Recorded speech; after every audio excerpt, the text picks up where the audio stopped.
Chapter 3798. I will take my leave as well. Zhang Daoran and Sun Kong looked at Xiaohua's back inside in their hearts. How could they not know that Xiaohua had already revealed a corner of his strength? Did they already have an answer to their doubts about the Misty Mountain Maze formation?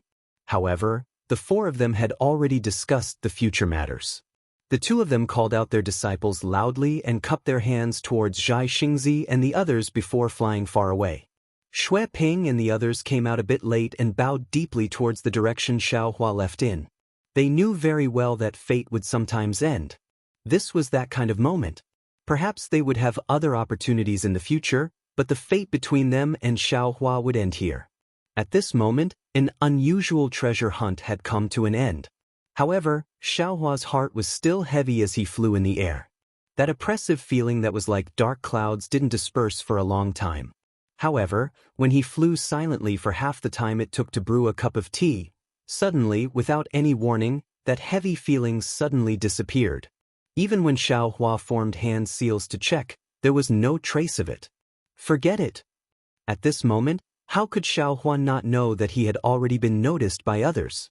Facing this kind of unfathomable cultivator, Xiaohua could only sigh slightly. I've been blindly concealing my cultivation, but I was still noticed by others. Now, let's take it one step at a time and see who did it. Xiaohua flew in the air uneasily. In a distant place, there was a beautiful palace. On a brocade chair, there was an indescribable old man. This old man's expression was somewhat ferocious, as if he was flustered and exasperated. He held a very strange jade eye in his hand and gnashed his teeth as he shouted, "Kong Honggu, to think that I placed such high hopes on you and gave you control of my forces on the hidden immortal continent. Look at you, a cultivator of the 5th grade essence force was actually killed by a Dao cultivator.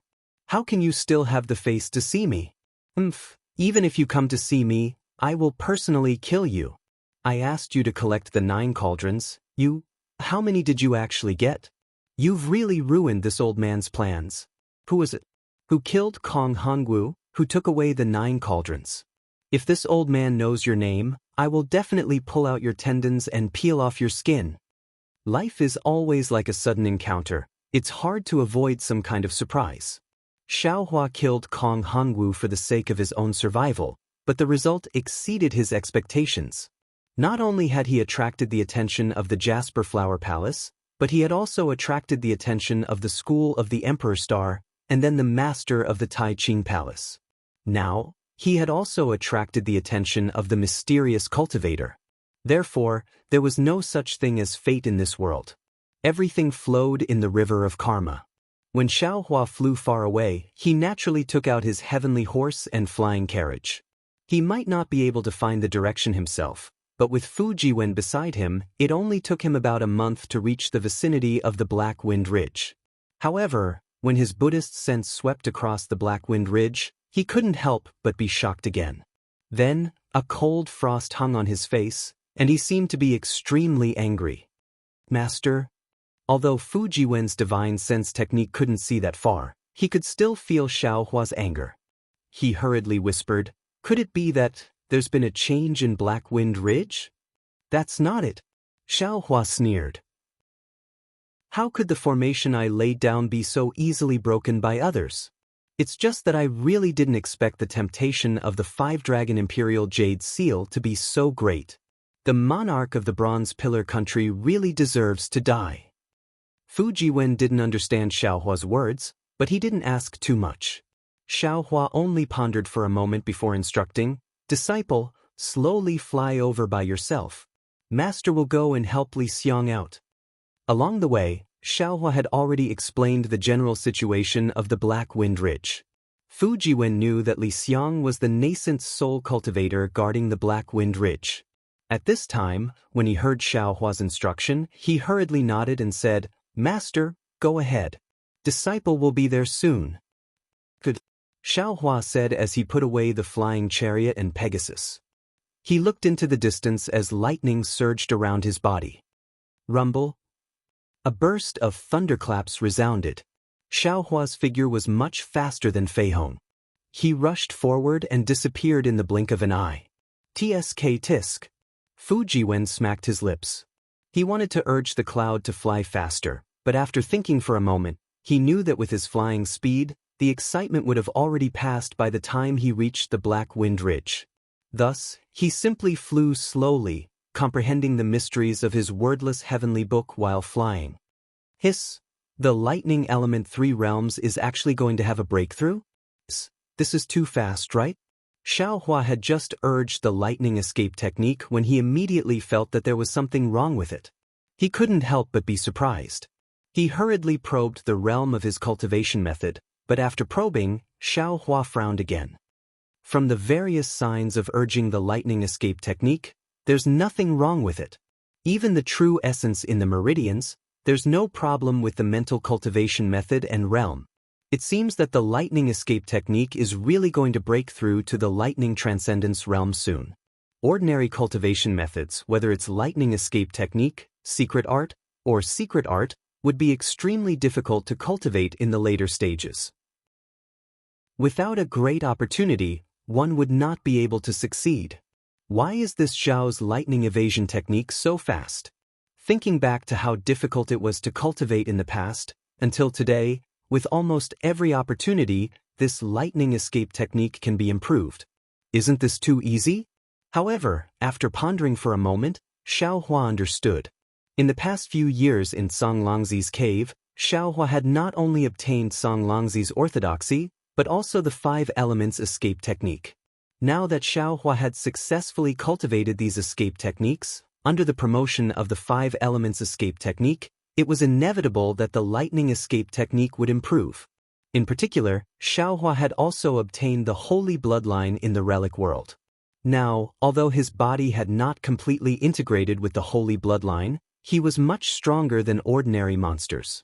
After all, he had the body of a heavenly phoenix. A heavenly phoenix that was good at flying.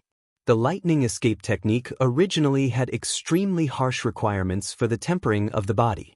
Otherwise, with the cultivation of the Imperial Thunder Sect's head, it would be impossible for him to stop at the level of Imperial Thunder Shock. From this, it could be seen that Xiaohua's lightning escape technique was so fast, it could not be considered as shocking. Xiaohua's primordial spirit was 10, and one person was equivalent to 10 people cultivating. At the beginning, it was difficult to move forward, but now it was time to start showing its power. Xiaohua had been in seclusion for 3 years in the Jade Mountains maze. It seemed that his cultivation had not made any progress, but Xiaohua understood that he had already reached the late nascent soul stage. As long as he cultivated step by step, he would soon be able to advance to the spirit severing stage. Of course, with Xiaohua's current situation, even Xiaohua himself did not know how to advance to the spirit severing stage. Since that's the case, let's make the improvement more violent. Xiaohua narrowed his eyes, looking at the Black Wind Mountain in the distance, and said coldly, "Let these bastards who don't know what's good for them know the power of this Xiao." Lightning flashed from high up in the sky, and the sound of thunder still lingered in the ears. Xiaohua's figure instantly moved 100 li. Xiaohua's figure had just passed by when several Dao cultivators with different cultivation bases rushed out from hiding on the ground. Seeing Xiaohua arrogantly flying away, they looked at him in astonishment, not knowing what to do. Then they returned to hiding in the valley. It was no wonder that Xiaohua was angry. Now, the Black Wind Mountain was really lively. The 100 li of Black Wind Mountain was almost completely surrounded by dozens of Confucian cultivators. These Confucian cultivators were not all dressed in Confucian robes. Instead, most of them were dressed in martial attire, and there were even some who were flying in the air wearing armor. Among them, many Confucian cultivators were stepping on auspicious clouds, and some Confucian cultivators were riding on flying horses. What was very eye-catching was that in the western sky, there was a group of Confucian cultivators who were actually riding various kinds of demon beasts.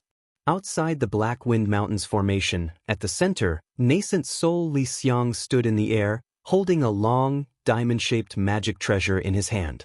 Although Li Xiang's Daoist robe was damaged and even the bun on his head was scattered, his expression was still calm as he looked towards the east. In front of Li Xiang, Black Bear, Golden Eagle, and White Lion led their own demon beasts in 3 different directions, facing off against the Confucian cultivators. The 3 demon kings had many wounds on their bodies, and some of them were still bleeding. It was obvious that they had just been injured and did not have time to treat them. If the 3 demon kings were like this, how could the rest of the smaller demons be any better? The bear demons were the most miserable. Most of them had bloody wounds on their bodies, and a few of them even had their arms broken. The lion demons and birds of prey were much better, but they were also dispirited and had many of their wings broken. Opposite Li Xiang, in the east, stood a tall general with a long spear in his hand. The general's face was purple gold, and his beard extended to his chest, making him look very heroic. Not far below the general, there were also hundreds of soldiers riding fierce flying horses and holding various weapons in their hands. They were facing off against some of the bear demons and lion demons.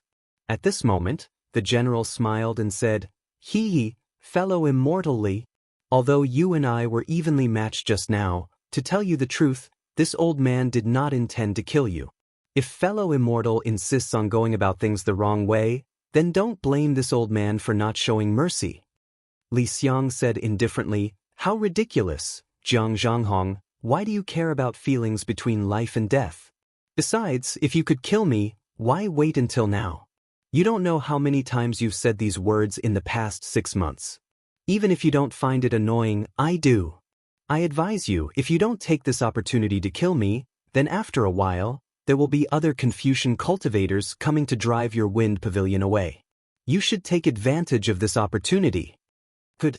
In that case, Jiang Zhanghong's face was a little red. Of course, he wanted to kill Li Xiang. However, although Li Xiang's strength was not as strong as his, Li Xiang relied on the power of the capital star array. At every critical moment, Li Xiang would hide in the array, which really made it difficult for him to kill him. Of course, what Li Xiang said was not wrong. The wind pavilion under Jiang Zhanghong's control had driven away the wave pagoda, which had besieged the Black Wind Mountain, to occupy the east. Similarly, which of the dozens of forces besieging the Black Wind Mountain did not do the same? When more powerful forces came, presumably, Jiang Zhanghong's wind pavilion would also be driven away, right? Chapter 3799.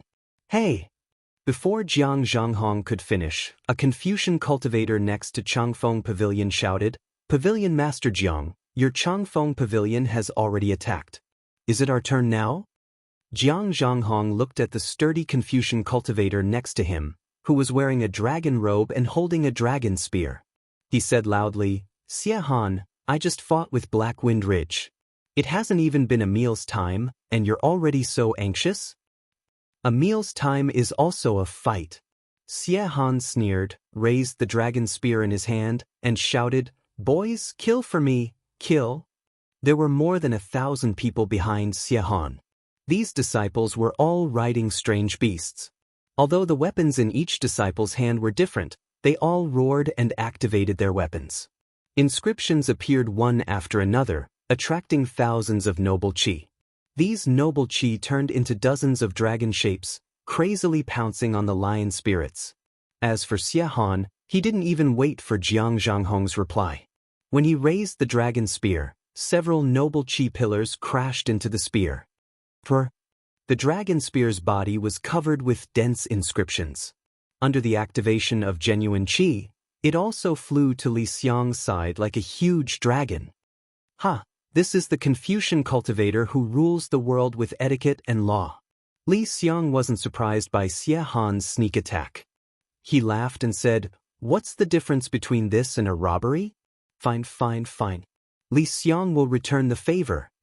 After that, Li Xiang waved his magic weapon, and several rings of light flew out from the side of the rhombus. They rushed into the sky, trying to trap the dragon's head and tail.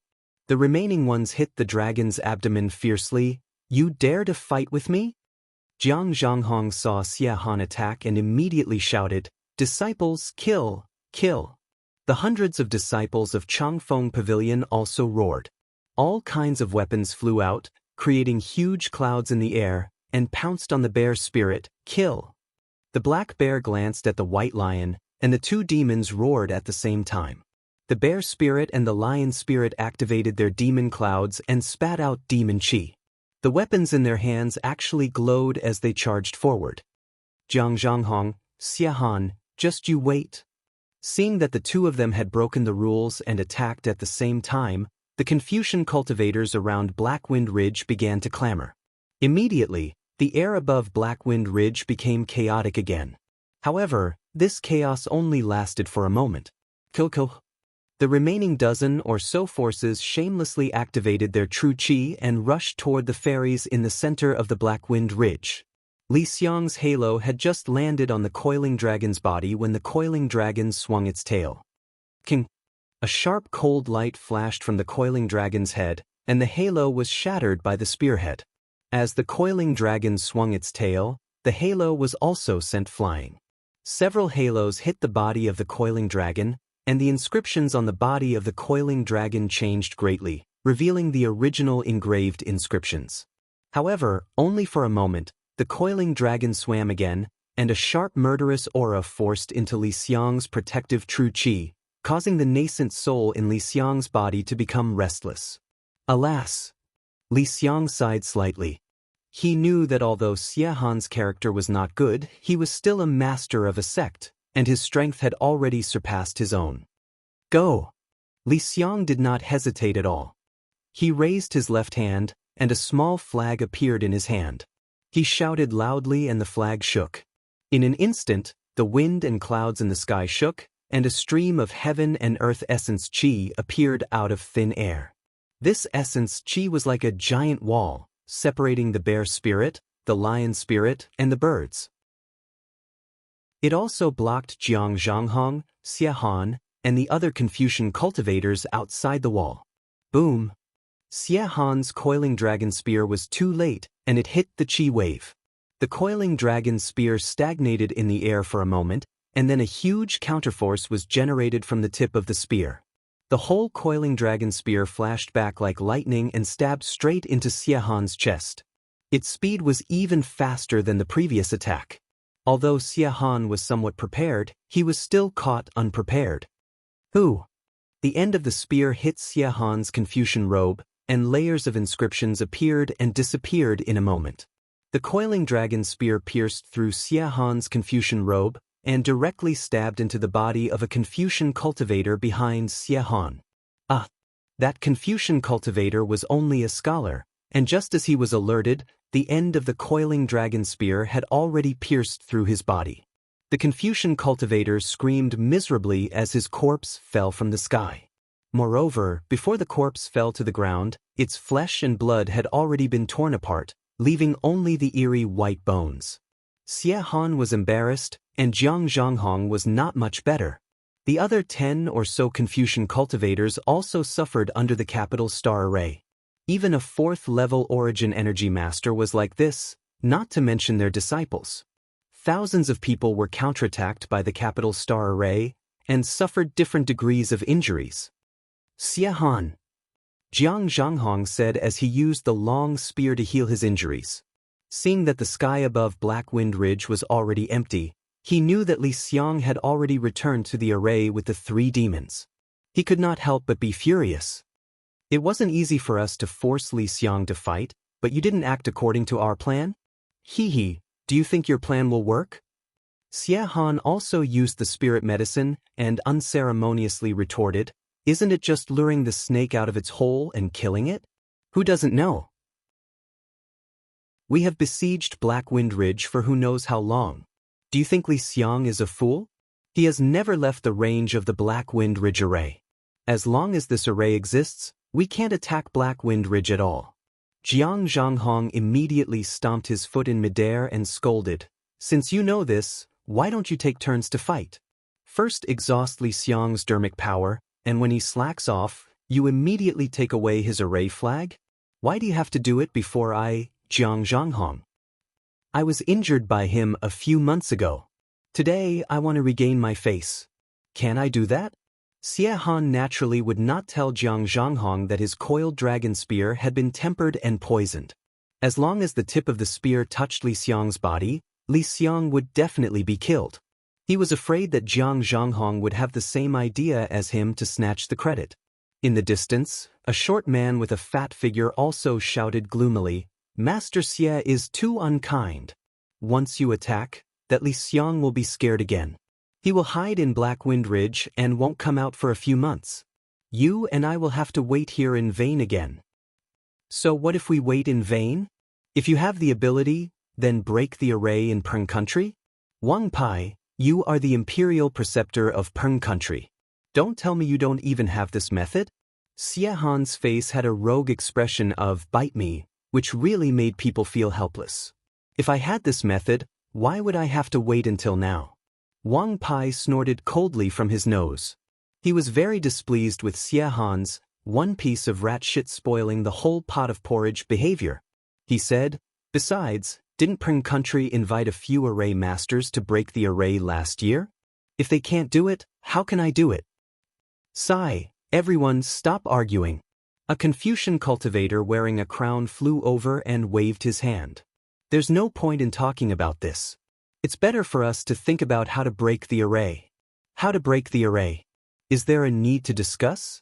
We can either find an array master or invite a senior with upper 5th grade essence force. It's useless no matter how many 4th grade essence force masters we have. Wang Pai rolled his eyes and looked a little discouraged. It's naturally useful if there are more 4th grade essence force masters. Jiang Zhanghong said coldly. However, there's only one 5-dragon Imperial Jade Seal. The more people there are, the messier it will be. It's better not to have many. There are seniors with upper 5th grade essence force, but they are not willing to take action for these mundane matters. After all, they have already experienced the mortal world and do not want to repeat the same mistakes. Xie Han replied with a bitter smile. Besides, although the array in Black Wind Ridge is powerful, Li Xiang is only an early-stage nascent soul cultivator. How could he invite a 5th grade essence force master like us to help? Wouldn't that be slapping the seniors in the face? This old man did go to the Gongshu aristocratic family once the year before last. Unfortunately, the Gongshu aristocratic family did not want to get involved in the affairs of the Yu province. Furthermore, their most powerful array master, Gongshu Isin, did not seem to be in the clan. The Confucian cultivator with the crown couldn't help but sigh. At this moment, a few more Confucian cultivators flew over from afar and couldn't help but shout, "Then, are we still guarding this place?" "That's the only way," Xie Han said coldly. "Since we've already wasted so much time, why should we be afraid of wasting a few more days? They are holed up in the Black Wind Ridge's array formation, and there will be a day when they are at the end of their rope. As long as Li Xiang slacks off even a little, we will have a chance to break the array." Have you all seen the Jiang country that has yet to be established? That princess of Jiang country really didn't take the 5-dragon Imperial Jade Seal? Indeed not. They are the founding of the Dao sect, so there is no point in asking for the Imperial Jade Seal. Furthermore, the princess of Jiang country swore a blood oath that she had never seen any 5-dragon Imperial Jade Seal, and she even said that the 5-dragon Imperial Jade Seal had been taken away by the Copper Pillar State. A small country like Jiang? He shouldn't be lying. Furthermore, there aren't any special Dao sect cultivators near the princess of Jiang country. Xie Han laughed. "That bullshit Xiaohua. I heard that he went to Yaotai Mountain to participate in the Yaotai Gathering. He has already returned from the Yaotai Gathering to establish a country, but there are still no traces of him. Yes, I heard that the Yaotai Gathering this time was extremely brutal. The cultivators of the Dao sect had internal strife, and 9 out of 10 had died. Don't talk so much nonsense." Jiang Zhanghong waved his hand. "My son and I have come here eagerly. We can't just disperse like this. Let's go, everyone. Let's work together and consume the elemental energy of this Black Wind Ridge's formation." That's right. The Confucian cultivators laughed out loud. In ancient times, there was a foolish old man who moved the mountain. Today, we have painstakingly broken the formation. We are not afraid that the formation of this Dao sect will not be broken. Kill, kill, kill. Not long after, shouts of killing rose again. Thousands of Confucian cultivators surrounded the Black Wind Ridge's capital star formation and attacked. On the Black Wind Ridge, a light that soared into the sky appeared once again. Damned Li Xiang, quickly come out and accept your death. I will tear off your head and drink wine. The generals felt bored and actually started to curse in the sky above the Black Wind Ridge. However, while they were attacking excitedly, the Black Wind Ridge was abnormally quiet. Rumble. Just as the Confucian cultivators were bustling with noise and excitement, a thunderclap suddenly sounded from the distant horizon. At the same time, an ice-cold spiritual sense swept over from afar. Chapter 3800. Who is it? The group of Confucian cultivators were stunned. Everyone was swept by the divine sense and felt a sense of fear. They all looked up at the same time. They saw a flash of lightning that was much faster than Yuanying rainbow transformation. A small figure appeared in the distant horizon, but in the blink of an eye, it had already rushed into everyone's field of vision. A cold voice ruthlessly sounded in their ears. I am that dog fart Xiaohua you speak of. Xiaohua. Xie Han turned pale with fright and shouted, Why aren't you dead yet? Because you aren't dead yet? Xiaohua's voice suddenly became extremely loud. It was like a thunderclap, shaking everyone's ears. It was also at this time that Xie Han suddenly felt that there wasn't a trace of air around him. Even breathing was difficult. He didn't dare to be negligent and hurriedly urged his qi to resist. However, not to mention that his qi seemed to have stagnated, it was extremely difficult to move. Even that righteous qi didn't appear from the void. The strangest thing was that a sharp gust of wind suddenly appeared in midair, as if an invisible meteorite was falling from the sky. Ah! At this time, how could Xie Han not know that this was Xiaohua's method? As he shouted, he hurriedly waved his coiled dragon spear to resist. Hong! Qi waves suddenly rolled. Not only Xie Han, even the area several li above the wandering dragon sex people showed abnormal signs. The powerful divine sense hammer was pressing down. It was several times more vicious than falling star. Xie Han let out a blood-curdling scream. The coiling dragon spear in his hand was smashed into pieces. Although the coiling dragon robe was surging with inscriptions and a vivid and lifelike coiling dragon flew out from the coiling dragon robe, Xie Han's strength was only at the intermediate 4th grade of origin energy. He was even inferior to Daoist Master Chu Feng, so how could he withstand Xiaohua's furious attack? The coiled dragon howled and turned into inscriptions that were destroyed. As Xie Han's flesh and blood flew out, the shadow of the primordial spirit just appeared. Pa! A crisp sound rang out and it burst like a bubble. Xie Han, a Confucian cultivator with the status of a master, didn't even see Xiaohua's face. He didn't even have time to use many of his methods before he died. Since Xie Han was like this, how good could wandering dragon sex disciples be? Hundreds of disciples were turned into minced meat. Flesh and blood flew all over the sky. It was an extremely bloody scene. Xiaohua's attack was too swift and fierce, and his methods were even more unfathomable. All the Confucian cultivators were completely stunned. No matter what realm he was in, they seemed to have completely forgotten their purpose as they stood in the air, watching the falling blood mist. Run! In the silent sky where only the mountain wind could be heard, someone suddenly shouted. The entire deathly silent scene suddenly came to life. Demonic beasts and flying horses neighed, countless noble qi roared, and inscriptions crazily surged. Thousands of Confucian cultivators fled in all directions like headless flies. Anyone can leave. Xiaohua's majestic voice once again resounded in the air. Only you can't leave. You actually dared to attack this old man's disciple in front of this old man. You must be tired of living. When the Confucian cultivators heard this, they were all scared out of their wits. One by one, they desperately urged their true qi. At the same time, they secretly wondered if they had hurt the Black Wind Ridge's disciples just now. Woo! The wind rose again, and a nascent soul stage hand of several acres in size suddenly flew out from the distance, grabbing at the Changfeng Pavilion's disciples. Damn it! Jiang Zhanghong's heart suddenly jumped. How could he not know that his attack on Li Xiang was seen by Xiaohua? He secretly cursed and clapped his hands. Two colored true qi gushed out, and a medium-sized sub-body quickly appeared on top of his head. Moreover, Jiang Zhanghong threw his hand, and layers of inscriptions appeared on the long spear. The whole spear began to expand, and when it fell into the sub-body's hand, the long spear was already dozens of feet long. Unfortunately, just as Jiang Zhanghong's sub-body condensed, Xiaohua's nascent soul stage hand had already fallen. Kaboom, kaboom. An obscure sound was heard. The space where Jiang Zhanghong was located had already been imprisoned by Xiaohua's big hand. Not only was Jiang Zhanghong's sub-body on the verge of collapse under the pressure of a vast force, the layers of inscriptions inside the sub-body shook violently. Dozens of disciples who were slightly closer to Jiang Zhanghong were also standing in the air, unable to fly even half an inch. Destroy!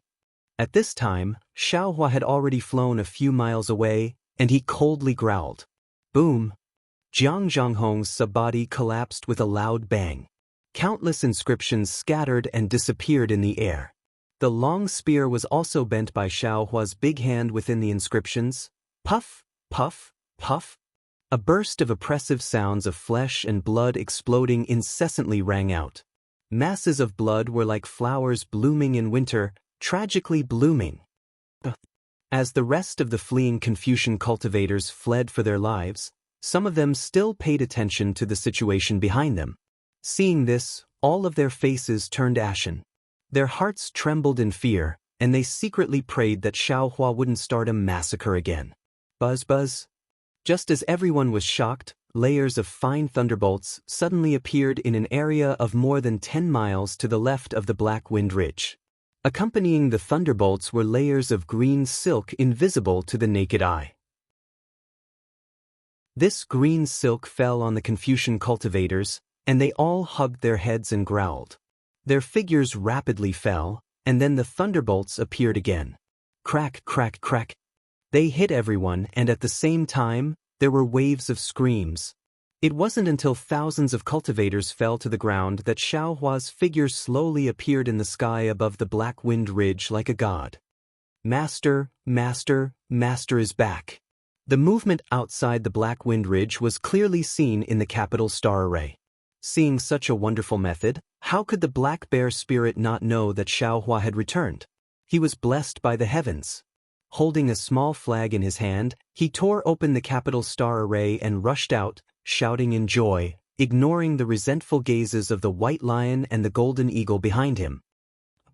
Xiaohua looked at the obedient Black Bear Spirit and smiled. It's been hard on you during this period. It's not hard, it's not hard. To be able to see Master return safely, this little one is happier than anything else. As the Black Bear Spirit spoke, a few drops of tears actually squeezed out of his small eyes. Xiaohua scolded in annoyance, "If you're happy, then be happy. Don't go overboard." "Master, I'm innocent," the Black Bear Spirit hurriedly cried. People say that when relatives meet, their eyes are filled with tears. If this little one doesn't squeeze out some tears, it will make me seem distant from Master. Forget it. Xiaohua smiled. This old man knows what you're thinking. You don't have to be like this. Yes, Master. As the Black Bear Spirit spoke, Li Xiang activated the array flag in the capital star array below him and opened the array. The Golden Eagle, White Lion, and the other demons flew out. Lu Yi and Wang Bianfei also followed behind Li Xiang and the others with smiles. Greetings, Master. The Golden Eagle and White Lion weren't as thick-skinned as the Black Bear Spirit. They didn't dare to get too close. They stood behind the Black Bear Spirit and bowed in the air. Xiaohua smiled and waved his hand. All of you, get up. This old man has seen your hard work. This old man is confident about what I promised you earlier. When the time is right, I'll let you all start cultivating. Right now, the plan is to send these Confucian cultivators away. Since they've disturbed my Black Wind Ridge for so long, it's time to let them know the power of my Black Wind Ridge. Yes, this little one understands. The Golden Eagle and White Lion were startled at first, then they were overjoyed. They kowtowed and said, This little one thanks Master for his kindness. Then, the black bear spirit waved his hand and said, "Little ones, let's go and kill this group of Confucian cultivators. I've been stifled for so many years, kill." All the demons that swarmed out shouted loudly, as if the wounds on their bodies no longer hurt. Daoist Xiao. Only now did Li Xiang come over to greet him. Lu Yi and Wang Bianfei stood obediently at the side, their eyes filled with joy. They said softly, "Disciple greets Master." Xiaohua looked at Lu Yi and Wang Bianfei, secretly happy in his heart. If it was in the past, the two of them would definitely rush to greet him before Li Xiang, but today, they were ranked behind Li Xiang. It must be because Li Xiang had imparted his strength to them, which caused them to be respectful. This kind of intentional action naturally showed the virtue of the two of them. Xiaohua nodded slightly. He looked at the few disciples around him and frowned at Li Xiang. He asked curiously, "This Xiao remembers that other than Xiong Yi, there are many golden core disciples who joined my fortune gate. Why didn't any of them come? Could it be that something went wrong? Also, even if they didn't come, there are still some late nascent soul cultivators who came. Why didn't they come? Why did they let you suffer here alone?" "Ha!" Li Xiang smiled mysteriously. Daoist Xiao is mistaken. Not only did Xiong Yi bring dozens of golden core cultivators to join my fortune gate, even Shui Mingzi, Ao Zhantian, and Prince Lan are here. Then, Xiaohua's divine sense swept through the capital star formation and his frown relaxed. But then he became even more curious. "Fellow Daoist Li, what medicine are you selling in the gourd?" But when he saw Li Xiang's slightly furrowed brows, he realized something. Oh, this old man understands. Daoist Xiao is only thinking about one thing. There is another thing that Daoist Xiao has never thought of. Li Xiang said. He looked at the sun that was about to set and smiled. "And it seems that it's about time. Daoist Xiao should return to his cultivation cave first. Everything will be clear tomorrow." "All right." Xiaohua nodded. He glanced at the Confucian cultivator who was being chased by so many demons, then flew into the capital star formation. On the Black Wind Ridge, just as Li Xiang said, Xiong Yi, Chang Yu, Wu Tian, and the other Fortune Gate disciples were standing at the front. When they saw Xiaohua return, they hurried to greet him and said, "Disciple greets Master." "Rise." Xiaohua flicked his sleeves and looked at Xiong Yi with a smile. "You came up with this idea for Li, right? Master is indeed clever." Xiong smiled. Disciple received Master's request and brought several junior brothers to the Black Wind Ridge. When I saw the situation in Jiang country, I knew that Master was right, so I made this arrangement. Chapter 3801. And there's no need to talk about it now. Let's talk about it in detail later.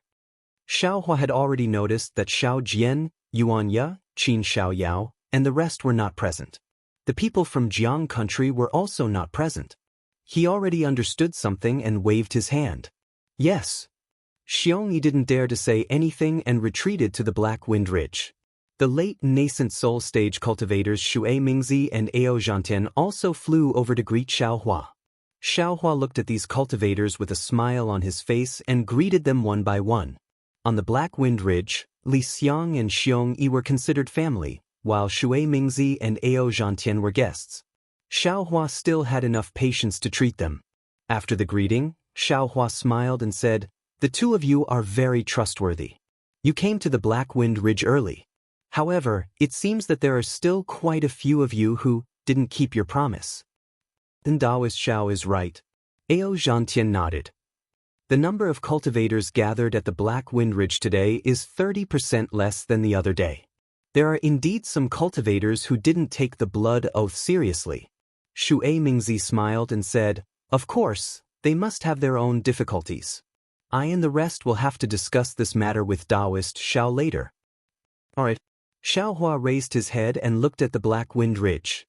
The brocade chair in his cave had been taken out and placed on it. Lu Yi and Wang Bianfei were already standing on both sides of the brocade chair. The area in front of the brocade chair had already been cleared and no one dared to get too close. "Master, please take a seat." Lu Yi and Wang Bianfei saw Xiaohua's gaze and bowed at the same time. Daoist Xiao, please take a seat. Ao Zhantian and Shui Mingzi naturally also saw the scene of Xiaohua killing Xie Han and Jiang Zhanghong. They knew that their cultivation was far inferior to Xiaohua's, so they also said respectfully. Xiaohua nodded slightly. He didn't use wind escape or any other flying techniques. Instead, he walked step by step to the front of the brocade chair. Following Xiaohua's walk, Li Xiang, Xiong Yi, Chang Yu and the others also hurriedly flew and stood in their positions. When Xiaohua sat on the brocade chair, Xiong Yi and the rest bowed and shouted, "Welcome back, Master." This cheer was truly like a tsunami. The echo lingered around the entire mountain peak and did not calm down for a long time. Greetings, Daoist Xiao. After Xiong Yi and the others greeted Huang Xiaolong, Ao Zhantian, Shui Mingzi, and the others didn't dare to be negligent. Disciples and fellow Daoists, please rise. Xiaohua looked at everyone who had their heads lowered, and an indescribable feeling of heroism arose in his heart.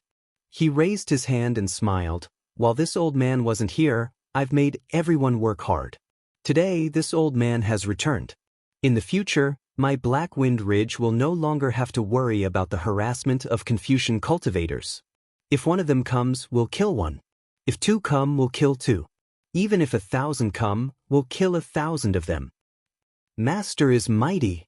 Xiong Yi and the others naturally knew that this was Xiaohua's heroic words, and they all respectfully replied. Fellow Daoist Shui Mingzi and the other Daoists, what I said before also counts now. This Black Wind Mountain Range is your home, your shelter on the hidden Immortal continent. If you have any problems, you can come to Black Wind Mountain Range. I will make the decision for you. Many thanks, Daoist Xiao. Shui Mingzi and the others naturally had to express their stance, and they all replied in unison. Then, Li Xiang and the others stepped forward and roughly explained the situation of Black Wind Ridge. Xiaohua looked at everyone and smiled. Everyone has worked hard. Please rest for a while. This old man will arrange a banquet with He Xiong and the others. Today, we'll drink until we're drunk. Thank you, Daoist Xiao. The group of cultivators expressed their gratitude, but they didn't really care.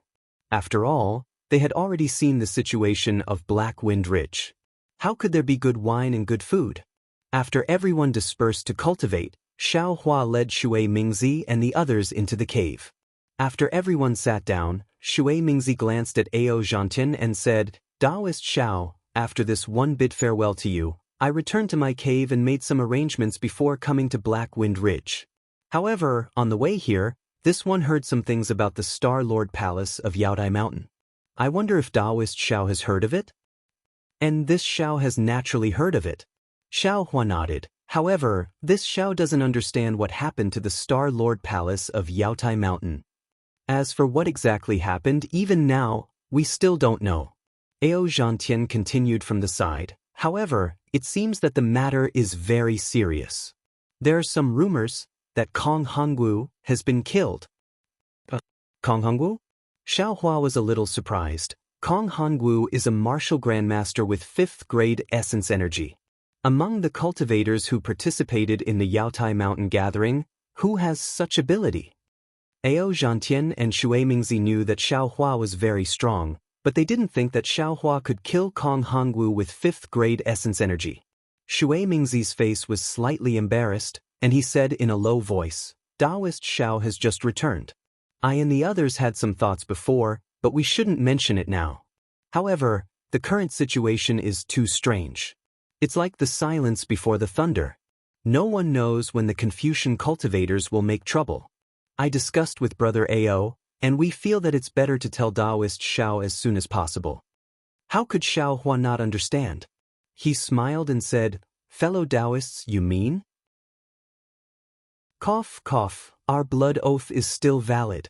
Shui Mingzi coughed, and he felt that his face was a little hot. He smiled and said, However, we hope that Daoist Xiao won't detain us in the Black Wind Mountain Range. This way, not only will it easily cause a misunderstanding among the Confucian cultivators, but it will also invite the Immortal Palace to kill us at such a sensitive time. Moreover, in I's opinion, those fellow Daoists who don't dare to come may not be afraid of the blood oath, but are afraid of provoking a fatal disaster. Is this the result of everyone's discussion? Xiaohua still asked with a smile on his face. Shui Mingzi and Ao Zhantian's hearts thumped. They looked at each other, and a trace of gloominess flashed in their eyes. However, Ao Zhantian still nodded and said, "That's right. We discussed this matter before Daoist Xiao returned. Because of this, you allowed Li Xiang and He Xiong to fight outside the formation. Were you hiding inside the formation?" Xiaohua's face suddenly turned cold and he asked. We wouldn't dare. Shui Mingzi and Ao Zhantian hurriedly explained. At this time, Xiong Yi hurriedly took 2 steps forward, bowed and said, "This was disciple's idea. Master, please don't blame the 2 seniors." Xiaohua nodded. Shui Mingzi and Ao Zhantian hurriedly said, "Daoist Xiao, before we arrived at the Black Wind Mountain Range, we were stopped by fellow Daoist Xiong Yi's disciples. We didn't even meet the Confucian cultivators who were besieging the Black Wind Mountain Range. We only knew that fellow Daoist Xiong Yi did this to hide the Black Wind Mountain Range, so we stayed in the Black Wind Mountain Range. If there really was a problem, do you think that we wouldn't intervene?" It seems that I have misunderstood you 2 fellow Daoists. Xiaohua thought for a moment and said, "I will think about what fellow Daoists said for a few days. When I have a result, I will discuss it with you." Shui Mingzi and Ao Zhantian cupped their fists and said, "Rest assured, Daoist Xiao. We have experienced life and death with Daoist Xiao. No matter what Daoist Xiao decides, our blood oath is still valid."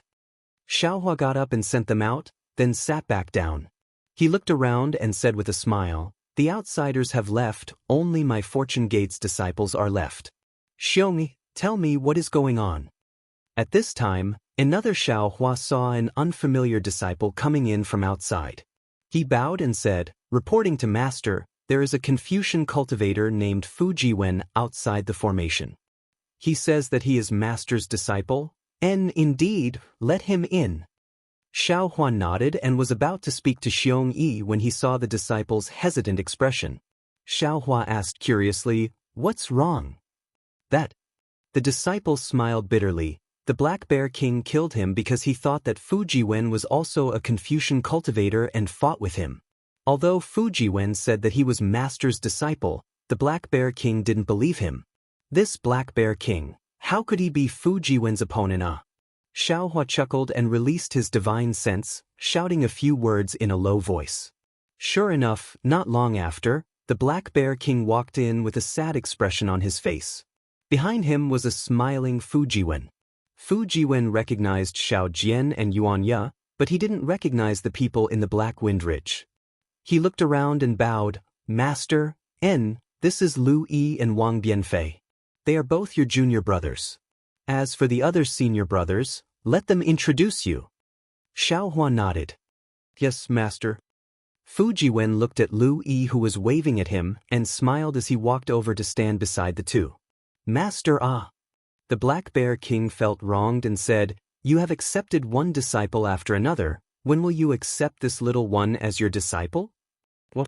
You want to be this old man's disciple?" Xiaohua asked with a smile. When the Black Bear King heard this, he smiled and said, "Look at what Master is saying. This little one is the gatekeeper of Master's cave abode. How would I dare to let Master accept a disciple? It's just that Master's disciples are each more powerful than the other, and this one who hasn't even introduced himself beat this little one up, this little one's heart." Senior brother Black Bear." Fu Jiwen rolled his eyes and took out a jade bottle from his chest and handed it to the Black Bear King, saying, "This is a 3rd transformation spirit pill that I got from the side. It seems to be useful to senior brother. Please accept it as my apology." Junior brother, you're too polite."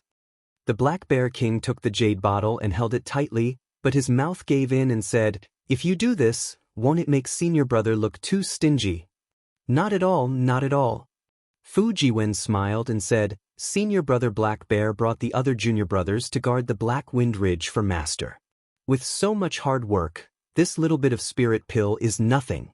In the future, This little one will have to rely on senior brother Black Bear in the Black Wind Ridge. Ha, well said, well said. The Black Bear King flipped his hand and kept the jade bottle, then said casually, the Black Wind Ridge is ours. The one we have to rely on is Master. Chapter 3802. Xiaohua pursed his lips and ignored the Black Bear spirit.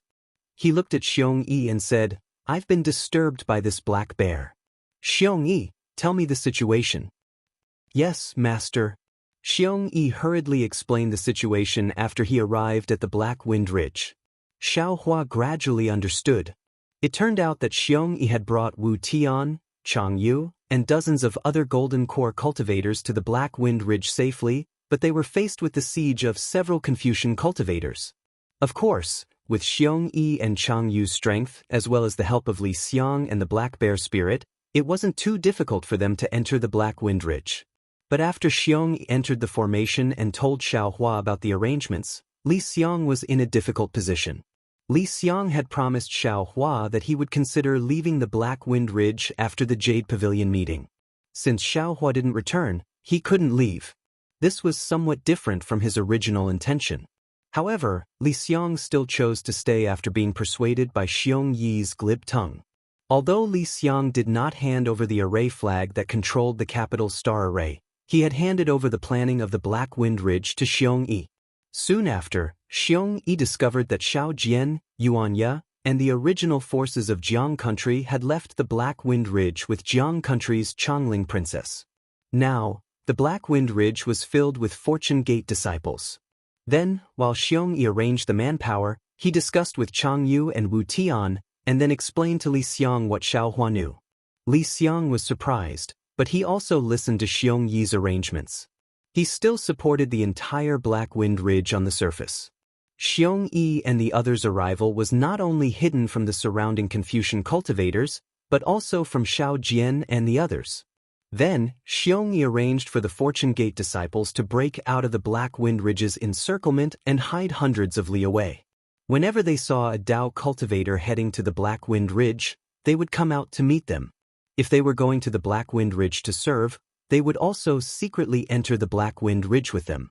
However, as time passed, not only was Li Xiang surprised and felt incredulous, even Xiongyi felt pressure.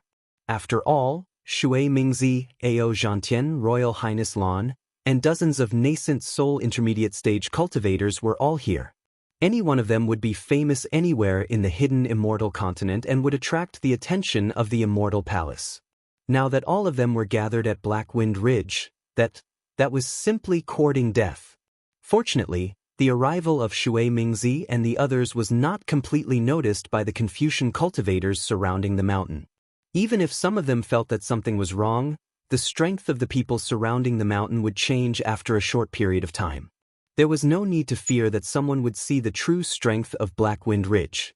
Li Xiang, Black Bear, Golden Eagle, and White Lion would go out to fight every once in a while.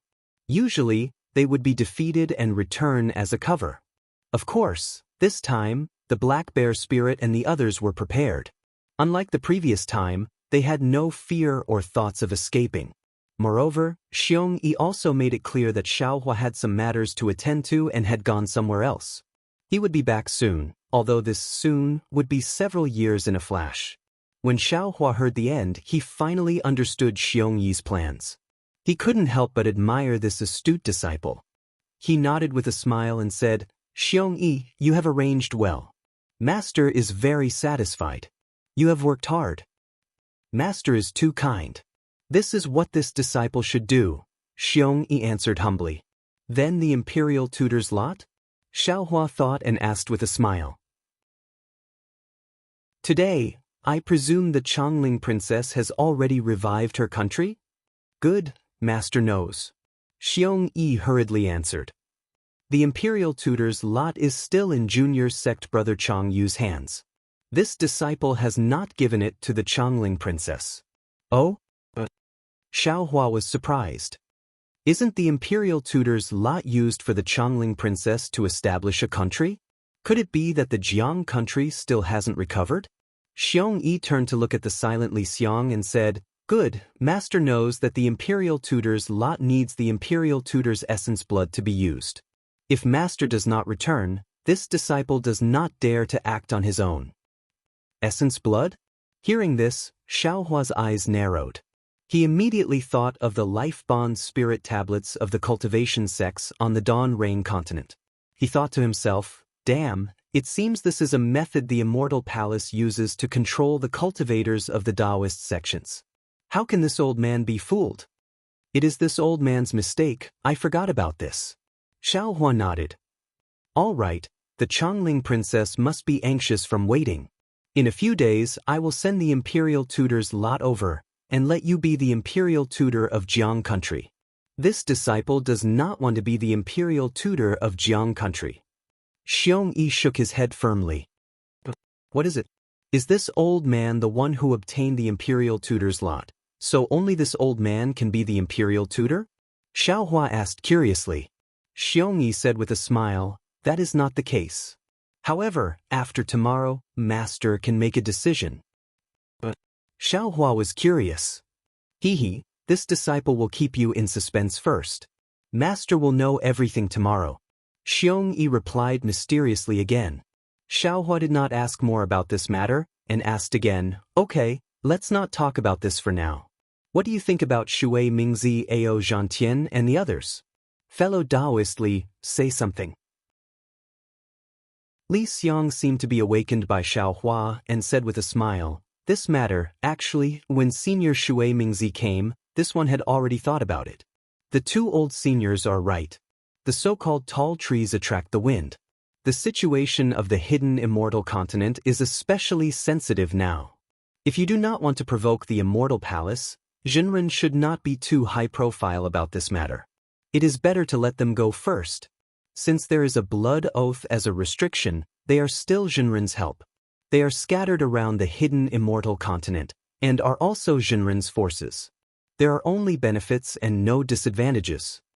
Xiongyi also had the same opinion, and said with a smile, Master, there was a change in the Yaotai conference.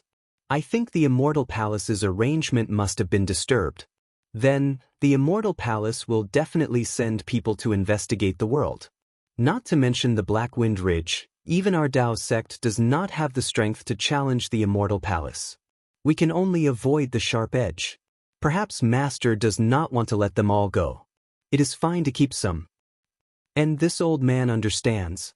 Xiaohua said with a smile, then we will do as you have discussed. Then, Xiaohua looked at the Black Bear spirit and asked, how is the mining of the Vitality Stone vein in the Black Wind Ridge? I will let Master know. When the Black Bear spirit heard the question about his work, he immediately puffed out his chest and said, in these years when Master was not here, the little three demons urged the boy to mine day and night. However, there are too many Vitality Stones in this vein. Until now, we have not dug out all of them. You stupid bear! Xiaohua scolded with a smile. This old man is asking you how many Vitality Stones you have mined. You want to mine all of them, but do you have the ability to do so? As for how much we have mined, this little one does not know. I still have to ask Marshal Uncle Li. The Black Bear spirit scratched his head and laughed. Xiaohua waved his hand and stopped Li Xiang from speaking. He took out a Qinkuan bag and handed it to the Black Bear spirit, saying, this is some spiritual fruit and spiritual wine. Take it and set up a banquet. Remember, this is for the guests who came from afar. Don't be anxious. Yes, this little one understands. The Black Bear spirit took the Qinkuan bag, bowed and left. All right, there is no need to think too much. Xiaohua stood up and said, fellow Daoist Li, Xiongyi, you two go out and entertain the guests. This old man will go out in a while. Lu Yi, you three come in with me. Xiongyi looked at the somewhat absent-minded Li Xiang and smiled. He pulled his Daoist robe and walked out of the cave. Li Xiang walked 2 steps and seemed to think of something. He looked to his left and sent a voice transmission to Xiongyi. Xiongyi also sent a voice transmission in a low voice. The two of them walked further and further away. Not long after the two of them left, Xiaohua brought Fu Jiwen, Lu Yi, and Wang Bianfei out of the inner cave. He naturally came to check on the cultivation progress of his 2 disciples. In the end, Lu Yi and Wang Bianfei did not disappoint him. In just a few years' time, they had already cultivated to the upper first grade of essence force. This really made Xiaohua speechless. He knew that this was undoubtedly due to the miraculous effect of his spiritual pills, and also because Li Xiang had personally taught them. The most important thing was the talent of his two disciples. The banquet at the Black Wind Ridge naturally would not disappoint the cultivators of the Dao sect. Spirit fruits and delicacies, toasting, and the rarely seen wine made Shui Mingzi and the others extremely surprised. The stars in the sky were dazzling, and the bonfire on the ground was bright. After a night of silence, Xiong Yi brought Li Xiang and stood respectfully outside Xiaohua's cave. When Xiaohua came out of the cave, the two of them hurriedly greeted him.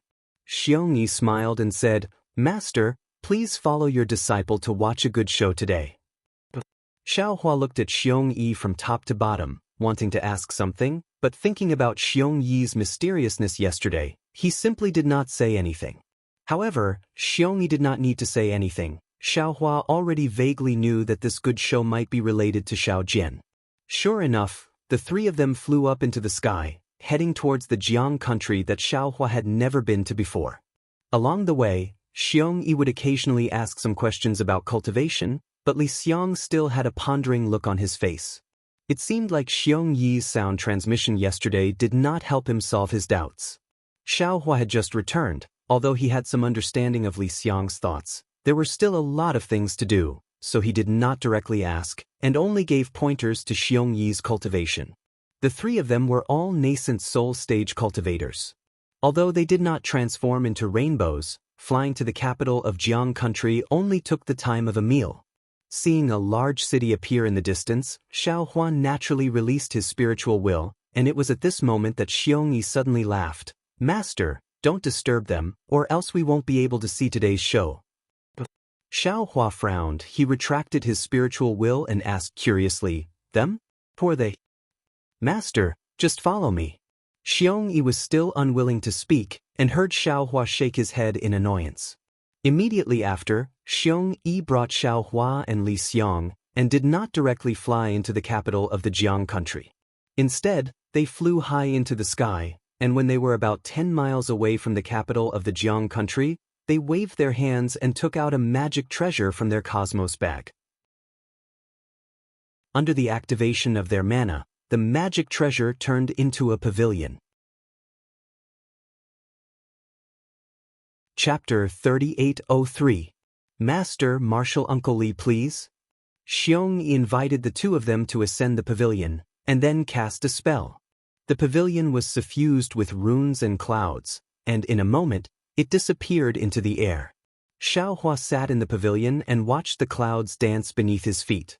He knew that Xiong Yi had hidden his tracks and was heading towards the capital of Jiang country. He couldn't help but feel a little heavy in his heart. He really didn't know what Xiao Jian had done this time. The pavilion flew to the sky above the capital of Jiang country and stopped there.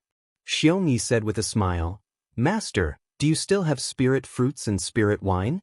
Disciple did not have enough yesterday. Seeing that disciple has worked so hard today, can you reward me with some?" If you want it, there's plenty." Xiaohua waved his hand, and the jade table in the pavilion was filled with strange spirit fruits, all of which were not present at last night's banquet. When Xiaohua took out a few more pots of spirit wine, the clear fragrance of the wine assailed his nostrils, and it was even more fragrant than the spirit wine from last night. Li Xiang, who was originally silent, also unconsciously came back to his senses. Master really has a lot of collection.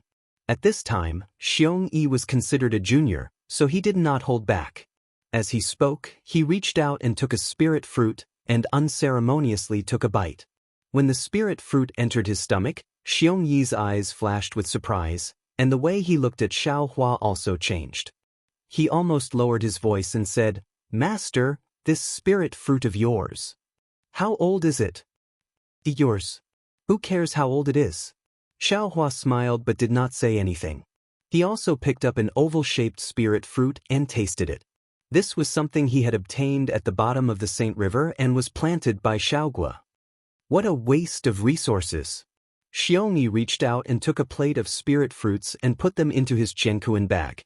He actually shook his head and said, "This kind of thing? Tsk, you're eating it like this?" Sigh, disciple won't say any more. Li Xiang poured himself a cup of wine, squinted his eyes and drank it.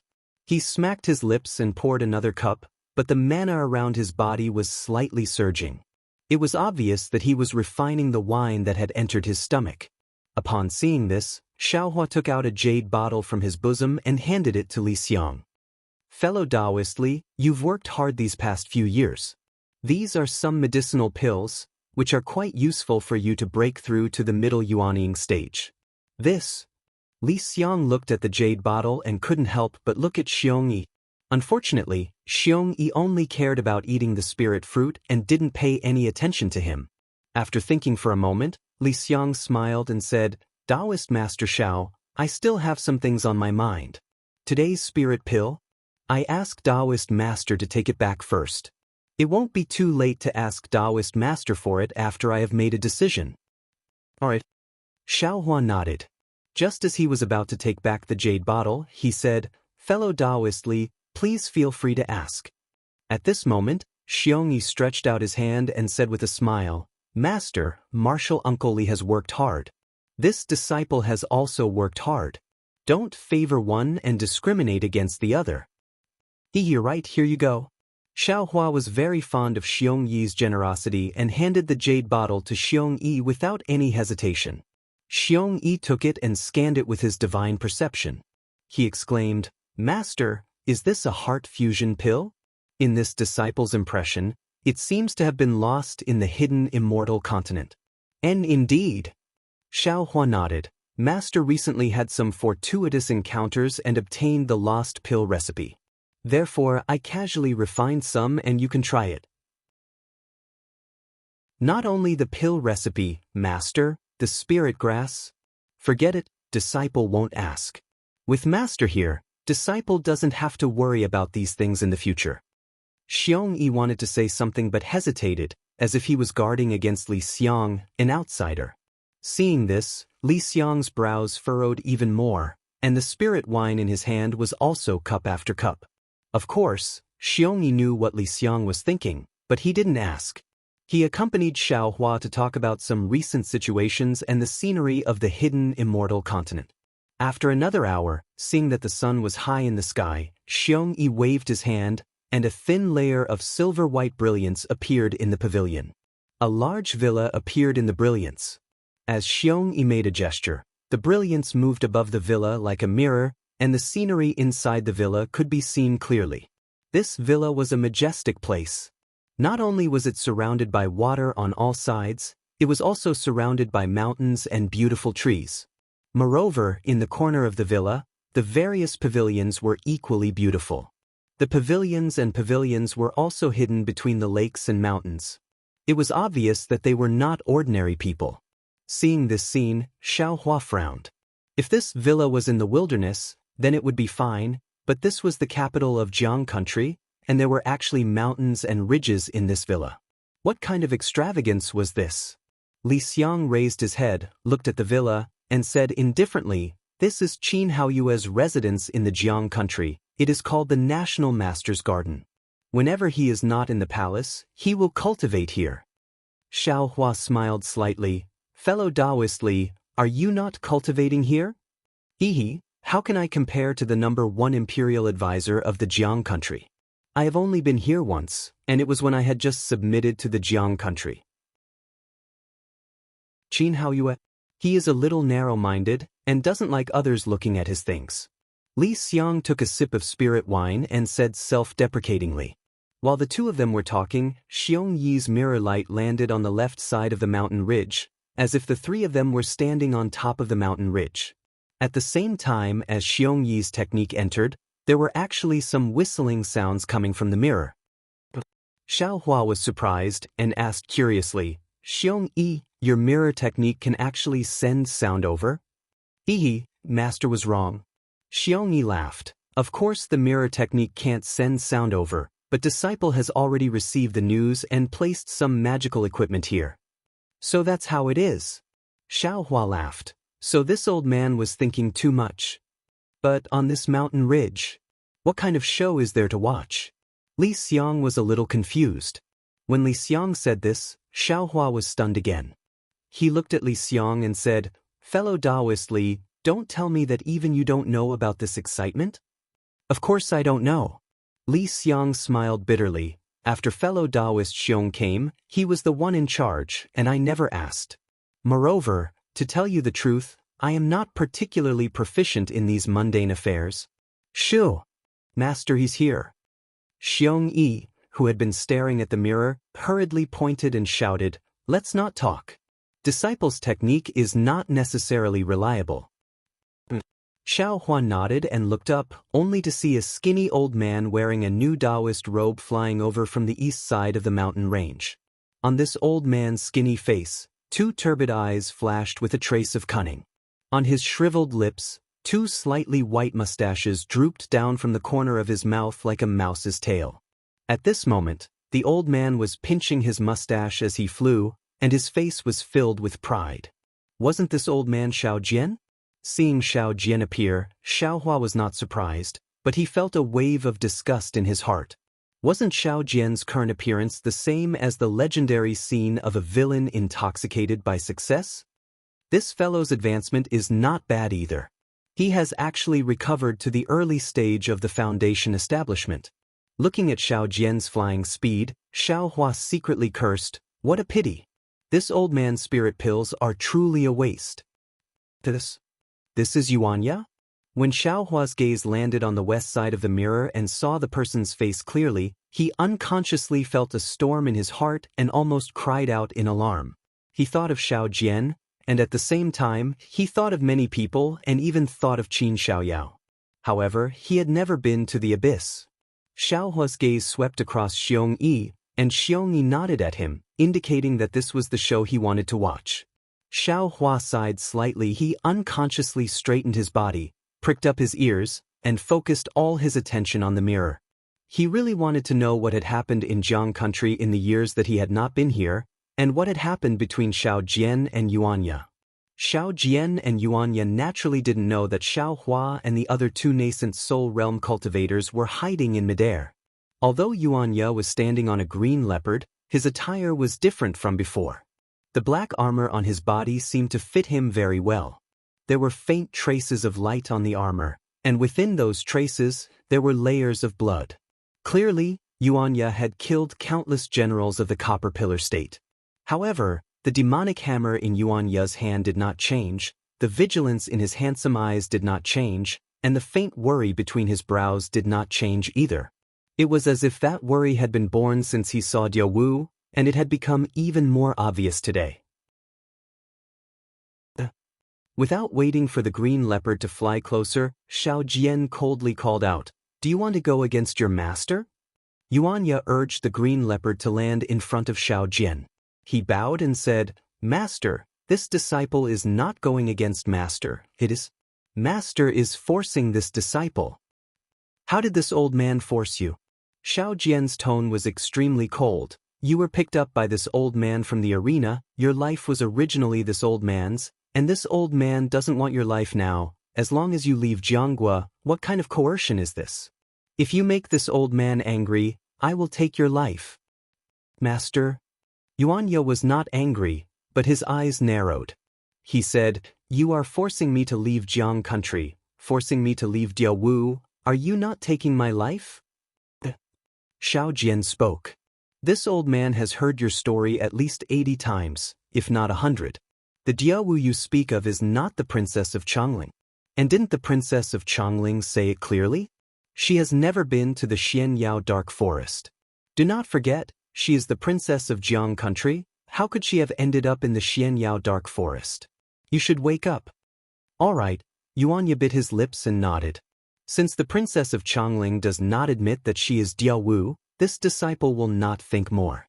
Actually, when Elder Xiao was still at Black Wind Ridge, this disciple had already said in front of him that I only treat Diao Wu as the princess of Chongling, that I can only protect her safety, let her recover her country, and get what she deserves. This disciple will not think otherwise. Master, it is rare, Is this not enough? Why must you force this disciple to leave Jiang country? Chapter 3804. A cold smile appeared on Xiao Jian's face as he scolded, Yuanya, don't think this old man does not know what you are thinking. You are only interested in the identity of the Changling princess and forced the identity of Diao Wu onto the Changling princess. You just want to use the Changling princess to achieve your goals. Yuanya stilled slightly. He looked at Xiao Jian and said with a grimace, Master, do you not know this disciple's personality? This disciple was born in the Black Jade Dark Forest and has been with wolves since young.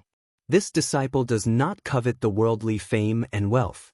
This disciple only wants to protect the Changling princess. A bastard child that even his parents disdain, a bastard child that grew up drinking the milk of wild beasts. You want to covet the Changling princess? Xiao Jian snarled. This old man is really blind.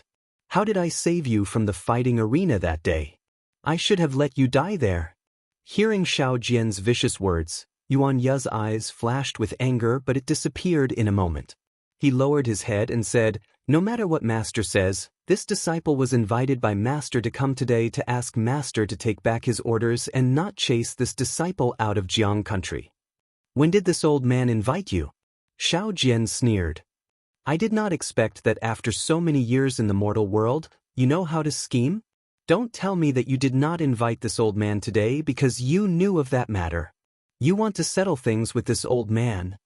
Now, in front of this old man, you are so wronged as though this old man wants you to leave, to frame you. Master? Yuan Ye was slightly stunned, but Xiao Jian didn't allow him to say anything. He waved his hand and took out a red invitation card. He waved it in the air and said, This old man originally wanted to leave you some face and didn't want to tear apart our relationship as master and disciple. Since you do not want to leave and do not state the matter clearly and want to ruin this old man's plans, then this old man will not be polite. This is the invitation card for this old man's wedding with the Changling princess. If you want to come, 10 days later. What? Similarly, before Xiao Jian could finish speaking, Yuan Ye's entire body trembled as he cried out in disbelief, You want to marry Diao Wu? Yuan Ye, you understand? This old man is marrying the Changling princess, not Diao Wu. If this old man marries the Changling princess, this old man will be the ruler of Jiang country. And the princess of Changling is the queen of Jiang country. Xiao Jian sneered and waved his hand. The invitation flew towards Yuan Ye. However, just as the invitation flew out, Xiao Jian mocked, Oh, this old man forgot. How could a bastard who grew up in the wilderness be literate? This invitation, you won't be able to understand it. Roar. Suddenly, Yuan Ye raised his head and let out a long roar. A ferocious aura surged from his body. His eyes were even more ferocious than those of a beast as he swept his gaze over Xiao Jian. The devil hammer in his left hand swung and hit the invitation card that was flying towards him.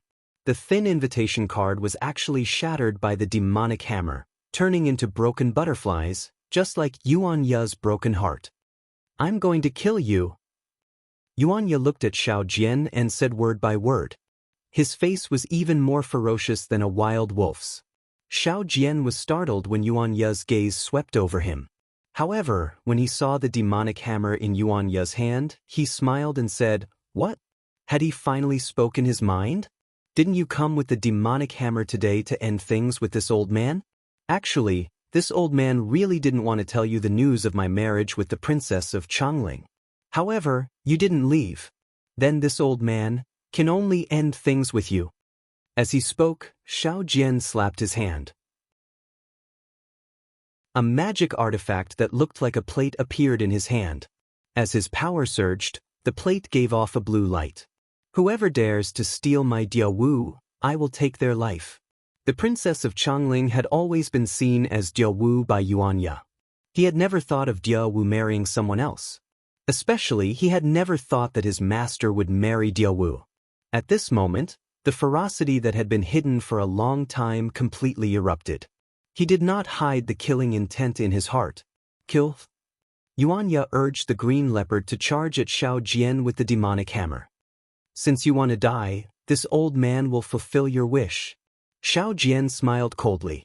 He formed a seal with his hands, and a thin beam of light gushed out from the plate. Following Xiao Jian's seal, it was like a flying sword, stabbing toward Yuanya's heart. Seeing the pillar of light reach him, Yuanya swung the demonic hammer to meet it. However, just as the demonic hammer moved, Yuanya's arm trembled slightly and he put the demonic hammer away. The pillar of light pierced Yuanya's armor like a sword. The blood-stained armor could not block the pillar of light at all. It pierced right through his chest. Blood immediately gushed out like a fountain and dyed the armor red. Master, you saved this disciple from the arena. This disciple will not retaliate against this attack. Take it as me returning a life to you. Yuanya's eyes were red as he stared at Xiao Jian. Although his eyes were burning with anger, he still said each word clearly. Who wants you to return it? Xiao Jian was furious. This old man saved you because I wanted you to be my guard. Just like this old man picked up a dog on the street. As he spoke, another pillar of light rushed out from the magic tool. This time, it was twice as big as the previous one. Seeing the beam of light mercilessly heading towards his head, Yuanya stepped on the green leopard. The green leopard let out a low roar and charged forward. Pooh! Yuanya barely managed to dodge the beam of light, but the beam of light once again pierced his arm. With a light cracking sound, Yuanya's arm weakly drooped down, and at the same time, blood gushed out. Xiao Jian! Yuanya roared like a trapped beast. After you saved me from the arena, you accepted me as your disciple.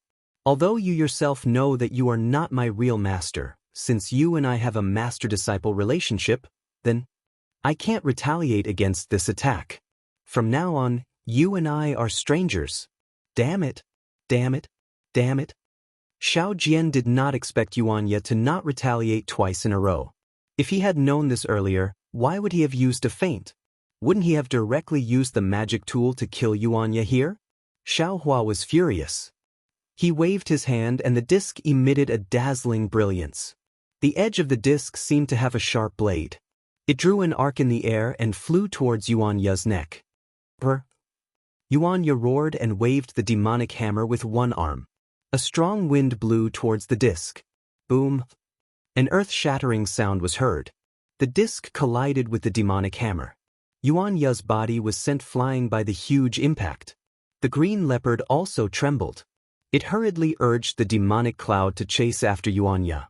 One man and one beast flew for a few feet before Yuanya could regain his balance and land on the green leopard. Looking at his body, more blood flowed from the wounds that were not bandaged. Now, it was all over his body and even dripped down his armor. Although Yuanya was in a sorry state, Xiao Jian was not much better. Xiao Jian did not expect Yuanya, who did not have any spiritual energy, to be able to use a normal hammer technique in battle to the point of perfection and easily hit his magic tool. He also did not expect Yuanya's strength to be strong enough to compete with his own spiritual energy. Therefore, when the magic tool was hit by the demonic hammer, the spiritual energy in the magic tool backfired. Xiao Jian's body trembled rapidly and the not-so-pure true essence in his meridians was somewhat scattered. Kill! Xiao Jian urged his true essence and endured the slight tearing pain in his meridians. He raised his hand and pointed. Woo-woo! The disc-shaped magic tool let out a whimper and flew up like a sneak attack. It opened its poisonous fangs and flew towards the green leopard under Yuanya. Brr! The green leopard was shocked. It let out a low roar and hurriedly dodged. It even spat out a mouthful of demonic chi to block the magic tool. Wang! At this moment, a sinister smile appeared on Xiao Jian's face. He slapped his forehead with the back of his hand and the pressure of a foundation establishment cultivator smashed towards Yuanya and the green leopard like a mountain. Seeing that Xiao Jian was bullying the weak and actually using his pressure, Xiao Hua, who was in the pavilion, was furious. He cursed loudly and was about to move. Master? Xiong Yi hurriedly stopped him. This is a grudge between Yuanya and Xiao Jian. Outsiders cannot interfere. AI, indeed. Xiao Hua sighed. These two people can be considered to be my benefactor. Although Xiao Jian is narrow-minded, I cannot favor one and discriminate against the other. Master, don't worry. With disciple here, how could Yuanya be in danger? Xiongyi laughed. While they were talking, there was another change on the mountain ridge. The pressure of a foundation establishment cultivator was pressing down on Yuanya. Even Yuanya's usually straight waist was bent. However, Yuanya's body trembled. Puff puff. His armor was completely broken. As blood fell into the air, Yuanya waved his arm. The muscles on his body were like a horned dragon. An indescribable ferocious qi rushed out from his muscles and directly resisted the pressure. At the same time, with a roar, the devil hammer in his hand struck towards the sky. Boom! With a loud sound, the devil hammer carried the aura of a vicious beast and collided with Yuanya's pressure. It was as if two magic tools had collided, setting off a huge wave of air.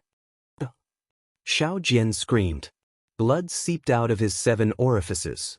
Moreover, his new Daoist robe was also torn apart. Amidst the loud sound, there was another muffled sound. The demonic qi that the green leopard spat out was actually unable to completely block Xiao Jian's magic tool. The magic tool's sharp teeth slashed across the green leopard's front paws. The green leopard roared a few times and quickly fell down.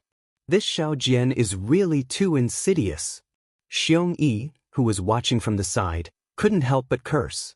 This bastard not only used his pressure, he also wanted to injure Yuanya's mount. Without a mount, how can Yuanya fight with Xiao Jian? Unfortunately, Xiongyi still underestimated Xiao Jian's viciousness. Seeing the magic tool injure the green leopard, Yuanya was also injured in the fight against the pressure. He had no choice but to fall down with the green leopard. Xiao Jian laughed sinisterly again. Yuanya, aren't you always thinking about Xiaohua? Today, I'll let you die under Xiaohua's talisman. As he spoke, Xiao Jian waved his hand and 2 fire talismans flew out from his hand. They flew like lightning towards Yuanya. When they were a few zhang away from Yuanya, boom! They turned into 2 fireballs and attacked Yuanya from the front and back.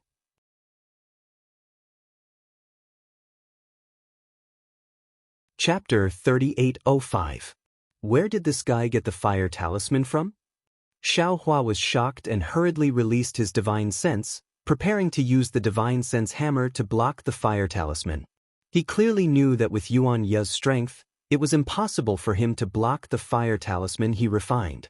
However, just as he released his divine sense, Yuanya's figure unexpectedly flew out of the fire talisman. Yuanya's wolf-like figure skillfully stepped on Xiaohua's familiar footwork, dodging left and right amidst the explosive fire talisman. Big Dipper magical fist? Xiaohua was dumbfounded. Wasn't Yuanya's movement in the fire the Big Dipper magical fist he usually practiced? How do you know how to fly? Seeing Yuanya jump in the air with the help of the impact of the fire talisman, Yuanya turned pale with fright. In particular, Yuanya was born in the forest, so his figure was extremely agile. In a moment he was already close to Xiao Jian. Die. Since Yuanya had severed all ties with Xiao Jian, he would not be merciful. With a cold snort, he curled up his body and rushed toward Xiao Jian like a meteor with the help of the final explosion of the fire talisman. He waved the demonic hammer in his hand again, aiming for Xiao Jian's chest. Oh, so you don't know how to fly at all? Yuanya's last attack revealed his strength. Contempt once again appeared in Xiao Jian's eyes. After all, facing Yuanya who did not have the ability to fly, Xiao Jian was in an invincible position from the beginning. Seeing the demonic hammer coming, Xiao Jian cast a spell with both hands. Rays of light appeared and blocked in front of Xiao Jian like a shield. Then he moved his body and prepared to put some distance between him and Yuanya. Pa pa pa. The demonic hammer rushed over and effortlessly broke Xiao Jian's spell, causing Xiao Jian to be shocked. Damn it, when did this brat become so strong? No wonder he has repeatedly performed meritorious deeds on the battlefield these past few years. Even this old man has a headache when facing him, let alone ordinary people. Just as Xiao Jian was shocked, Yuanya's figure began to stagnate and began to fall. Xiao Jian's mouth curled into a sneer. His figure stopped and he took a deep breath. The true essence in his meridians surged. His hands formed a spell, and dozens of tiny ice spikes slowly formed in his hands.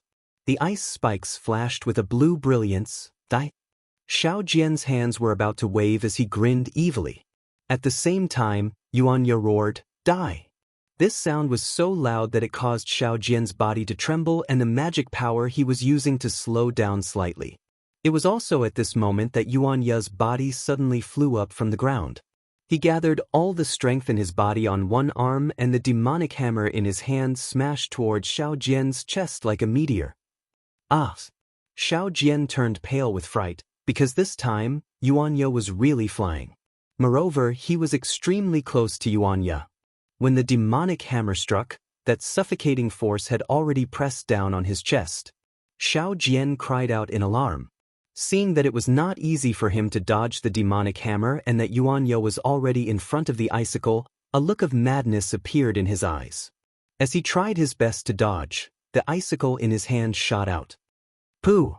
The demonic hammer hit Xiao Jian's left chest. With a muffled sound, his entire collarbone and arm immediately collapsed.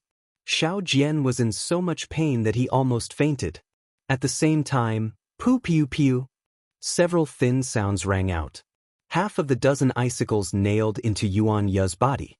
Some of the icicles pierced through his body, while others pierced deeply into his flesh.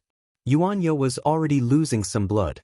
At this moment, he let out a blood-curdling scream as he fell from the sky. Xiao Jian forcefully endured the pain. His uninjured hand touched the small Qiankuan bag. This small Qiankuan bag contained the elixir refined by Xiaohua. Xiao Jian understood that as long as he took the elixir, his life would not be in danger. However, just as he touched the small Qiankuan bag, he suddenly felt a sharp pain in his abdomen. Following that, a layer of death aura flashed across his face. Xiao Jian did not even make a sound as his entire body fell from the sky after Yuanya. Roar! On the mountain ridge, the green leopard, whose flesh had been torn apart by the fire talisman, let out a low roar. It flew into the air and barely managed to catch Yuanya before slowly descending. When Yuanya came down from the green leopard's body, pooh! Xiao Jian's corpse and the demonic hammer also fell, falling right in front of Yuanya. Yuanya's body was covered in blood. The blood red in his eyes had already faded. He stared at Xiao Jian for a moment, then bent down and picked up the demonic hammer with difficulty. Finally, he looked at Xiao Jian, who seemed to have died with his eyes wide open. With each step, he left behind a trail of blood as he slowly walked down the mountain ridge. Kill him, quick, kill him! Just as Xiao Jian walked down the mountain ridge, a group of people suddenly rushed over from below the mountain ridge. The first was a middle-aged man, holding a flying sword in his hand. He shouted, "Yuanya actually dared to kill Prince Xiao. He is going to rebel against Jiang country. We must tear him into 10,000 pieces." "Lu Bingjin, do you want to kill me?" Yuanya's vision was a little blurry as he looked at the middle-aged man in front of him and asked indifferently. "That's right. Prince Xiao is the king of my Jiang country, and also my savior. If you kill Prince Xiao, you will be going against my Jiang country, and you will be a traitor. Naturally, I will take revenge for Prince Xiao." Lu Bingjin shouted, "However, since you are seriously injured, I will not make things difficult for you. Let my subordinates take your life." "Huh, who dares to kill me?" Yuanya stood there, and after laughing, he suddenly roared. His voice was like a bolt from the blue, shocking everyone, and no one dared to make a move. "Who dares to kill me?" Yuanya waved his magic hammer again and shouted loudly. This unparalleled aura was truly terrifying, and no one dared to speak. "Who dares to kill me?" Although Yuanya shouted once again, his voice shaking the mountain ridge, his body was already swaying. The wounds on his body were bleeding profusely, and behind him, a trail of blood followed his feet all the way to the top of the mountain ridge. Although no one dared to reply, Yuanya's body also fell to the ground after the magic hammer powerlessly fell. Lu Bingjin looked at Yuanya, who had fallen to the ground, and hesitated. At this time, behind Lu Bingjin and the others, Dozens of Dao soldiers flew over in a hurry, but the person in front of them was Qin Xiaoyao. "How dare you, Lu Bingzhen?"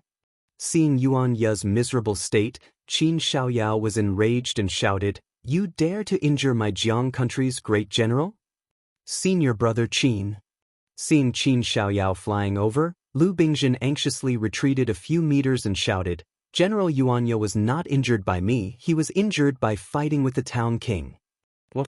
Town king?" Qin Xiaoyao was even more shocked. He raised his head to look at the source of the blood, and when he saw Xiao Jian's corpse, Qin Xiaoyao's face turned pale white. He did not even think of releasing his spiritual will, and flew towards the mountain ridge. When Qin Xiaoyao landed on the ground and inspected the corpse, he was completely dumbfounded. Xiao Jian was indeed deader than dead. A moment later, he turned his head to look at the place where Yuan Ye had fainted. He didn't know what to do. In the blink of an eye, the town king was killed and the great general fainted. The princess's imperial decree has arrived. Just as Qin Xiaoyao was at a loss, a sharp voice came from afar. The sound of horse hooves could be heard, and a female official dressed in palace attire came over with an imperial decree in her hand. Qin Xiaoyao and the others did not dare to be negligent. They all bowed, only to see the female official jumping down from her horse, opening up the imperial decree. "Xiao Jian, Yuan Ye barged into the imperial tutor's garden to duel, and injured the national body of my Jiang country." Lu Bingzhen bowed and stepped forward, preparing to receive the imperial decree. Diawu. Yuan Ye quickly woke up, and stood up from the ground with difficulty. His eyes were wide open, and looking at the imperial decree, he said softly, "Are you going to kill me? This is a fake imperial decree." Qin Xiaoyao roared, "The Changling princess will definitely not give such an imperial decree. Disciples, take this person down, and follow me to see the princess." "How dare you?" the female official shouted, and handed the imperial decree to Qin Xiaoyao with both hands, and shouted, "General Qin, take a look yourself, is this handwriting and the national seal fake?" Qin Xiaoyao took it and looked at it carefully. With a shake of his hand, the imperial decree landed in the dust, and he sneered, "Even if the handwriting and the national seal are not fake, then I, Qin, do not believe that this is the imperial decree of the princess." "Are you rebelling?" the female official screamed. "Where are the imperial guards?" "They are." Suddenly, there was a loud voice behind everyone, and they saw rows of Dao soldiers holding Zhu immortal crossbows and god-killing bows, surrounding Qin Xiaoyao and the others in the center. "Damn it!" Qin Xiaoyao's expression changed greatly. Looking at Granny Ji behind the Dao soldiers, he seemed to understand something. "All of you, surrender yourselves." Granny Ji said coldly, "This is the princess's decree. You have disobeyed the imperial decree and committed a great mistake. If you obey the imperial decree, this old one can still protect General Qin from death." Granny Ji, who gave you the courage to do that? Are you not afraid that Li Shishu will know about this and come from Black Wind Ridge? Are you not afraid that Xiao Zhenren will come back from Yaodai Mountain? You are the one who is bold. Granny Ji sneered. Black Wind Ridge has been besieged by Confucian cultivators for many years. Does Li Shishu have the time to come to Jiang country? Xiaohua's cultivation is strong, but he went to Yaodai Mountain and did not come back. Did you not hear the blood on Yaodai Mountain? He has not come back yet. Do you think he can still come back? Disciples. Qin Xiaoyao waved his hand. I have previously betrayed Jiang country, and have been trying my best to make up for my mistakes. Now it is just like the old saying, the bough is hidden after the birds are gone, and the hound is cooked after the cunning rabbit. Xiao Jian and Yuan Ye have great achievements, and they have already fallen into their trap. What are we waiting for? Kill. The Fortune Gate disciples behind Qin Xiaoyao shouted loudly, ready to rush out. Get ready. Granny Ji's face was cold, and she raised her hand, about to give the order. Who said this old man can't come to Jiang country? Suddenly, a faint voice sounded in the air, and Li Shishu's figure came from the distance. Spiritual Master Li? Granny Ji was shocked, but her panic only lasted for a moment. Chapter 3806. What? This old man is not the imperial tutor of Jiang country now, but you have such a big move without discussing it with this old man? Li Xiang looked in the direction of Granny Ji, but his gaze went past Granny Ji and the Dao soldiers to a pavilion in the distance. Don't you think so, Princess of Chongling? Diawu. Xianxia, who was on the verge of collapse, looked ashen at the pavilion. Qin Xiaoyao saw Li Xiang come over, first stilled, then was overjoyed. He hurried to Xianxia's side, supported him, and took out a pill for him to take. But Xianxia waved his hand, and the pill fell to the ground. His eyes were fixed on the pavilion, as though he had died with a grievance. As expected, the Chongling princess slowly flew out of the pavilion, her face solemn and dignified. Greetings, Your Highness. Lu Bingjin and the others hurriedly bowed, while Qin Xiaoyao looked coldly motionless. Zhenrenli. The Chongling princess did not fly close and said from a distance, "This is the internal affairs of Jiang country. Zhenren is not the imperial tutor of Jiang country. Please do not interfere." Of course this old man is not the imperial tutor of Jiang country. Li Xiang nodded. But this old man was entrusted by Zhenren Shao to guard Black Wind Ridge and help you build Jiang country. This old man has the right to ask you, "Haha, Zhenren Shao wants to help my Jiang country restore? This is a joke." The Chongling princess laughed to the sky. Previously, Aijia did not understand people's hearts and only felt that everyone was good, especially Zhenren Shao who saved Aijia in danger. Aijia entrusted everything to Zhenren Shao, and the great wish of restoring the country to Zhenren Shao. But look, Zhenrenli, do you know what kind of person Zhenren Shao sent Aijia is? This Shao Jian forced Aijia to marry him, isn't it because he covets the throne of Jiang country? And for the throne, he fought with his own disciple. Look at this General Xianxia. When he saw Aijia, he called Aijia his Diawu. If Aijia was not the princess of Chongling, would he do this? Would he make such a moving story? Diawu, do you really think so? Xianxia's body swayed as he spoke with difficulty. There were tears of blood in his eyes. But the Chongling princess ignored him and said to Li Xiang, "Since Aijia has said so much, I am not afraid to say more. Zhenrenli is an open and above-board person. He has kept Zhenren Zhao's trust. But have you ever thought about whether Zhenren Shao really wants to restore my country? Oh, why can't he?" Li Xiang frowned, puzzled. "If he doesn't want to, why would he do so much for you? Daoist Master Shao is only pretending to establish a country for my Jiang country. In reality, he wants to establish his own Shao country." The Chongling princess said coldly. "How is that possible?" Li Xiang was really surprised. Zhenrenli, listen to me," the Chongling princess said with a smile. That day on Black Wind Ridge, when Xiao Hua killed the Copper Pillar State Preceptor, he said, "Shao is the beginning." Zhenrenli, tell me, what is Shao Shi? Wasn't it just to establish the Shao Empire? This is one. Zhenren Shao established the Fortune Gate at Black Wind Ridge. Isn't he going against my Jiang country's royal family? The previous imperial preceptor never established his own sect, right? This is the second. Zhenren Shao not only established the Fortune Gate, but also forbade the disciples of the Fortune Gate from entering politics. Isn't he just trying to separate his disciples from the Jiang country's imperial preceptor and take over my Jiang country's royal family? This is the third. Zhenren Shao said that he did not take my Jiang country's offerings. Then, what benefits does he get from helping Aijia restore my country? If Zhenrenli thinks carefully, doesn't Zhenren Shao want to use Aijia as an excuse to first use Jiang country and then establish Shao country? This is the fourth. There is also the fifth. Since Zhenren Shao took the Copper Pillar State's 5-dragon jade seal, he should give it to Aijia to manage and use. Why didn't he take it out? Isn't it because he wants to establish his own country? There is a sixth. Li Xiang asked with interest. Of course. The Chongling princess gritted her teeth and said, "It has been several years since the Jade Pavilion meeting. If Zhenren Shao took the imperial preceptor's lot, why hasn't he returned? My Jiang country has not been able to establish a country because we are waiting for the imperial preceptor's lot.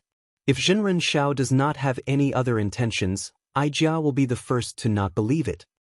Ah, a man who is never content is like a snake trying to swallow an elephant. Li Xiang shook his head slightly. Jinren Shao has done so much for you.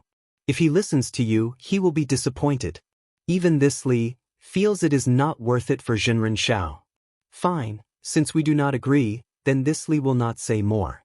Today, Her Highness the Princess has issued an imperial decree. This Li and Jiang country have broken all ties. Since Zhenren Li has come to Jiang country, do not leave for now. The Chongling princess smiled slightly. Ijia still has a place to borrow Zhenren. Li Xiang's expression changed slightly. His gaze was like lightning as he looked at the Chongling princess. He asked in disbelief, You still have designs on the energy stone mines of Black Wind Ridge? What? That belongs to my Jiang country. Is it wrong for Ijia to take it back? The Chongling princess asked. Ah, Chongling princess. You are too greedy. Do you know what you are saying? This old man really does not know what basis you have to dare to say this to this old man. Li Xiang roared with laughter. Of course a Chongling princess does not dare to say it, but this king can say it. Just as Li Xiang was laughing, another middle-aged man walked out of the pavilion that the Chongling princess had flown out of. This middle-aged man wore a purple gold crown and a three-clawed gold dragon king robe. His slender figure looked like jade, graceful and noble. This person flew out of the pavilion and slowly flew towards the Chongling princess on a cloud, his face indifferent. Hi Tian, when did your Jiasa country come to Jiang country to join in the fun? When Li Xiang saw this man, his expression was shocked. He had not thought that the Jiasa country would interfere. Yes, this person was Hai Tian, Prince of Jiasa, the one that Xiaohua had seen at the secret auction. What is strange about this king's appearance? Hai Tian smiled faintly, like a spring breeze, making people involuntarily submit to him. The so-called Jiang country has yet to be established, and this capital city is a city without a master. This king came to take a look. It won't hinder anyone, right? It's fine if it's not a hindrance, but if it's a hindrance, then it's best not to come. Li Xiang narrowed his eyes and said coldly. Actually, at this time, how could he not know that the twists and turns were all caused by the Jiasa country? Ha, fellow Immortal Li is right. Hai Tian laughed. It's fine if it's not a hindrance, but if it's a hindrance, then it's best not to come. Since you're here and you're in the way, then it's best not to go back. Li Xiang nodded. Prince Hai Tian clearly wants to interfere in the matters of Jiang country, and clearly has the intention to get involved in Black Wind Ridge. Of course. Hai Tian did not hesitate to reveal his ambition. This king has always wanted to see the strength of Black Wind Ridge, but the tortoise shell formation of Black Wind Ridge is really powerful. This king knows that he does not have the ability to break that formation. Since fellow Immortal Li has come today, then don't go back. Li Xiang laughed. I understand. All of this. It was all bait just to lure me into it. So I am the big fish that the prince wants to catch. Yes, in the entire country of Jiang, only fellow Immortal Li is worthy of my attention. Otherwise, how could I come here personally? Hai Tian nodded and replied. You want to capture me with just your strength? Li Xiang sneered. Aren't you afraid of a life and death struggle? This king naturally doesn't need to worry before the destruction of Jiang country. Hai Tian rubbed his nose, his posture was very carefree, but the current me is far from the Hai Tian that fellow Immortal Li has seen before.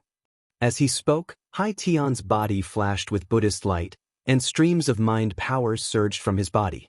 As Hai Tian formed a Buddhist seal with his hand, a Buddhist protector's Vajra image slowly appeared on the surface of Hai Tian's body. Sensing Hai Tian's Buddhist protector's divine ability, Li Xiang's expression changed slightly. He understood in his heart that with his early nascent soul stage cultivation, he really wasn't a match for Hai Tian. Fellow Immortal Li. Hai Tian raised his neck and said, This king still advises you, don't tear your face too much. Your Li country and my Jiasa country can be considered allies in the early years, and have long since had some feelings of incense. If you are willing to submit, This king doesn't mind speaking in front of my Jiasa country's king, heh. Not waiting for Hai Tian to finish speaking, a sneer came from about 10 zhang to Li Xiang's right. Amidst the runes in the air, Xiaohua's figure gradually appeared. So what if we tear apart all our faces? What? Hai Tian, are you going to bite me? Daoist Master Xiao. Hearing Xiaohua's voice, Qin Xiaoyao's face lit up. When Xiaohua's figure appeared, he couldn't help but shout, Daoist Master is back? Daoist Master Xiao is back. Daoist Master Xiao is back. The hearts and livers of the Fortune Gate's disciples had been tormented several times and were somewhat numb. Now that they had come back from death's door, seeing Xiaohua return, they couldn't help but cheer. Even the previously indifferent Chongling princess and the indifferent Granny Ji's faces instantly changed. Yuanya. As soon as Xiaohua appeared, other than saying this to Hai Tian, he opened his mouth and scolded, You useless thing, hurry up and take the pill. Your grandmother, haven't you heard of that saying? There are plenty of fish in the sea? You are the dignified descendant of the Wolf King from the Wolf Valley. How can you be bewitched by this vulgar and beautiful woman of the secular world? You are just the daughter of a fallen country's king. What is so great about you? In the future, this old man will find you an immortal palace maid. Daoist Master? Yuanya, who had been robbed by the ruthless secular and cold profiteer, couldn't help but cry out when he heard Xiaohua's scolding, which was more warm than any kind of warm words. It seemed that blood-red tears flowed from his eyes that had never shed tears before. Daoist Master said, Yeah, quickly take the pill. Qin Xiaoyao hurriedly sent the pill to Yuanya's mouth. This was personally refined by Daoist Master.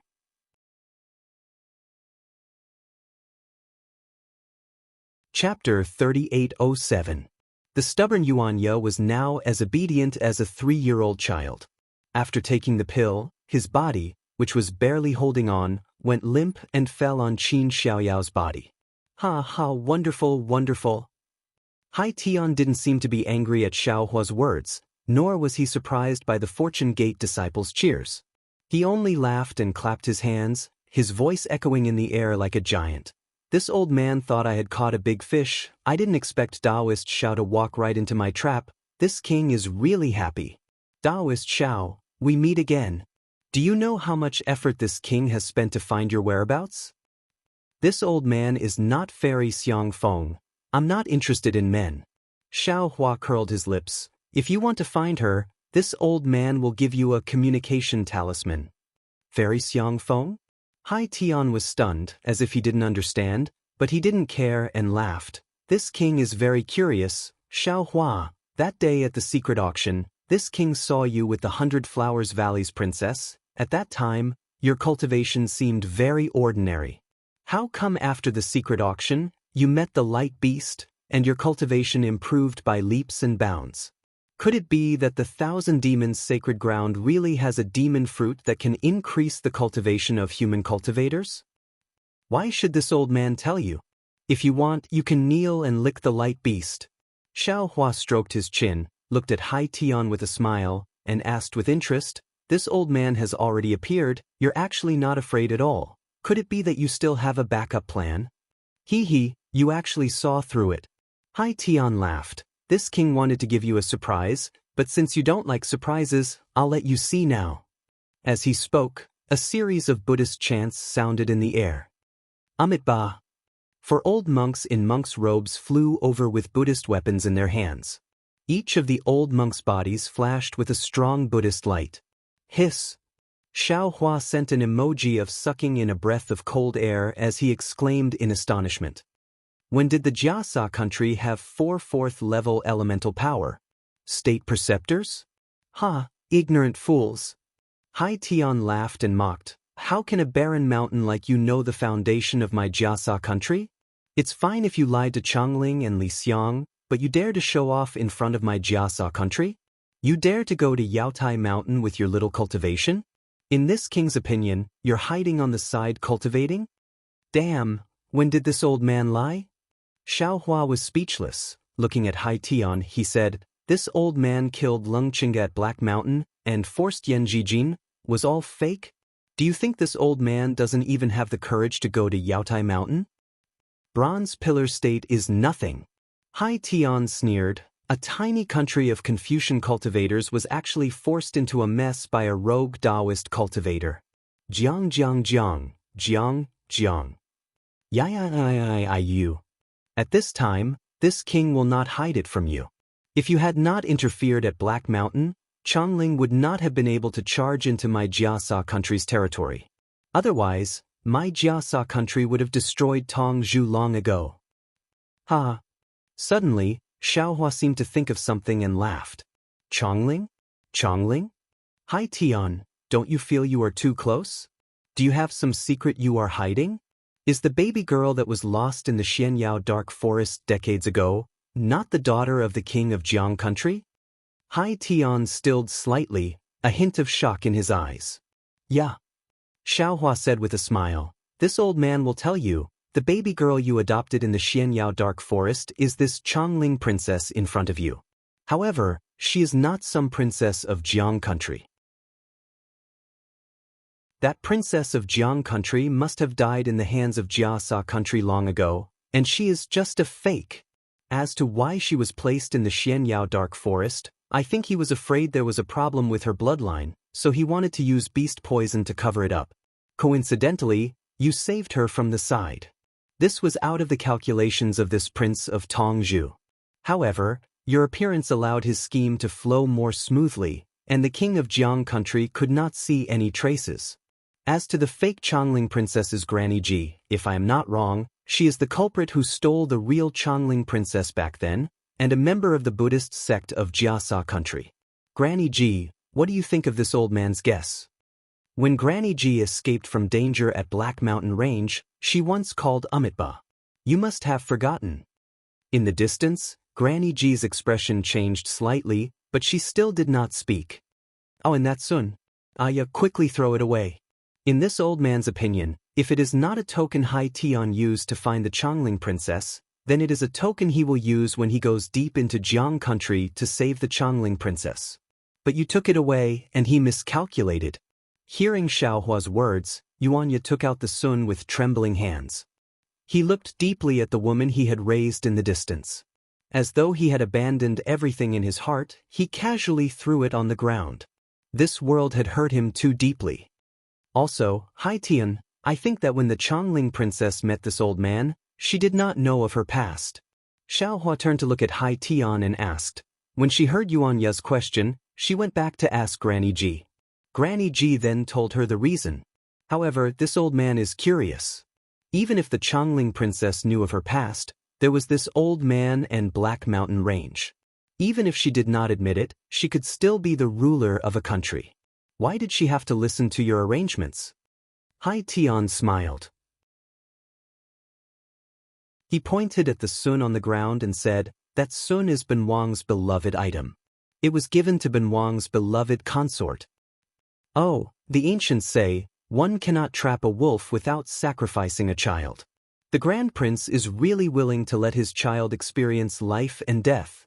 Xiaohua immediately realized, but then he sneered. This kind of lie is enough to fool a child. Now that you mention it, you really underestimate our experience. Since you are Ben Wang's descendant, if you do not contribute, how can you enjoy the honor of a country? Hai Tian did not mind Xiaohua's provocation. People like Xiao Jian who only want to take advantage by scheming will all become bubbles in the end. Xiong Yi, is this something you can think of?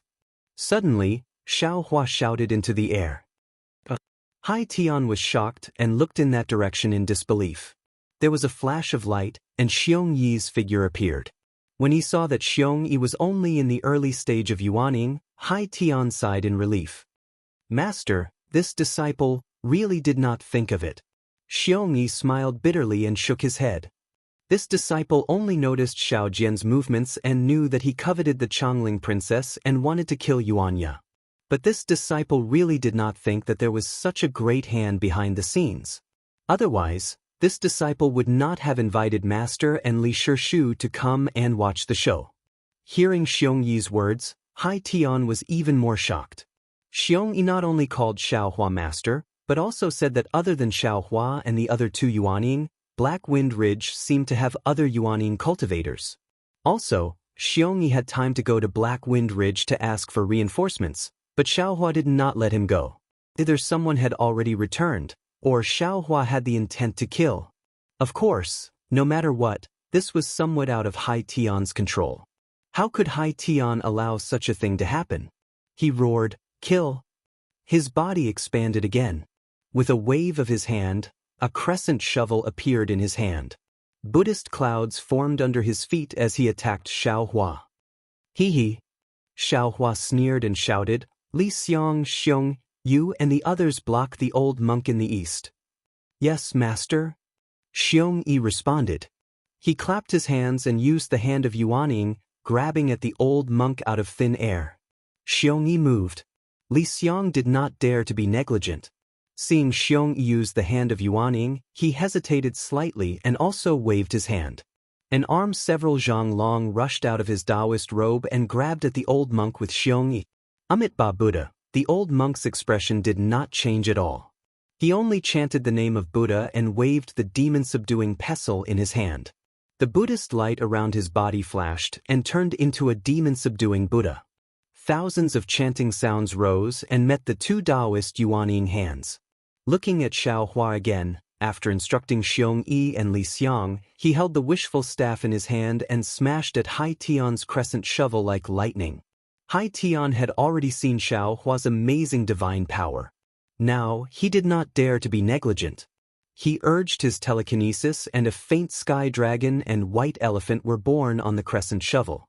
It was as if there was really the power of 9 dragons and 9 elephants, roaring and rushing to Xiaohua. Clang! The two murderous weapons collided with a deafening sound. Hai Tian felt an unparalleled force coming from the crescent moon shovel. The celestial dragon and the white elephant in the light of Buddha were annihilated in an instant.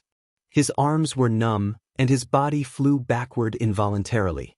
The force rushed into his golden body of Buddha, and his entire golden body trembled rapidly, almost collapsing.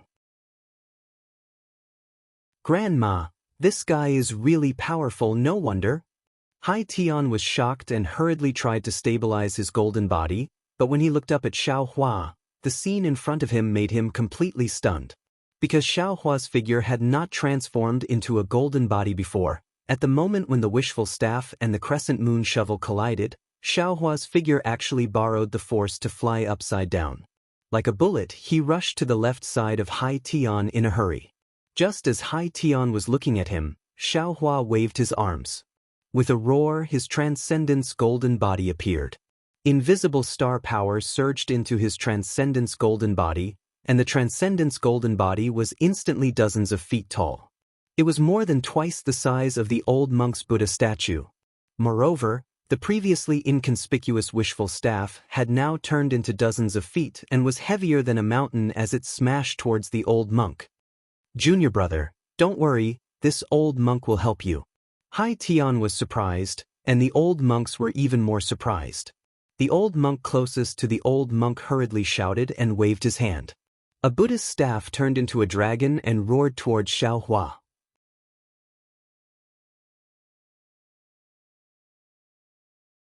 Chapter 3808.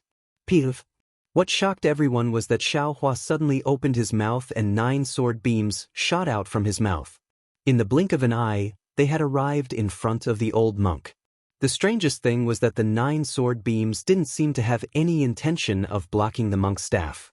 Instead, they went around the monk's staff and turned into a huge sword that slashed towards the old monk. Boom! There was an even louder bang than before. The wishful steel staff hit the old monk's demon-subduing pestle. Not only was the demon-subduing pestle smashed into pieces, but the Buddha's light scattered in all directions. Even the huge wave of air blew the cultivators on the mountain ridge to the side.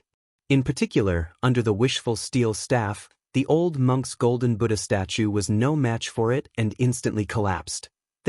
How is this possible? Hai Tian was completely dumbfounded. Just now, Xiaohua's wishful steel staff did not seem so powerful. This is a Buddhist protector with upper 4th grade elemental energy.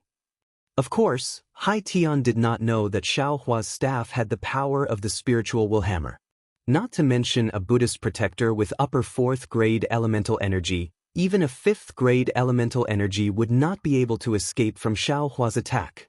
This was not the end of Hai Tian's nightmare. King! Another loud sound rang out. The staff hit Xiao Hua, who did not want to dodge at all. Thousands of sparks splashed out from Xiao Hua's body. The staff returned to its original form, but Xiao Hua was not injured at all. How is this possible? Hai Tian groaned, feeling bad in his heart. King! Another loud sound rang out. The giant sword fell and the old monk's huge arm, which was not protected by a Buddhist weapon, was cut off. Blood flowed out from the severed arm like golden liquid. Not only that, the giant sword instantly turned into 9 stars and crazily stabbed at the gradually collapsing golden Buddha statue. It was more flexible than Xiao Hua's control. Don't hurt my senior brother. The third old monk just flew over and roared. He raised an alms bowl and a huge suction force tried to suck the 9 stars away. Gee! A very strange voice appeared in the air. Old monk, you are eyes dish, obediently come to the plate. Who is it? The old monk was shocked.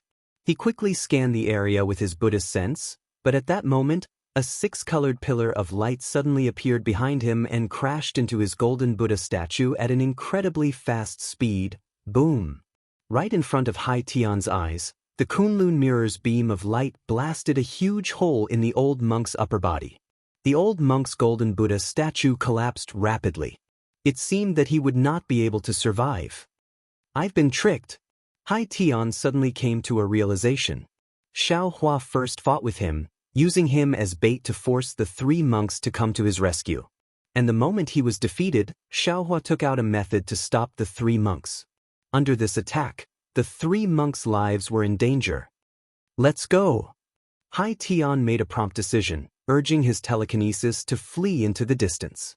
Hai Tian, don't you think it's too late to leave now? Xiao Hua smiled coldly. He tossed his right hand and muttered an incantation.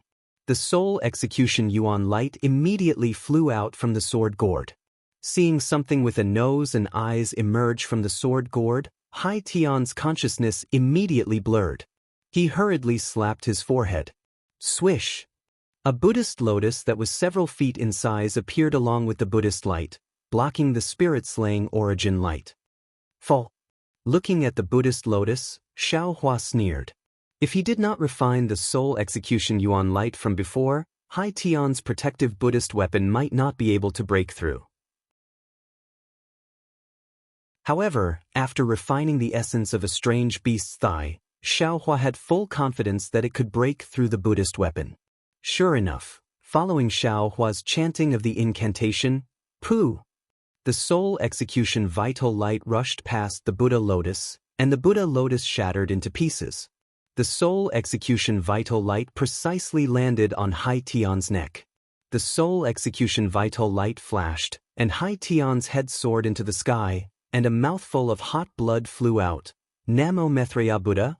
After killing Hai Tian, Xiao Hua did not hesitate. He looked at the collapsed golden Buddha statue of the old monk and said, as the son of Buddha, you should strictly abide by the rules and precepts. As a Buddhist protector, you should subdue the devil and become Buddha. You used the power of Buddha to oppress the common people, you should be destroyed. Immediately after, the divine will hammer fell from the sky. Boom! The Buddhist protector who only had the strength of a 4th grade essence force was smashed into a golden liquid. A blood-curdling scream came from not too far away. Under the 9 stars illuminating the sun, another old monk was also unable to escape from the Confucian cultivator Xiao Hua's flying sword. Who knew how many holes were pierced through his body, and he died on the spot. 3 monks and a prince were instantly killed by Xiao Hua alone. Not only was this shocking, even the last monk who was fighting with Xiong Yi and Li Xiang was flustered. 2 early nascent soul-stage Daoist cultivators were naturally not a match for him, a Buddhist protector who only had the strength of a 4th grade essence force. However, it was not easy for him to kill the 2 of them. Especially since he had only fought a few rounds with the 2 of them, the outcome of the battle had already been decided. How could he remain calm? Unfortunately, before he could activate the Buddhist light to escape, the voice of the green-robed Xiaohua came from above his head again. Tsk, what a pity for a monk like Mingquan. He actually didn't have a saraira. The monk was shocked. He did not hesitate to smash the demon-subduing pestle into the sky. However, what was extremely strange was that, boom! Under his body, the Kunlun mirror's beam of light flew out and instantly pierced through his golden body from bottom to top. The monk died with his eyes wide open. He did not even see the appearance of his opponent. Ah! The green-robed Xiaohua laughed loudly. That strange laughter was everywhere in the mountain range. A simple diversion was actually used by him so skillfully. In the blink of an eye, he had killed 2 monks, which really made him excited. The laughter disappeared. Everyone still did not dare to believe it. That year, Xiaohua fought Longqinga in front of the Black Wind mountain range. Although he also defeated many Confucian cultivators of the 4th level of origin power, that battle was so dangerous that Xiaohua himself was seriously injured. And today, it was only a dozen years later. In the eyes of cultivators, that was not too long ago. Xiaohua actually so easily killed 5 people who were almost at the same cultivation level. What kind of divine ability was this? Not to mention how much stronger his magic power was, just this method alone was too strange. However, what made Qin Xiaoyao and the others feel familiar was that with a wave of Xiaohua's hand, the Qinquan pouches on the 5 people's waists all fell into his hand. When he opened them to take a look, a familiar smile appeared on his face again. Master? Xiong Yi looked at Xiaohua's divine ability, which was even more powerful than the one at the Jade Pavilion gathering. His eyes flashed with passion. He flew in front of Xiaohua and bowed. How should we deal with this now? Master, please tell us. Xiaohua stood in the air. He looked at Xiao Jian's corpse, and then at Yuan Ya's pale face. His thoughts were in a mess. These 2 were the first people he had encountered after coming to the hidden Immortal continent. They had been so good master and disciple back then, but now they had fallen to such a state. Part of this was due to Hai Tian of Jiasa. But if Xiao Jian did not have his own plans, and his desire to kill Yuan Ya, how could he have ended up like this? Why does it have to end with killing each time? Xiaohua sighed. His gaze swept across the corpses of Hai Tian and the other Jiasa cultivators. These people were too deeply involved in the mortal world, and could not compare to Ku Tuchuo of the Single Liang. In the end, Xiaohua's gaze landed on the Chongling princess. At this time, the Chongling princess was as panicked as a quail. Her bloodless face had a pair of terrified eyes. She did not dare to meet Xiaohua's gaze, and only secretly looked at Yuan Ya. Unfortunately, Yuan Ya had thrown his worldly ties to the ground with the sun. The Chongling princess' gaze was not as good as a leaf in the wind. Chongling, Xiaohua said coolly. This surprised the Chongling princess. She did not have a blaming tone. Daoist Xiao. The Chongling princess immediately realized and hurriedly knelt on the ground. She kowtowed and said, I Jia was bewitched by Hai Tian of Jiasa, no need to say more. Xiaohua waved his sleeve and stopped the Chongling princess from speaking. He said, This old man heard your words just now. To say that this old man is disappointed is true. But this old man is also very happy. You allowed Yuan Ya to see human nature, and allowed him to take another step out of the Black Jade Dark Forest. This is better than anything else. Of course, the reasons you speak of are not this old man's original intentions. They are just your suspicions. You really are gauging the heart of a gentleman with the yardstick of a villain. Since this old man promised you, I will give it to you. As he spoke, Xiaohua raised his hand and took out the imperial teacher's lot. He looked closely and grimaced. This old man risked my life to get the imperial teacher's lot. I really did not expect to fall to such a state. Daoistly, this Xiao really regrets not listening to your advice. Xiaohua looked at Li Xiang. Li Xiang looked at Xiaohua with narrowed eyes and said with a smile, Does Daoist really regret it? How, of course not. Xiaohua laughed. If this old man did not go, how could I know so much of the truth? As he spoke, Xiaohua decisively threw the imperial teacher's lot to the Chongling princess and said, "The imperial teacher's lot is here. Revive Jiang country yourself." But, seeing the imperial teacher's lot land not far from her head, the Chongling princess bit her lips and thought of something. However, what she was thinking was not important. Xiaohua waved his hand and said to Qin Xiaoyao, "Xiaoyao, all Fortune Gate disciples return to Black Wind Ridge. No one is allowed to stay in Jiang country." "Yes, old master." Qin Xiaoyao looked coldly at Lu Bingzhen and shouted, "Disciples, pass on old master's orders. We will return to Black Wind Ridge with old master." "Yes." The group of disciples raised their eyebrows and exhaled in relief. Then they scattered in all directions. Seeing the disciples leave, Qin Xiaoyao supported Yuanya and flew into the air. He bowed and said, "Disciple greets old master." "And Xiaoyao, you did well." Xiaohua smiled and said, "You are righteous in front of right and wrong, far better than before." "Disciple does not deserve praise." Qin Xiaoyao hurriedly smiled. "It is all disciples' fault for not taking care of Yuanya and Xiao Jian. This is not your fault." Xiaohua waved his hand. "How can you see the rainbow without going through the wind and rain? If not for today's matter, how could Yuanya enter this old man's sect?" Ah! Yuanya was really disheartened. Hearing Xiaohua's words, he was shocked. "Senior Xiao, what did you say?" "Your grandmother, you secretly learned this old man's ultimate skill. Do you still want to escape from this old man's hands?" Xiaohua reached out and slapped Yuanya's head.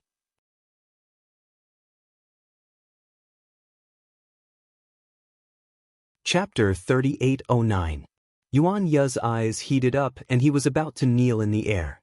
Unfortunately, he was injured. After moving a few times, his mouth twitched in pain. However, as stubborn as Yuanya was, he still knelt there with difficulty and kowtowed 9 times in the air. "And get up." Xiaohua was very satisfied. He raised his hand and said, "I did not expect your talent to be good. Who taught you this flying skill?" Lug, Yuanya did not dare to hide and hurriedly explained. He was afraid this disciple would be injured in front of the 2 armies, so he secretly taught me. "Very good." Xiaohua nodded. With a wave of his hand, the Pegasus and flying carriage landed in the air. He said, "Return to Black Wind Ridge with this old man." "Yes." Yuanya and Qin Xiaoyao agreed. When Xiaohua and the others got on the flying carriage, the 2 also got on respectfully. The Pegasus raised its head and neighed. A milky white light streaked across the sky and quickly disappeared into the horizon. "Whoa!" The Chongling princess looked at the deathly silent imperial tutor park, and then looked at the dazed Lu Bingzhen and the others, and the Dao soldiers she had trained. Suddenly, she collapsed to the ground as though her bones had been pulled out. She started to cry bitterly. The tears fell on the ground, but they disappeared in an instant. It was very similar to what the Chongling princess had lost in half a day. Everything was gained and lost in an instant. The Pegasus pulled the flying carriage out of Jiang country. After flying for a while, Xiongyi said in a low voice, "Master, wait a moment. This disciple has something to report to Master." "What is it?" Xiaohua asked curiously. "Master, just follow this disciple." Xiongyi did not say more. He flew down from the flying carriage and flew to a place outside the capital of Jiang country. Xiaohua was also surprised and followed Xiongyi. A short while later, a large manor appeared in front of the 2. Xiaohua's consciousness swept over, and a surprised expression appeared on his face. He said curiously, "Xiongyi, why are there so many boys? There must be tens of thousands?" "Yes, master," Xiongyi said with a smile. "Master has orders, how can Qin Xiaoyao and the others dare to neglect?" Naturally, they searched everywhere. There are many orphans in the poor villages near Yu province. The disciples did not care about the cost, and scattered large amounts of silver. Naturally, they brought many boys. Actually, from what this disciple sees, half of them are choosing boys for master, and the other half are doing good deeds. Earlier, these boys were left behind at Black Wind Ridge. When I came here, I felt that it was inappropriate. Those demons, cough cough. To tell the truth, I didn't dare to trust them, so I sent them here. Later, Master Sun Kong and Senior Zhang Daoran also sent boys over, and I gathered them here. I've also taken the time to take a look at these child disciples. The ones sent by exalted Sun Kong and Senior Zhang Daoran are indeed top-notch talents. The disciples we're looking for are much worse. It doesn't matter. Regardless of their aptitude, all of them are now my Fortune Gates disciples. Xiao Hua laughed heartily as he said, "Gather all these children, this old man will take them with the nation weapon." "Yes, master." Xiong Yi was the first to descend. He ordered the Fortune Gate disciples in the manor to gather the 10,000 children together.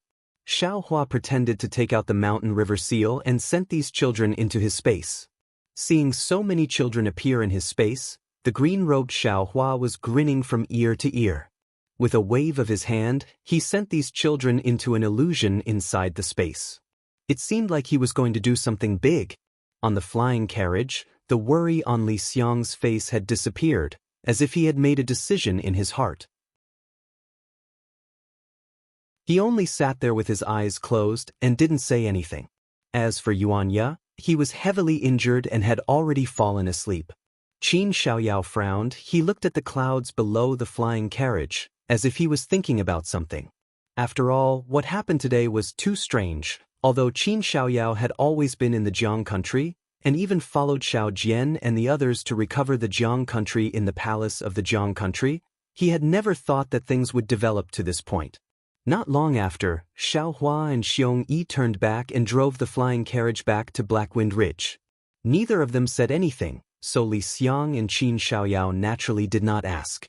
After Xiao Hua and the others returned to the Blackwind Ridge, the Fortune Gates disciples also returned from Jiang country, Copper Pillar country, and even other places. None of them were reluctant to leave Jiang country. Whether it was Lu Yi or the Black Bear spirit, both of them were bewildered.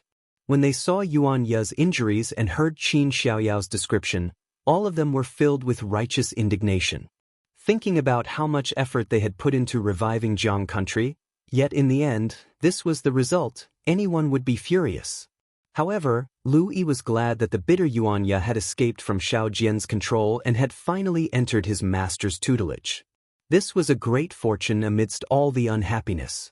The matter of the Fortune Gate disciples returning to Blackwind Ridge naturally could not be hidden from Shui Mingzi, Ao Zhantian, and the others. When they found out the reason, their anxious hearts calmed down, and they waited for Xiao Hua's decision. On the other hand, Xiao Hua only showed his face once in his cultivation cave after returning to Blackwind Ridge, then he went into seclusion.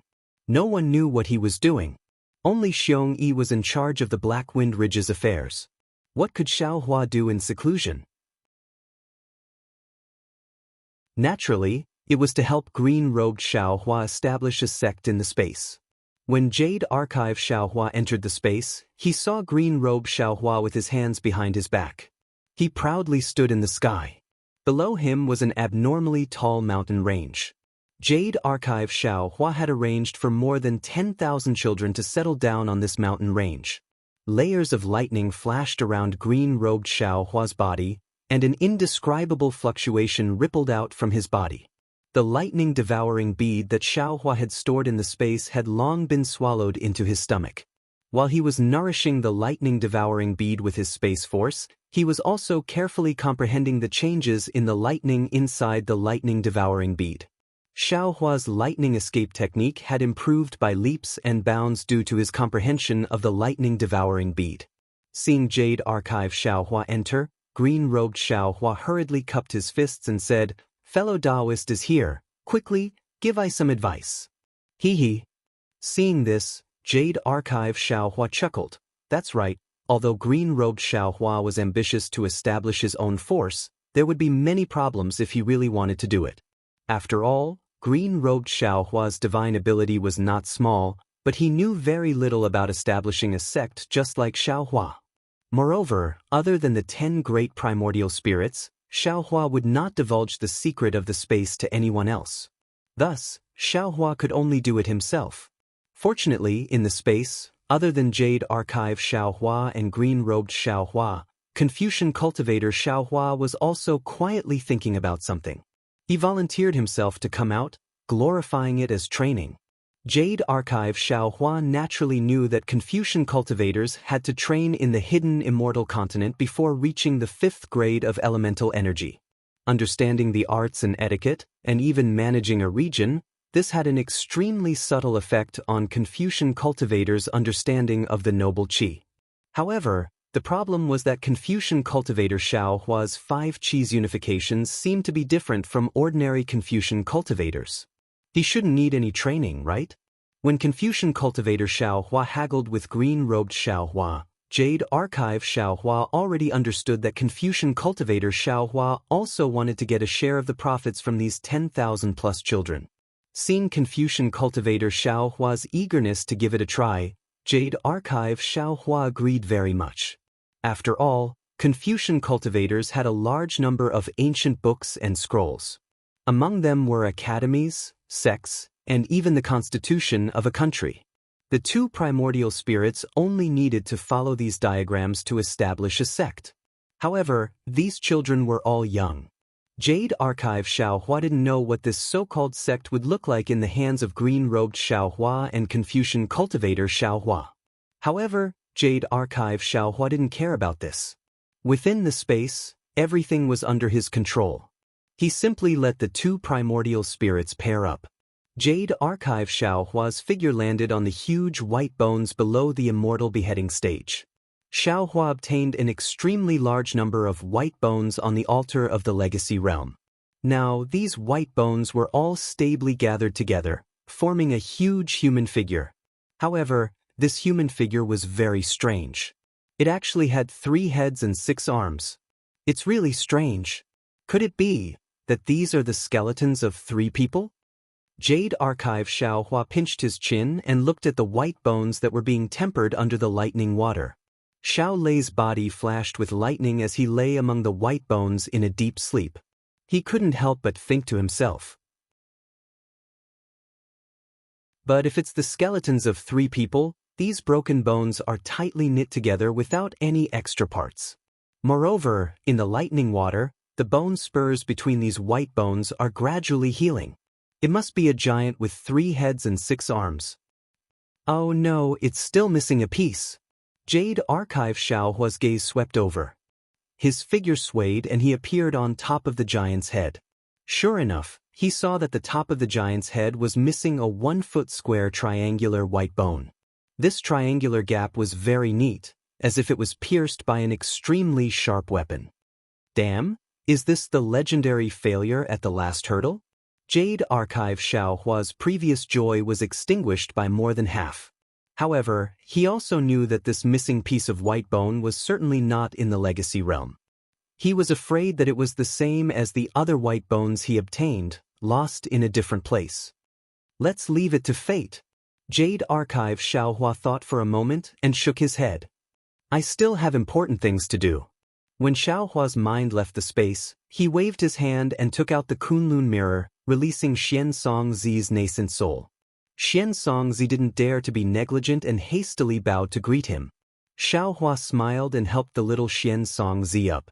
He asked, "Is there anything wrong with fellow Daoist's current cultivation?" Xianxi said with a smile, "I'll let Daoist know that there are many twists and turns in the cultivation of scattered nascent soul. Many of them are not what I have experienced before. Many times even I am not sure. Moreover, I don't have a physical body, so I feel that there are many restrictions in comprehending cultivation methods." Xiaohua thought for a moment and took out a new spiritual intelligence derived from the northern underworld breath. He smiled and said, "Is fellow Daoist talking about this?" "Well, what is this?" Xianxi looked at this somewhat strange thing. He didn't know what it was and looked at Xiaohua in bewilderment. This is the spiritual intelligence derived from fellow Daoist's ink cloud pupil. Ah? This is the spiritual intelligence derived? How did Daoist know? Xianxi was in disbelief. After all, there was only a name and no image. Who knew which one was the spiritual intelligence derived?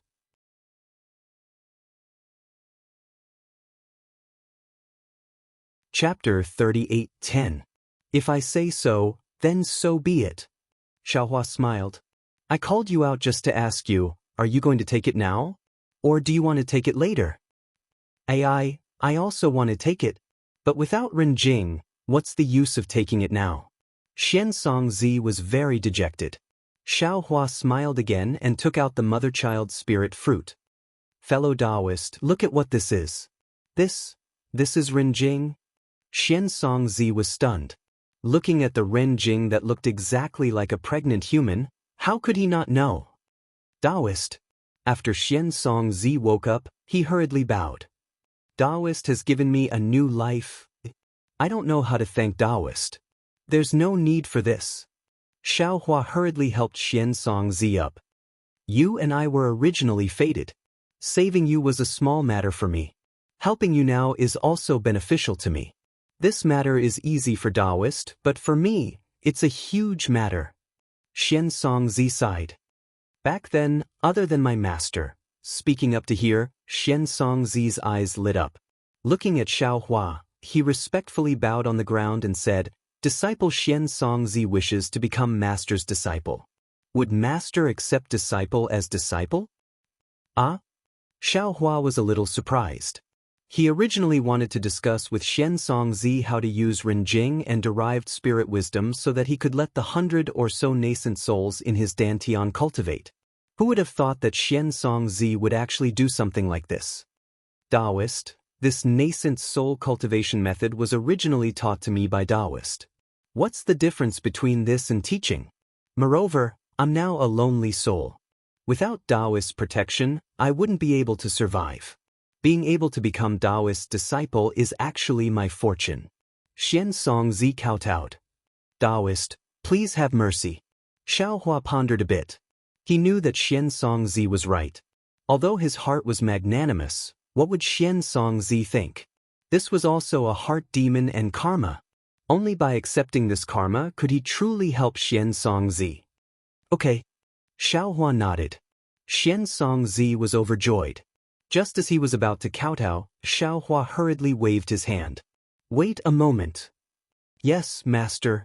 Xianxongzi was amazed, but when Xiaohua released Master Daoist Jingting's nascent soul, Xianxongzi understood. Spiritual Master Jingting's nascent soul was protected by the green-robed Xiaohua in the Lianyao flask, so his nascent soul wasn't obliterated. Now that he had rested for a few years, he had recovered a little. Now that he appeared in front of Xiaohua, although he knew that he had escaped death, his little face was filled with despair just like Xianxongzi. Master Daoist Jingting? Xiaohua points his finger and says, You were fated to meet this Xiao at the Jade Pavilion conference, and you were even implicated by this Xiao inside the formation. Now that you've lost your physical body and only have your nascent soul left, this Xiao is willing to bear this karma for you. Are you willing? Daoist Master Xiao. Daoist Master Jingting looks at the Yuanying kneeling in front of him, somewhat puzzled.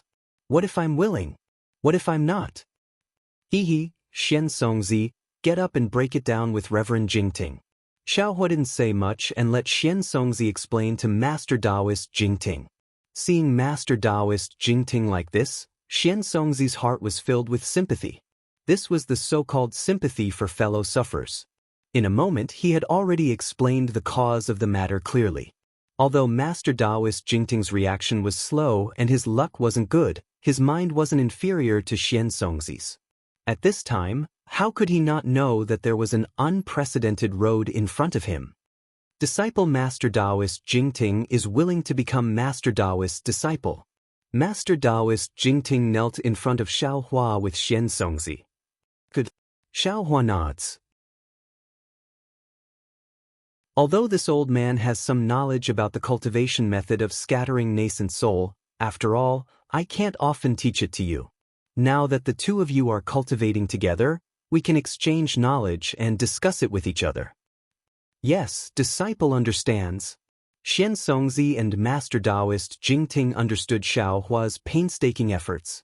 The two of them kowtowed together 9 times, which could be considered as becoming Master Daoist. All right, since you've become Master Daoist Jingting's disciple, Master Daoist Jingting? Xiaohua says with a smile, Master will first teach you the cultivation method of scattering nascent soul. Master, just call disciple Jingting. Daoist Jingting says respectfully. Good. After saying that, a crystal thread as bright as a crescent moon appears between Xiaohua's eyebrows and enters between Master Daoist Jingting's eyebrows. Boom. Master Daoist Jingting feels as if his mind is being bombarded by a huge object. Countless words and understandings fall into his mind. Master Daoist Jingting doesn't dare to be negligent. He immediately sits there cross-legged and closes his eyes to comprehend. Xiaohua takes back the soul thread and looks at Xianxia beside him. He says with a smile, "This old man still has some understandings. I won't teach them to you for now. After Jingting finishes comprehending, you can discuss with him how to take Renjing and develop spiritual wisdom." "Yes, Master." Xianxia restrains the ecstasy in his heart and answers with a bow. Xiaohua walks out of the quiet room. Lu Yi, who is guarding the door, hurriedly bows and says, "Greetings, Master." "And how is Yuanya?" Xiaohua is somewhat worried about Yuanya, who almost died. Brother Ye is fine. After taking Master's miraculous spirit pill, his injuries are already fine. Lu Yi obediently answers, "It's just that he was hit hard by Diao Wu's matter and can't come back to his senses for a while." Just now, disciple heard from Wang Yuanfei that Brother Ye was called by his mother to roast some meat for him to eat. "That's right." Xiaohua nods. Although Yuanfei's mother doesn't have much experience, she is Yuan Ye's teacher in the matters between men and women. It's not bad to listen to more advice. If you see Yuan Ye, ask him if he has thought it through. If he has, then come see me. "Yes." Lu Yi bows and answers. Also, Senior Shui Mingzi and Ao Zhantian came to find Master a few times. It seems like they have some matters to discuss. Are the two of them together? Or did they come separately? Xiaohua sits on the brocade chair and asks with interest. The two of them came separately. Invite fellow Shui Mingzi over. Xiaohua says after thinking for a while. Lu goes out. Not long after, Shui Mingzi enters the cave. Xiaohua invites him to take a seat. The two of them exchange greetings for a while. Shui Mingzi says with a smile, "I came to find Daoist Xiao because I have a private matter to discuss with fellow Daoist." "Oh, fellow Daoist, please speak." Seeing that Shui Mingzi didn't mention leaving the Black Wind Ridge and instead talked about private matters, Xiaohua unconsciously raises his eyebrows. "Previously, I also told Daoist that the situation in the hidden immortal continent is very delicate. The changes in the Yaotai mountain will probably anger the immortal palace. We Daoist cultivators who survived the Yaotai mountain will have to think about how to deal with it." Shui Mingzi seems to have thought about it long ago. He quickly explains, "For a shrinking force like the Black Wind Ridge, not coming out is one way. Another way is to leave the hidden immortal continent to temporarily avoid the limelight. I am not talented, but I have some dealings with the Demon King of the ancient Bell Mountain in the Thousand Demons Sacred Realm, so I want to temporarily avoid this place. I saw that Daoist Xiao treats Black Bear, White Lion and Golden Eagle very well. I presume that you don't discriminate against Demon Kings, so I want to invite Daoist Xiao to come with me." "Hee." Xiaohua smiles. "Fellow Shui Mingzi, it can't be that simple, right? Is there something else?" "Of course. If it were that simple, I wouldn't have come here so seriously." Shui Mingzi smiles mysteriously. 50 years later, near the ancient Bell Mountain, there will be a grand event in the Thousand Demons Sacred Realm. As for what it is exactly, I can't reveal it at this time. If Daoist Xiao is interested, why don't we take this opportunity to go together? With Daoist Xiao's skills, you will definitely gain something." "I see." Xiaohua thinks to himself. That day, Ao Zhantian said that Shui Mingzi has some background. This must be the reason. He, a Daoist cultivator, can actually participate in the grand event of the Thousand Demons Sacred Realm. Maybe he also has the bloodline of the demon race. This grand event also depends on one's skills. But now, do I still need to go to the Thousand Demons Sacred Realm? Thinking of this, Xiaohua smiles. I thank fellow Shui Mingzi for thinking so highly of me. However, this matter will take at least 50 years. There is still some time until now. I don't want to leave so early. Sigh, 50 years is just the blink of an eye. Shui Mingzi persuades, now is a sensitive time for Confucian cultivators. Wouldn't it be better for fellow Daoists to take this opportunity to get rid of the trouble? Let me think about it. Xiaohua doesn't agree. Shui Mingzi doesn't insist. He takes out the jade eye and the token and gives it to Xiaohua, saying, this is the location of the ancient Bell Mountain and my token. If Daoist Xiao goes and I'm not there, just show the token and the Demon King will definitely treat you with respect. But Xiaohua takes it and says, if I have nothing to do, I will definitely go. Okay, I will wait for Daoist Zhao's arrival. Shui Mingzi stands up and leaves. After Xiaohua stands up and sends him off, he asks Lu Yi to invite Ao Zhantian. He looks at the jade eye and the token in his hand with a smile and puts them away. He just came back from the Misty Mountain Maze and still has many things to learn. How can he have the time to go to the Thousand Demons' sacred realm? Not long after, Ao Zhantian also arrives. Unlike Shui Mingzi, Ao Zhantian's first sentence is, Daoist Xiao, did Shui Mingzi find Daoist Xiao? Xiaohua smiles. The Black Wind Ridge is only so big. Ao Zhantian will know whether Shui Mingzi came or not with just a sweep of his divine sense, so there is no need for him to hide. After Xiaohua slightly nods, Ao Zhantian says, previously, I vaguely knew that fellow Daoist Shui Mingzi's origin is not simple, but I didn't expect him to be related to the Demon King of the ancient Bell Mountain. His origin is not small. Xiaohua asks curiously, does the Demon King of the ancient Bell Mountain have a special origin? Daoist Xiao lives in the Yu province, which is east of the hidden Immortal continent, so you might not know much about the Thousand Demons' sacred realm. The Demon King of the ancient Bell Mountain. I heard that he is the descendant of a great sage in the Thousand Demons' sacred realm. Do you think Shui Mingzi's origin is powerful? Great sage. Xiaohua nodded. This is a senior of the 9th grade of origin power. No wonder. It's not just the 9th grade of origin power. Ao Zhantian sighs. A great sage is a supreme being who can tear apart space and shatter the void at any time.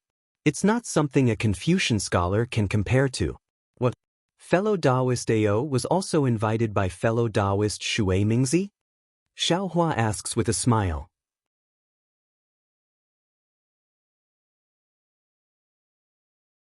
Chapter 38:11. Ao Zhantian nodded with a smile. Yes, Shui Mingzi had discussed this with me before. However, I had an important matter to attend to, so I didn't agree to his request. Today, I came here to discuss this matter with Daoist Master. Xiaohua was stunned. What do you want to discuss with me? Ao Zhantian pondered for a moment and sent a voice transmission. Do you know about Dragon Island? Xiaohua's heart skipped a beat. What do you mean by that? Which cultivator on the hidden Immortal continent doesn't know about Dragon Island? If you have the opportunity to go to Dragon Island, would you be willing? Ao Zhantian stared at Xiaohua's face as if he wanted to see through his true thoughts. If Xiaohua hadn't met Ao Zhantian, he would have been very interested in Ao Zhantian's suggestion. However, it was clear that Ao Zhantian's so-called opportunity wouldn't be as good as Ao Zhantian's. Xiaohua couldn't help but hesitate. After thinking for a moment, Xiaohua asked in a low voice, can you tell me the reason behind this matter? Alright. Ao Zhantian saw Xiaohua's hesitation and had a bad feeling. After thinking for a moment, he decided to tell him everything. After Ao Zhantian finished explaining everything, Xiaohua stroked his chin and fell into deep thought. The reason why Ao Zhantian's surname was Ao was because there was an additional person in his surname compared to the Ao of the Dragon Palace. This meant that he was a distant relative of the Dragon Palace's bloodline. This was also what Xiaohua had seen at the Jade Pavilion conference. Ao Zhantian had the Crimson Dragon bloodline and could use the True Spirit avatar. Of course, Ao Zhantian's bloodline existed in both the human and demon races. The Dragon Palace didn't really care about them. However, these demons and humans were all descendants of the dragon bloodline. Therefore, every 100 years, the Dragon Palace would hold a selection ceremony to select the purer and more powerful disciples to enter Dragon Island. However, Ao Zhantian and the other descendants of the dragon bloodline only had 3 chances. If they couldn't set foot on Dragon Island after 3 chances, they would lose the right to enter Dragon Island. The Dragon Island was a mysterious place.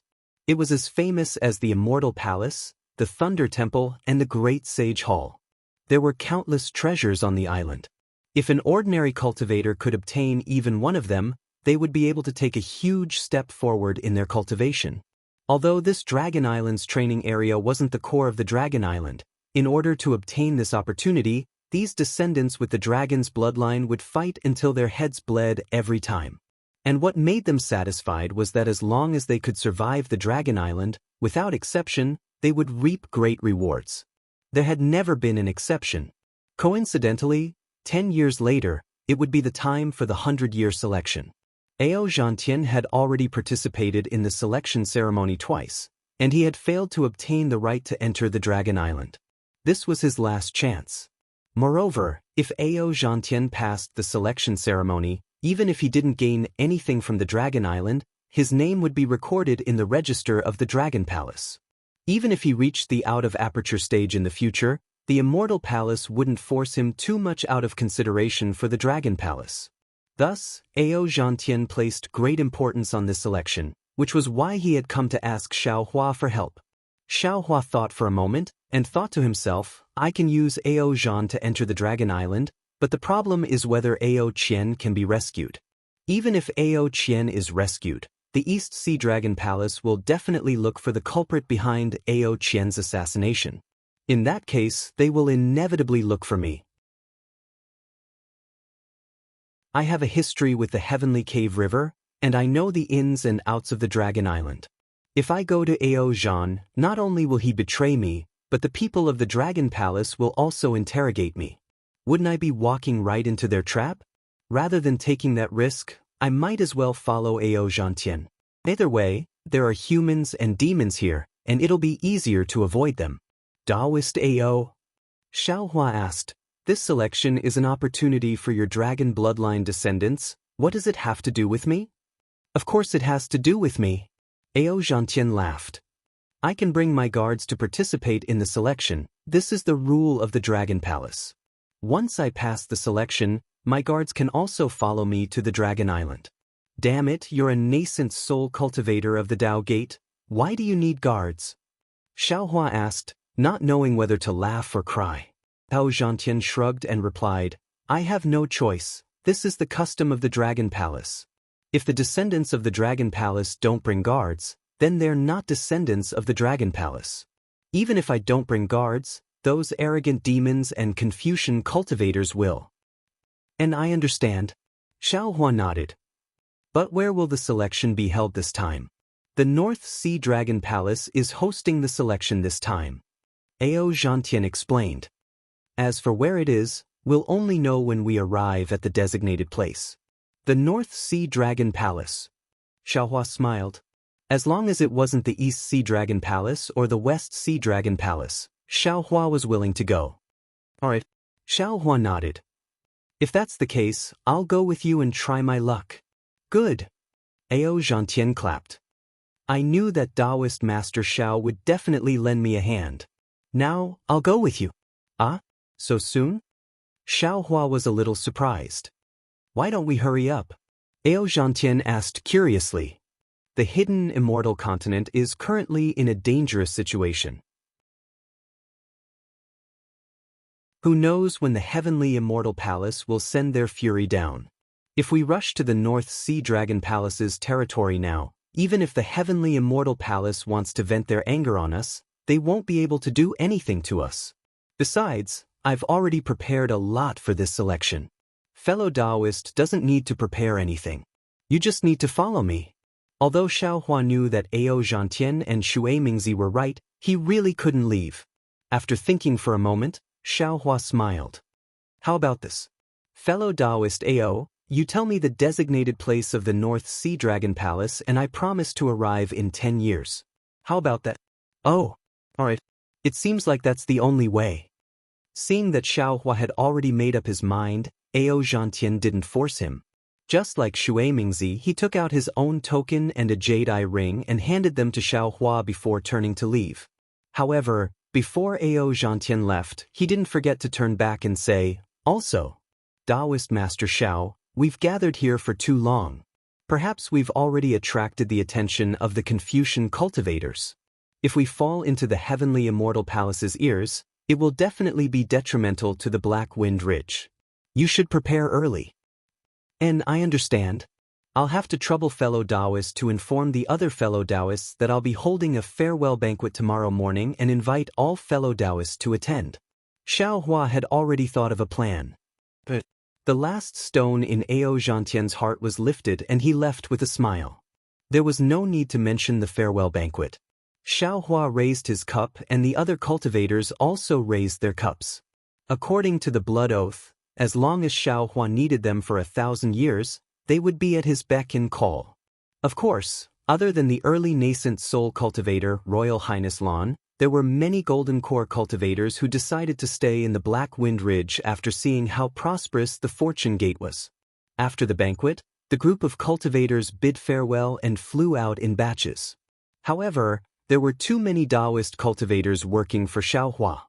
In order not to attract the attention of the Confucian cultivators, these cultivators flew for an entire day before gradually dispersing. Shui Mingzi and Ao Zhantian were the last to leave the capital star formation. There was no one else in the Black Wind Ridge anymore. Xiao Hua turned around and walked into his cave. Xiao Hua had just sat down in his cave when Royal Highness Lan came in with dozens of golden core cultivators. As soon as Royal Highness Lan entered the cave, he immediately bowed and said, "Daoist Master Xiao, I have chatted with fellow Daoist Xiong a few times in the past few days. Although fellow Daoist Xiong did not tell me too much, I already know quite a bit about what happened in the country of Jiang. Now that I've reached a bottleneck in my cultivation, I'm especially worried about my lifespan. Since I've already made a blood oath to serve Daoist for 500 years, I don't have much time to squander after these 500 years. Rather than that, why don't I just become Daoist's disciple and receive your guidance?" Junior is also willing to become Daoist Zhao's disciple. About 20 golden core cultivators bowed and said in unison. Xiao Hua looked at Royal Highness Lan and thought inwardly. Royal Highness Lan was also saved by him during the Jadestage conference.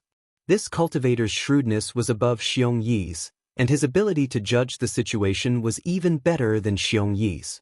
In the short few years he had been in the Black Wind Ridge, he had seen a lot of things, such as the Origin Stone Mine, the Capital Star Formation, and the battle between Jiang Country and Copper Pillar Country. However, Xiao Hua looked at these cultivators and said solemnly, "Royal Highness Lan, if it was in the past, I would welcome you to become my disciple. After all, you can gather the power of the Dao sect and protect our Dao sect from the influence of Confucian cultivators. But now that the Jadestage Mountain has changed, if you become my disciple, you might be implicated. Are you still willing?" Daoist Xiao is overthinking. Royal Highness Lan laughed and said, "I have thought about it over these years. I have suffered a lot in order to reach the nascent soul realm.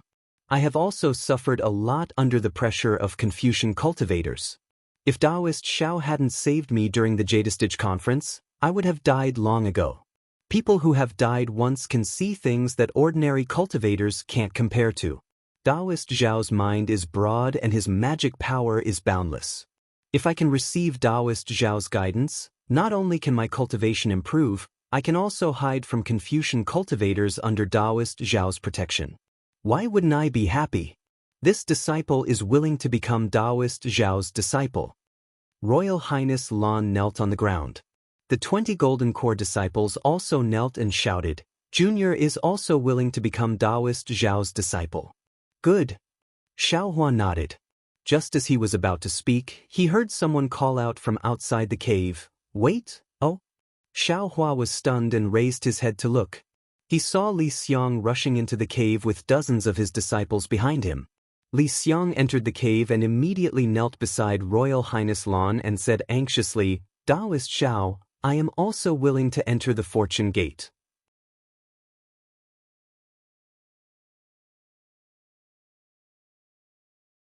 Chapter 38:12. We juniors are also willing to become your disciples. Li Xiang's disciples said, and naturally knelt beside the 20 Jindan disciples. Looking at the liveliness in the cave, Xiaohua smiled slightly, stood up and said, "Fellow Daoist Li, get up quickly, what are you singing now?" "Ah, Daoist Xiao." Li Xiang did not get up, but lowered his head and sighed.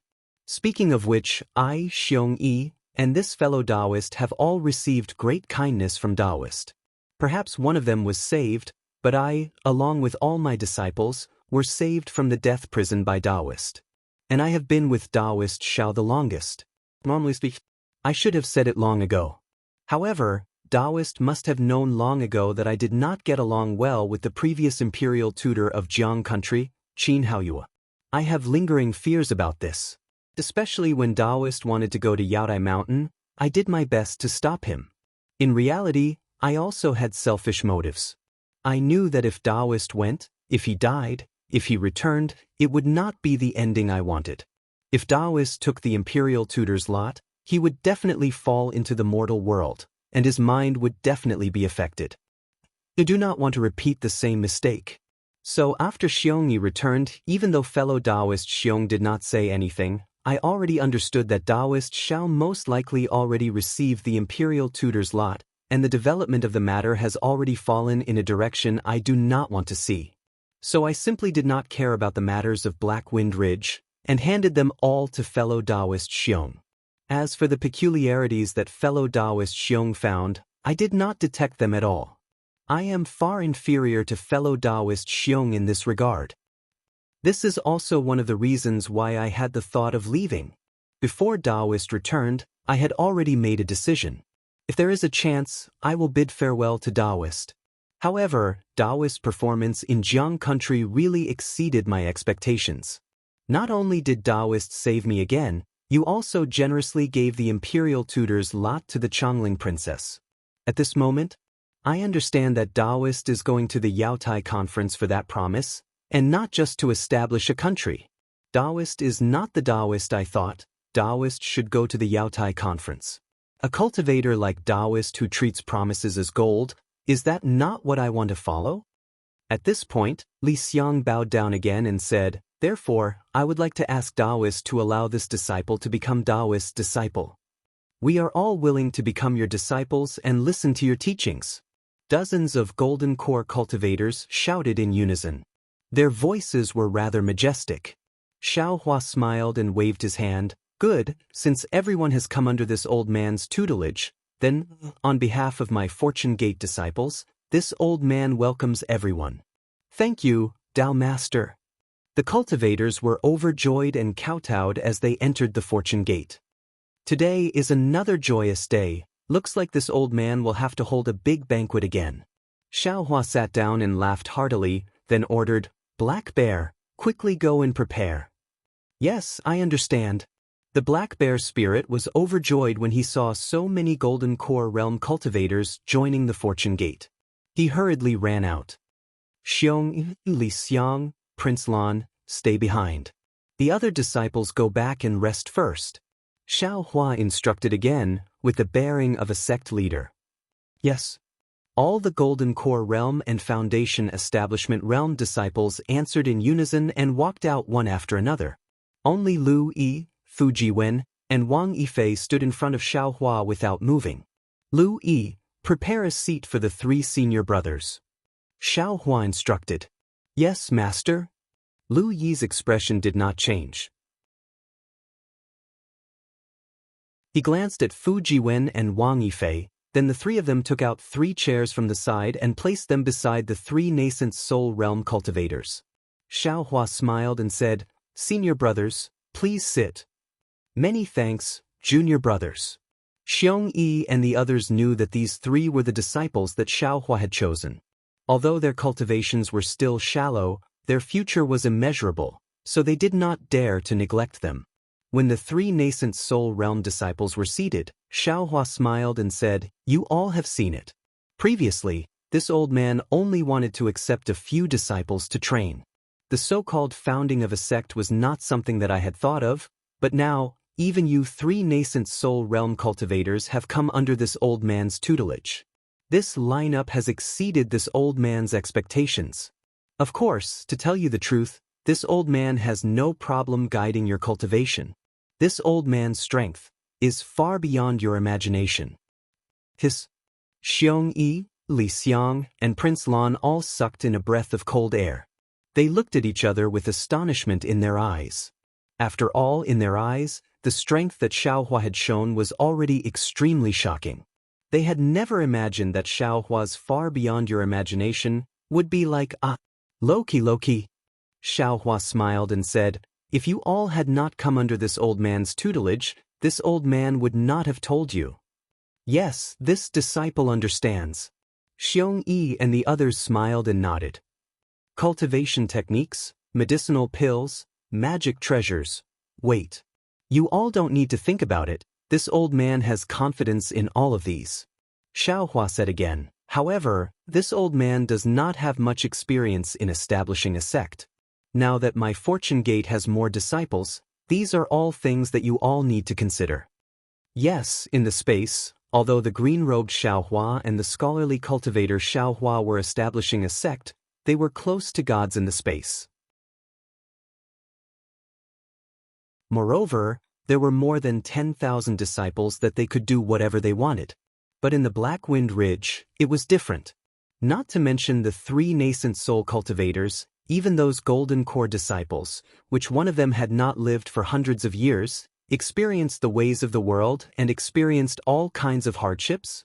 If there were no rules for establishing a sect, before the fortune gate was established, wouldn't the people's hearts have already scattered? Master, please rest assured. Xiongyi smiled and said, before Master returned, this disciple had already considered this matter. Although this disciple has not reported to Master, nor has this disciple discussed with the 2 senior brothers, this disciple has already formed a constitution. Master, please take a look. Saying this, Xiongyi took out a jade-eye ring and handed it to Xiaohua. Oh, Xiongyi will enter under this old man's tutelage first as a senior brother. Xiaohua came to his senses and said to the 3 people, Li Xiang will enter last as a junior brother. Yes, this disciple understands. The 3 of them were all nascent soul cultivators, and their cultivations were very similar. In fact, it didn't matter who was the senior brother or junior brother. The 3 of them looked at each other and answered with a smile. Xiaohua took the jade-eye ring and glanced at it, then handed it to Prince Lan and said, you 2 also take a look. Prince Lan and Li Xiang looked at the jade-eye ring, then at each other. Prince Lan smiled and said, Senior brother Xiong's constitution is very detailed. This disciple has nothing to say. Xiongyi's constitution contains my Black Wind Ridge's previous framework, and also contains the rules of an ordinary sect. The 3 of you will be outer disciples, and each of you will teach a group of disciples. This old man will lead some younger disciples to become inner disciples. Xiaohua nodded and said, also, this old man basically agrees with the rewards and punishments. However, since we are going to expand, there is no harm in abandoning the outer and inner disciples, and each of you will lead a division. Xiaohua expressed his opinion. In fact, what he said was similar to the Imperial Lightning sect structure, and he didn't have any special ideas. Hearing this, Xiongyi and the others smiled and said, we also understand what Master is saying. This kind of sect structure is a little scattered for the sect Master's authority, but it suits Master's lazy personality. However, the current Fortune Gate relies on Master's strength, and our Fortune Gate's disciples have not reached that level. According to Master's idea of managing the sect, is not suitable. All right. Xiaohua naturally knew his own weight, and he waved his hand and said with a smile, these mundane matters will be left to the 3 of you. This old man will not say anything else. Yes, Master. The 3 of them said in unison, you can cultivate as much as you want, the higher your strength. The 3 of them suddenly thought of something and looked at each other. Xiongyi then looked at Lu Yi and the others and said, Master, let junior brother Lu Yi and the others leave for a while. Xiaohua nodded and let Lu Yi and the others leave. Prince Lan asked in a low voice, Master, don't tell me you've already reached the 5th grade? What do you think? Xiaohua chuckled and asked in return. Nonsense. Xiongyi said to Prince Lan, Master killed 3 Buddhist sects upper grade 4th grade essence force guardians with a wave of his hand. What do you think Master's strength is? Master, your cultivation seems to be only at mid-nascent soul realm, right? Li Xiong also asked in a low voice. Xiaohua smiled and waved his hand. 3 jade eyes flew to the 3 of them and said, I know what you're thinking, take them and cultivate. Thank you, Master. Xiongyi and the others were overjoyed. They carefully looked at the jade eyes and kept them in their spatial pouches before saying, Actually, Master, this disciple wants to remind Master that you must control your cultivation realm. If the Immortal Palace finds out, it will be very difficult. This old man knows. Xiao Huan nodded and frowned. What if this old man is not on the hidden Immortal mainland? Will the Immortal Palace find out? Definitely not in the Western Paradise. Those old bald donkeys of the Thunder Monastery wear the same pants as the Immortal Palace. As long as you break through to the 5th grade in the Western Paradise, the Immortal Palace will immediately know. Li Xiang replied, As for the 1,000 Demons Sacred Realm, the demon race and the Immortal Palace have the same agreement. They cannot block the celestial phenomenon of a breakthrough. Of course, the demon race has always been arrogant and unruly, and there have been many conflicts with the Immortal Palace over the years. Some demon kings and even great sages don't put the Immortal Palace in their eyes. If our Daoist cultivators break through in these places, the Immortal Palace may not know. And even if they know, they won't dare to go down to the lower realm to capture us. However, this is on the premise that the fellow Daoist who breaks through will not be eaten by the demon king. This old man understands. Xiaohua nodded. He already knew Shui Mingzi's plan. Master, this disciple also has something to discuss with everyone. Prince Lan was very happy that he obtained the jade eyes. Now that he saw Xiaohua following his advice without any arbitrariness, he also said, I hope Master won't take offense. Xiaohua smiled and said, Just say it. This disciple has not been in the Black Wind Ridge for long, so I might not know the origin of the Black Wind Ridge. Prince Lan said, but in this disciple's opinion, the Black Wind Ridge is not suitable to be the location of our fortune gate.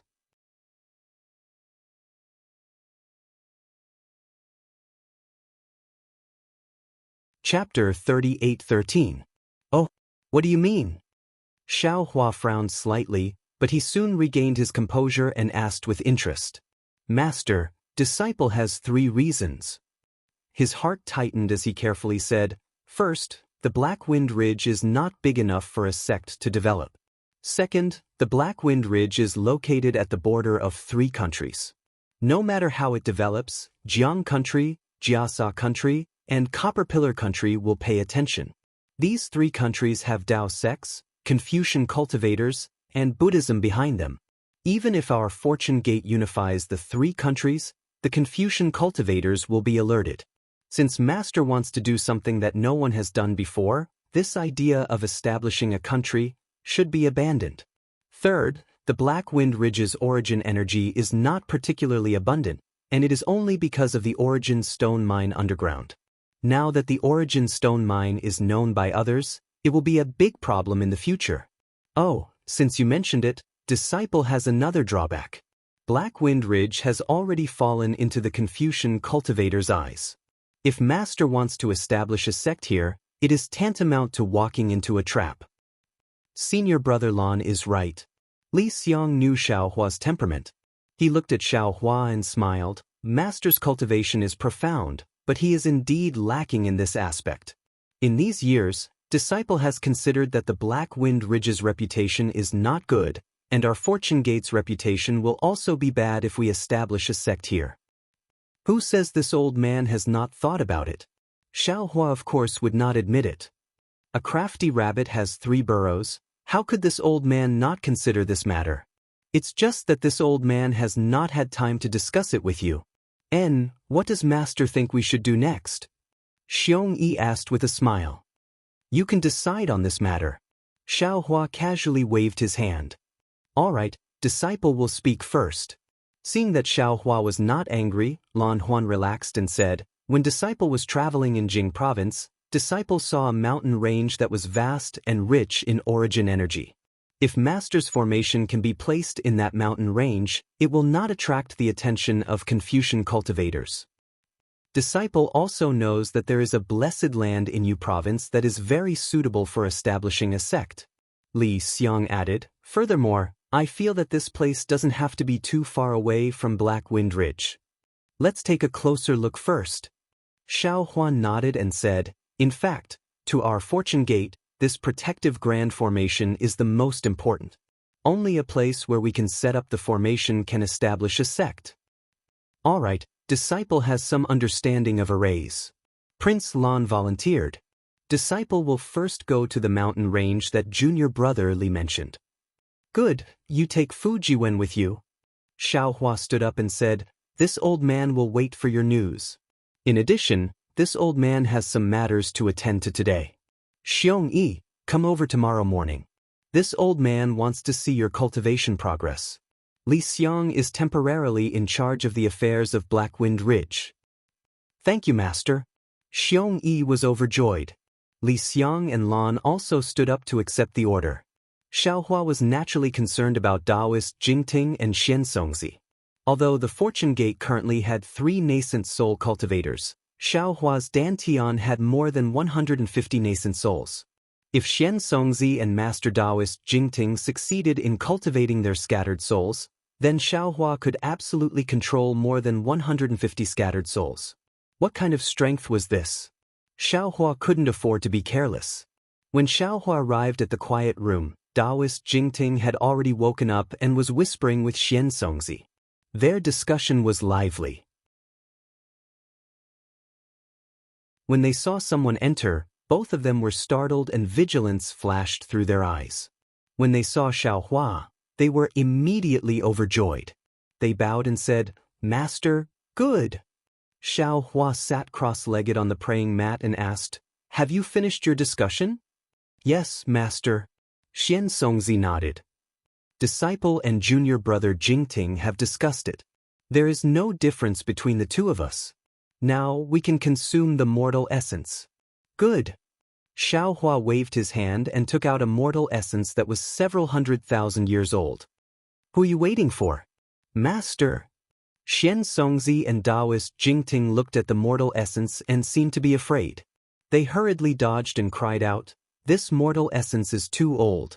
The heaven and earth essence contained within is not something we can absorb. There is such a saying? Xiaohua hurriedly put away the mortal essence. Only then did the two's little faces return to normal. Yes, master. Xianxia said with a bitter smile. Mo Yuntong didn't explain, but disciple can sense the heaven and earth essence within the mortal essence that is so dense that it can swallow disciple. Oh, so that's how it is. Xiaohua somewhat understood. The nascent soul was originally a spiritual body condensed from the heaven and earth essence. After absorbing the mortal essence, one could cultivate a scattered nascent soul. However, if there was too much heaven and earth essence in the mortal essence, it would similarly swallow the nascent soul. Seems like cultivating a scattered nascent soul is far from as simple as Mo Yuntong said. Mo Yuntong only pointed out a cultivation path. As for the specific details, you still have to figure it out yourself.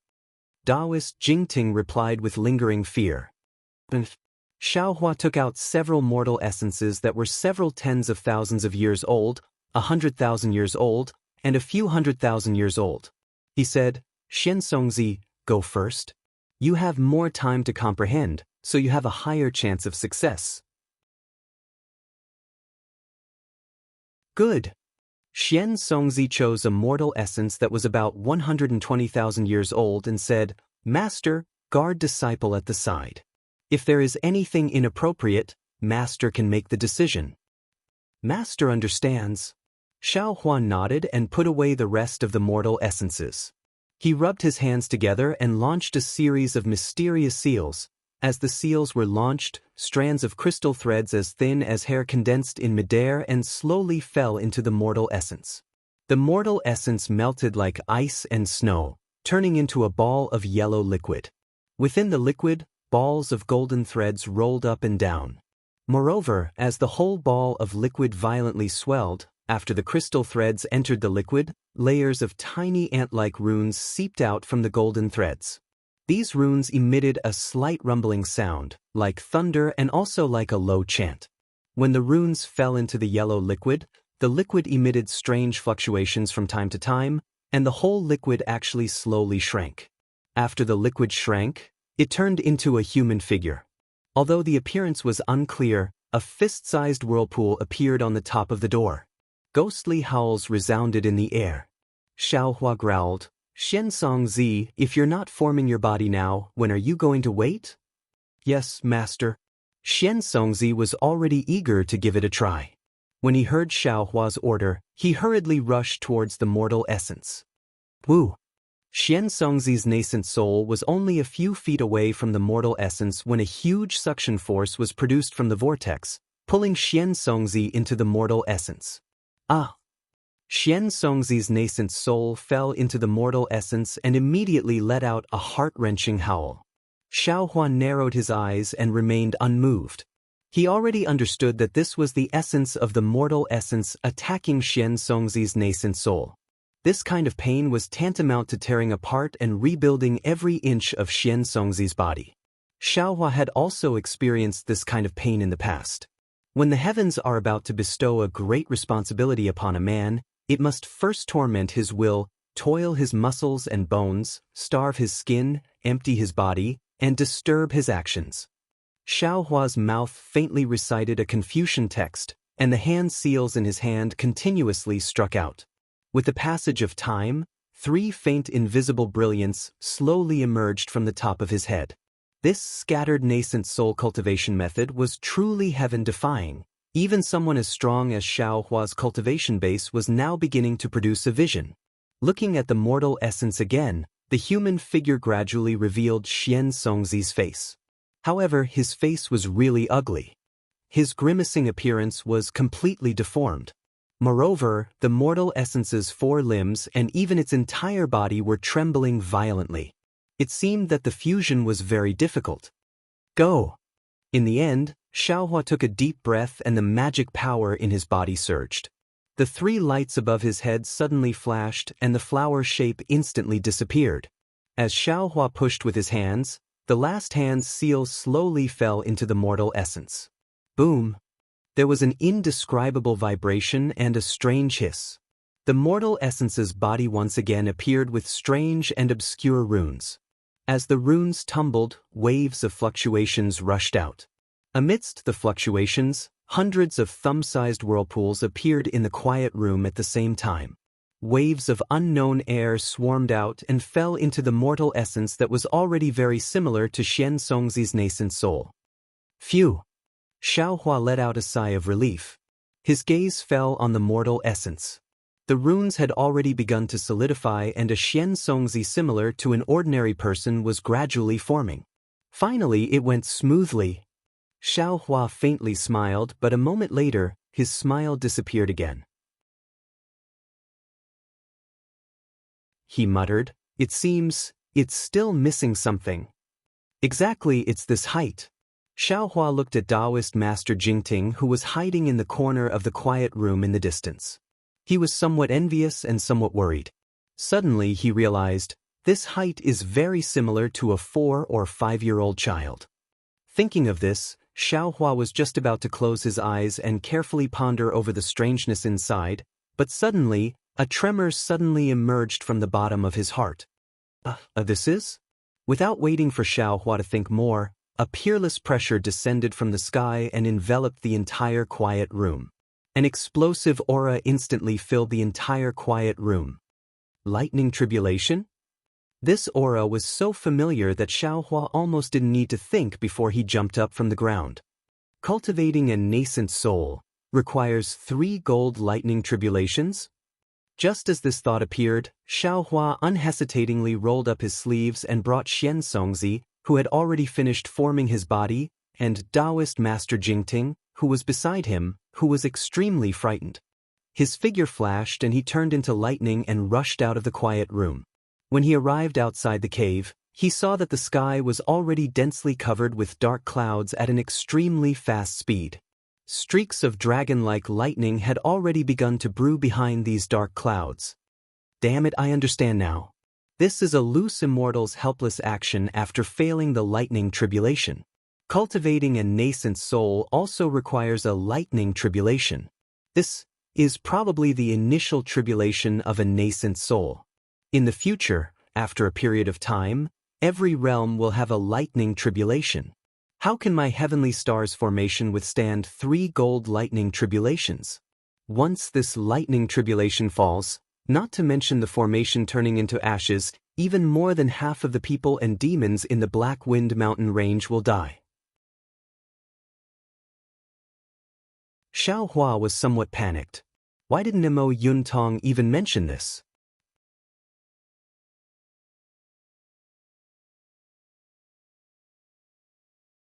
Chapter 38:14. Xiaohua flew out of the immortal cave. Xiongyi and the others were naturally alarmed by the lightning tribulation's celestial phenomenon and had already flown out to investigate. While everyone and the demons were in a state of panic, Xiaohua separated from the grand array and activated the lightning escape technique. Sure enough, once Xiaohua left, the suffocating pressure was swept away. Although the sky was still filled with lightning and thunder, the rolling dark clouds chased after Xiaohua. See!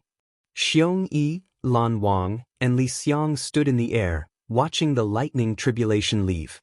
They were even more shocked. After a while, the 3 of them looked at each other and sucked in a breath of cold air. Xiongyi asked in a low voice, 2 junior brothers, what realm did Master break through? Why is there still lightning tribulation? If senior brother doesn't understand, then of course we don't understand either. Lan Wang was also confused. Maybe it's some secret technique Master cultivates? Seeing that the demons of Black Wind Ridge were a little restless, Xiongyi frowned and sent a message to Qin Xiaoyao, telling him to find He Xiong and the other demons. The 3 of them waited in the air for Xiaohua to return. After waiting for 3 whole days, Xiaohua returned with a slightly tired expression. The 3 of them hurriedly went up to greet him. Xiaohua waved his hand and said, Master is fine. You all go do your own things. Li Xiang, hurry up and find that paradise. With such a big commotion, it's impossible not to attract the attention of the Immortal Palace. Yes, disciple understands. Li Xiang hurriedly bowed and said, Disciple has already sent a group of disciples to bring Fujiwen there. Disciple will go with senior brother Lan Wang. Xiaohua nodded and landed in front of the cave. He didn't see Yuanya standing there, looking at him with concern. Yuanya, come in, Xiaohua said with a wave of his hand. Yes, master. The worry and confusion on Yuanya's face had already disappeared. Hearing Xiaohua's greeting, Yuanya hurriedly replied respectfully and followed Xiaohua into the cave. Xiaohua sat down on the brocade chair and asked, Yuanya, do you understand now? Disciple doesn't understand. Yuanya was honest and said with regret, the ways of the world, mutual deception, is much more cruel than the beast fights in Mystic Jade Dark Forest. Disciple originally thought that Master was the closest person to Disciple, but Disciple never thought that Master would want Disciple's life, and the reason for killing Disciple was because he wanted to marry Diawu. As for Diawu, this Disciple really does not understand why the throne of Jiang country is so important, to actually make her betray so many people. Master, this disciple really doesn't dare to believe that this Diawu is the Diawu that this disciple raised with dear milk when she was young. What made her become like this? There was no distinction between the masters that Yuanya spoke of. Others might not understand, but Xiaohua was able to distinguish clearly from Yuanya's sorrowful tone. After all, the 2 people that Yuanya considered to be the closest in his life betrayed him at the same time, and even wanted to put him to death. How could he, who did not understand the ways of the world, understand? Xiaohua smiled and said, since you can't figure it out, then don't think about it. In the future, you don't have to think about such complicated and profound questions when you stay under my tutelage. Yes, master. Yuanya's tone was still somewhat gloomy, But compared to his previous heart that was on the verge of death, there was a faint trace of sunshine. Everyone's personality was different, and there was no need to ask everyone to be proficient in the ways of the world. Everyone should do what they were good at, and only then would they be able to find the most accurate position and find the happiness in each person's life. Oh, that's right, Xianxia. When did you secretly learn this old man's fist techniques? I remember that you couldn't use them at the Jiangchao monastery? Xiaohua thought for a moment, then asked with a smile. When it came to cultivation, Xianxia's eyes lit up, and he said with a smile, that day when Master was practicing at the Jiangchao mountain range, this disciple secretly learned them from the side, and indeed did not learn them. Those moves were especially awkward, and this disciple could not remember them at all. However, after this disciple left the longevity town with Master, this disciple pondered over them on the side, and then suddenly was able to use them. Moreover, every once in a while, this disciple would feel a very strange flow around this disciple's body. This disciple did not know what this was, but this disciple did not dare to ask Master. However, after a long time, this disciple felt that his strength had increased a lot. The magic hammer that Master gave me was a bit heavy at that time, but now this disciple can hold it very easily. Xiaohua smiled. He could not remember the origin of this Big Dipper magical fist, but it was very clear that this Big Dipper magical fist was one of the most important parts of his cultivation. For Xianxia to be able to secretly learn this Big Dipper magical fist, he was indeed a disciple that the heavens had arranged for him. Very good. Xiaohua nodded and handed a jade eye scroll to Xianxia, saying, this is a simple description of the Big Dipper magical fist, and the real cultivation method still requires Master's personal guidance. You should cultivate this fist technique first. When you can feel the flow every time you practice, it should be a small success. You should also cultivate the cultivation method that Lu Yi taught you first, and if there is anything you do not understand, come and ask Master. In addition, this jade eye scroll contains a kind of elementary body refining technique. When you have divine sense, you can explore it yourself. Xiaohua's heavenly body refining technique came from the Sunset Island, and when he obtained it, he had already promised not to spread it out. However, with Xiaohua's current cultivation, it was not too difficult to create a similar elementary cultivation method. This body refining technique was given by the green-robed Xiaohua to the tens of thousands of children in the space to use. Many thanks, Master. With a goal to cultivate, Xianxia seemed to have come back to life, and he reached out to receive it and very happily replied. Go, if there is something you do not understand, go and ask Lu Yi and Qin Xiaoyao. Now that you are all fellow disciples, there is no need to be afraid of anything. Xiaohua waved his hand to let Xianxia leave. Looking at Xianxia's straight waist, which was different from when he came in, Xiaohua's mouth hung a smile. Even a bright pearl had to be sharpened, and after this encounter, Xianxia might be able to understand more. Moreover, Xianxia's mind was pure, and he could practice the Big Dipper divine fist that others could not practice. Xiaohua was really curious about what Xianxia's achievements would be in the future. After Xianxia left, Xiaohua also stood up and entered the quiet room. After activating the restriction of the quiet room, he sat cross-legged on the futon and took out the Kunlun mirror. He thought to himself, I didn't expect that the lightning tribulation that Xianxia and perfected Jingting faced to cultivate the scattered nascent soul was not the triple gold lightning tribulation, but only one. However, this lightning tribulation was extremely powerful. With their early-stage nascent soul cultivation, it was impossible for them to withstand it. If it wasn't for me blocking most of it for them, their small bodies would have been turned into ashes by the lightning tribulation. However, in this way, although they can successfully cultivate the scattered nascent soul, the next lightning tribulation will definitely be even more ferocious than this one. It seems that unless I cultivate to the late-stage nascent soul stage, it's better not to place my hopes on the scattered nascent soul cultivation method. Thinking of this, Xiaohua activated his magic power, and in the light pillar of the Kunlun mirror, Xianxia and perfected Jingting came out of the Kunlun ruins. Thank you, Master. At this moment, Xianxia and perfected Jingting looked like they were only half of their previous height, but they were much better than nascent soul cultivators. The two of them looked around, and joy appeared on their pale faces as they bowed and said, "Get up." Xiaohua flicked his sleeve. "Although I blocked the lightning tribulation for you, it's still disadvantageous to your cultivation. I'm sure you know the karma inside. You have to speed up your cultivation in the future. Don't have any problems when the next lightning tribulation comes." "Yes, I understand." Perfected Jingting replied with lingering fear.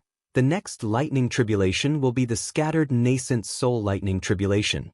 I hope that Master can bestow me with spiritual wisdom so that I can comprehend the cultivation method with senior brother Xianxia." Alright. Xiaohua thought for a moment. He knew that consuming Renjing would reconstruct the nascent soul body, so there would be a lightning tribulation. Spiritual wisdom was not necessary for cultivating the scattered nascent soul, so there would not be any special lightning tribulation. He raised his hand and took out a spiritual wisdom that was not too old. He asked, "Who are you waiting for to consume it first?" "I'll go first." Perfected Jingting took a step forward and said, "Just now, senior brother Xianxia tried it first. Now it's my turn." "All right." Xiaohua raised his hand and delivered the spiritual wisdom to Perfected Jingting. Perfected Jingting respectfully received it. He opened his mouth and the swallow-like spiritual grass fell into his body. Buzz. Just as the spiritual wisdom entered, Perfected Jingting's body immediately flashed with a strange green brilliance. A sound even stranger than the brilliance came from his abdomen. Green seal script. Xiaohua, who was closely watching Perfected Jingting, was startled. He hastily released his soul sense. Sure enough, within his soul sense, Perfected Jingting's nascent soul body reflected a green light. Several fingernail-sized green seal script spiraled and rushed towards Perfected Jingting's head. Boom! Perfected Jingting only felt an earth-shattering rumble in his mind. Layers of green were like blooming flowers. Little swallows flew out one after another from these flowers. As these swallows flew out, he seemed to have opened his spiritual cavities. His mind became refreshed, far from the muddle-headed feeling he had before. Within Xiaohua's soul sense, he also saw several green seal scripts suddenly expand and turn into a fist-sized flower. As the flower bloomed, a strange fluctuation tore apart Xiaohua's soul strands. Immediately, all the green light disappeared and Perfected Jingting returned to his original appearance. "Junior brother." Seeing Perfected Jingting open his eyes, Xianxongzi's eyes flashed with joy. Although he knew the spiritual wisdom would definitely be effective, he still couldn't help but ask in a low voice. "Excellent." Perfected Jingting didn't know how to express his feelings. This feeling of opening all the spiritual cavities was absolutely nothing to the previous him. He never felt there was anything to treasure. After all, without these spiritual cavities, he couldn't have stepped into the ranks of cultivators, let alone reach nascent soul. But now that he had lost his spiritual cavities, he was actually inferior to ordinary people. Now that he had exchanged them with heavenly treasures, this feeling of regaining what he had lost made him understand that even if it was the most common magical ability, as long as he had it, it was also a kind of happiness. He could only use these two words to describe his feelings.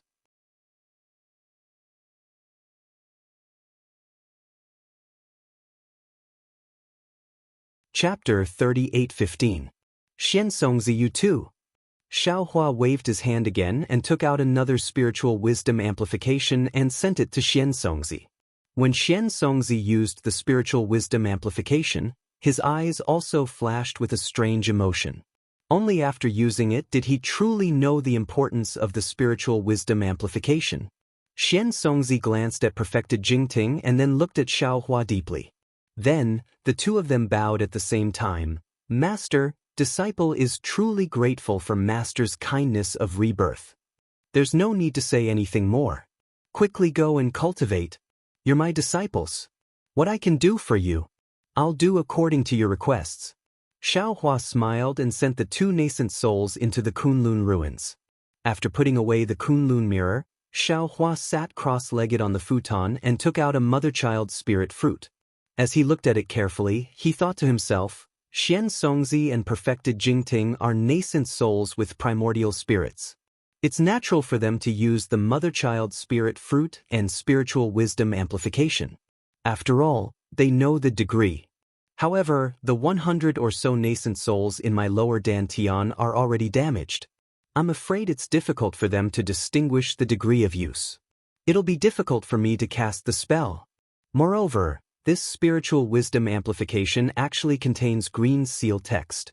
Such a rare treasure can be used directly, but if it's tempered by my Dao Sex alchemy method, won't it have a better effect? There's a pill called Spirit Awakening Fluid in Senior Tsang Langzi's pill formula. It seems to be related to spirit awakening. However, the main ingredient is not spiritual wisdom amplification. When green-robed Xiaohua in the space is free, I'll let him try refining some. Perhaps this spirit awakening fluid will have a better effect on these nascent souls with incomplete primordial spirits? Of course, these nascent souls are constantly tempered by the 5 qi righteous thunder in their lower dantian. Moreover, they have obtained the essence of the ancient fierce soul. I believe their bodies are tougher than the two of them. It won't be difficult for them to pass the thunder tribulation. If it were in the past, I wouldn't be so anxious. I would definitely wait and see the results of Xianxia and the others' cultivation. But now, the matter of Yaotai Mountain has attracted the attention of the Immortal Palace.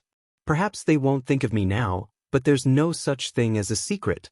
Who knows when the Immortal Palace will send someone here? Even, not to mention the Immortal Palace, even the Confucian cultivators of Yuzhou might not be able to tolerate me. Therefore, this Shao cannot wait any longer. I can only make use of my time. At this point, Xiaohua was indeed staking everything on a single throw. Also, the things in this world are truly mysterious. Developing intelligence seems to be the second time the Shao has seen a heaven-earth spiritual object that contains green seal text. Ordinary spirit fruits that contained heaven-earth yuan qi were already rare, but this underworld fruit that could develop spiritual intelligence and grow in the water of the Yellow Springs were even more incredible. Of course, the effects of this miraculous item were miraculous as well. Not to mention the fact that it was able to penetrate the spiritual cavities of nascent souls. Just the underworld fruit was far more beneficial to soul cultivators than the daybreak moon. Previously, Xiao Mao's cultivation speed was already pretty good. However, after consuming the underworld fruit, the speed of cultivation became even more terrifying. In just a few years, I have already reached the Heaven's Heart realm. Although I have just broken through to the Heaven's Heart realm, Xiao Mao can feel that my cultivation speed will definitely not slow down in the future. Could it be that this soul cultivator, or rather, the millions of shamans in Meng Mountains were really the descendants of the great god Hoodoo? Hoodoo great god really transformed into the 9 underworlds? If that's the case, how do you explain the formation of the inside of Xiao Mao's space? Shue's soul and Master's soul. Forget it, this world is too miraculous. It's not something that Xiao Mao can speculate with his current strength. Let's not think about it for now. Just as Xiao Hua thought of this, an indescribable surge suddenly appeared in his meridians. Then, Dragon Vein Xiao Hua let out a furious roar and rushed out of Xiao Hua's body, turning into a huge dragon and flying several dozen feet away. It flew straight to the restrictive spell of the quiet room, and only then did it trigger the restrictive spell. The dragon's body was forcefully stopped, and the huge dragon filled up the entire quiet room. What's going on? Xiao Hua asked curiously. Dragon Vein Xiao Hua turned into a dragon elephant and coiled around the quiet room. While swimming, he answered, I sensed a kind of dragon aura soaring into the sky. Although this dragon aura was very weak and not much, after the dragon aura soared into the sky, the noble aura that descended was extremely vast and very tempting. I couldn't help but fly out. Oh? Xiao Hua raised his eyebrows and looked at the direction Dragon Vein Xiao Hua was facing. He asked curiously, What's going on? What's going on over there? Dragon Vein Xiao Hua coiled around the quiet room for an hour before entering Xiao Hua's physical body. Xiao Hua walked out of the quiet room and released his Buddhist consciousness. When he saw what was happening over there, he couldn't help but sneer. However, The moment he withdrew his Buddhist consciousness, his expression suddenly changed. He released his Buddhist consciousness again and looked at it for a moment before withdrawing it thoughtfully. A short while later, Xiong entered the dwelling and said with a bow, "Master, Jiang country has been revived." "And Master knows?" Xiaohua nodded and said, "This Changling princess is amazing as expected. Not only did she kill 2 birds with 1 stone, she killed 3 birds with 1 stone. In just a few days, she actually found a suitable Jindan cultivator to establish a country. It seems she knows that this old man will not make things difficult for her. Everyone knows that Master is benevolent. As long as you do not do anything outrageous, even if Master is angry, there is no need to be afraid." Xiongyi smiled and then winked as he lowered his voice and asked, "Master, that lightning tribulation, what was it?" "Lightning tribulation is lightning tribulation. What could it be?"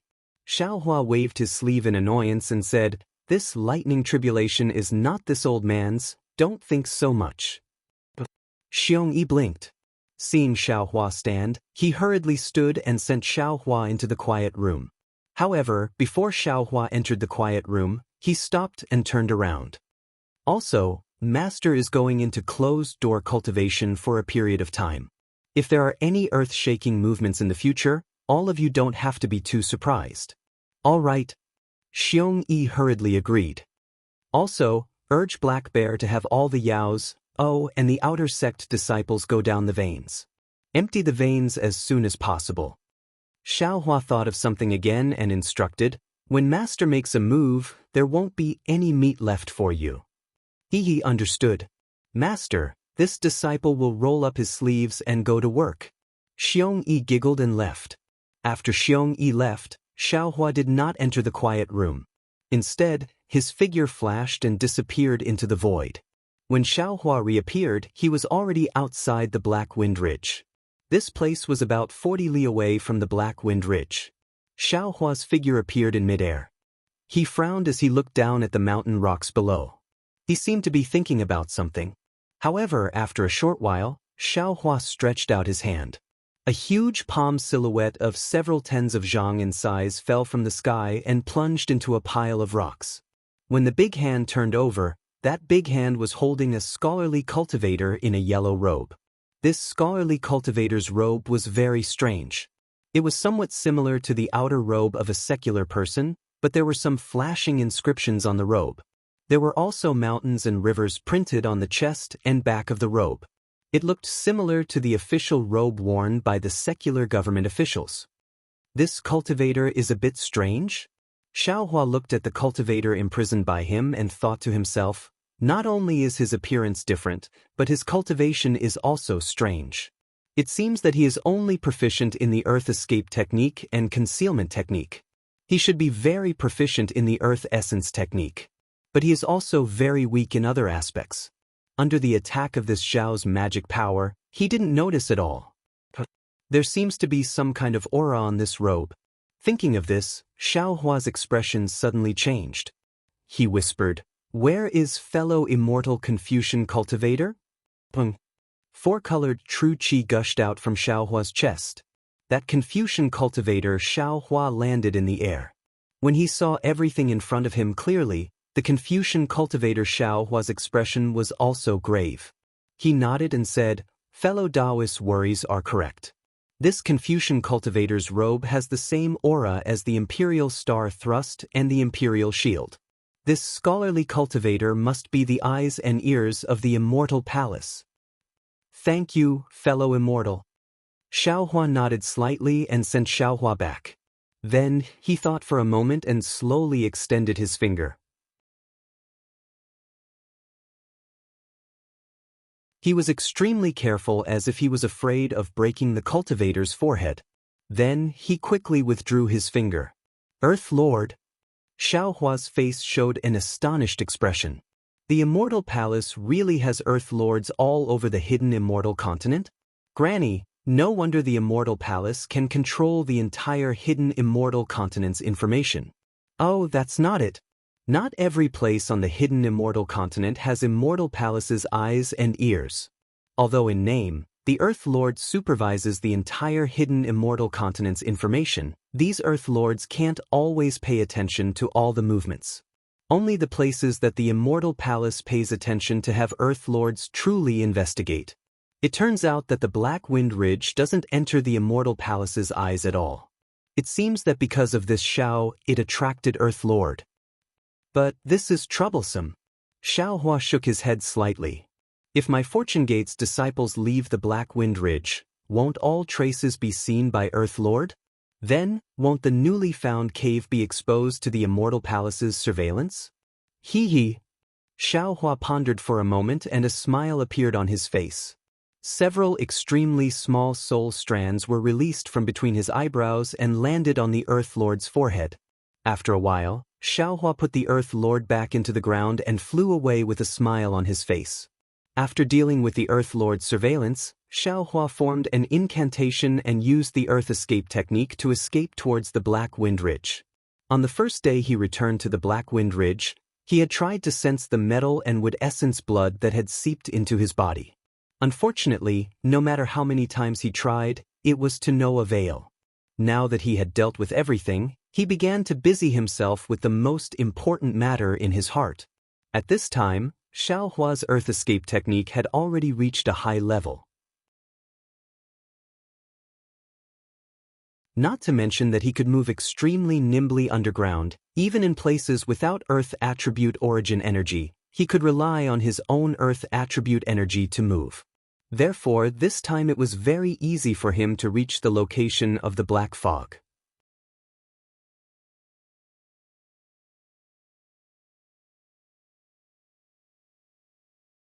Chapter 38:16. However, the black fog underground was still like a viscous liquid. Clusters of tiny vortexes were endlessly produced from the inside, constantly spreading towards the outside. However, even at this place, Xiaohua was still unable to sense the blood essence in the water and fire magnetic field. Xiaohua's heart had already turned cold by more than half. Damn it, looks like this Xiao's method isn't working. Xiaohua breathed out spiritual fire and drilled through the fog while secretly thinking, I still have to... Success! That is to say, when Xiaohua's figure had just rushed through the black fog that was several tens of feet deep, a familiar feeling suddenly emerged from the bottom of his heart. It was just like when he used the blood refining method to refine the demonic tool in the past.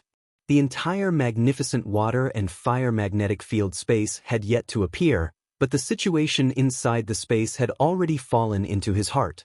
The blood refining method of the demonic world is indeed powerful. It can really shock the heavens and earth and make ghosts and gods weep. Xiaohua laughed loudly, his figure landing inside the magnetic field space. At this time, Xiaohua already didn't need to open his transcendence vision. What the naked eye could see was a pitch-black mass, but the entire water and fire magnetic field was like a part of Xiaohua's body, incomparably familiar with it. Even those tens of thousands of magnetic fields were like rainbows in Xiaohua's heart. What was special was that at the extreme point of the fire magnetic field, a vermilion bird poked its head out from inside, somewhat curiously looking at Xiaohua. Without any hesitation, it turned into a rainbow and landed below Xiaohua's body, obediently lying beside him, appearing very attached. At the same time, at the extreme point of the water magnetic field, the other black tortoise also didn't show any signs of weakness. It naively flew out, turned into a square foot, and landed on Xiaohua's right arm, similarly obedient. Good. Xiaohua was happy in his heart, using his hand to caress the black tortoise and vermilion bird. Unfortunately, where his hand landed, he simply couldn't touch the two little things. Forget it. Xiaohua was a little embarrassed. He shrugged and said, Wait for this old man to collect all of you. I reckon that once we enter the space, this old man will be able to touch you. After speaking, Xiaohua released his consciousness and covered the fire and water origin magnetic field. When his consciousness came into contact with the fire and water origin magnetic field, Xiaohua was instantly dumbfounded. He couldn't help but complain bitterly, Oh my God, this fire and water origin magnetic field is 3,650 mu in size. If it was an ordinary mountain with this Xiao's current divine sense, even if it takes a lot of effort, this Xiao would still be able to store it in the space. But this is a water and fire magnetic field. Its weight is many times that of an ordinary mountain peak. With this Xiao's current cultivation, I'm afraid I won't be able to store it in my space. Rise.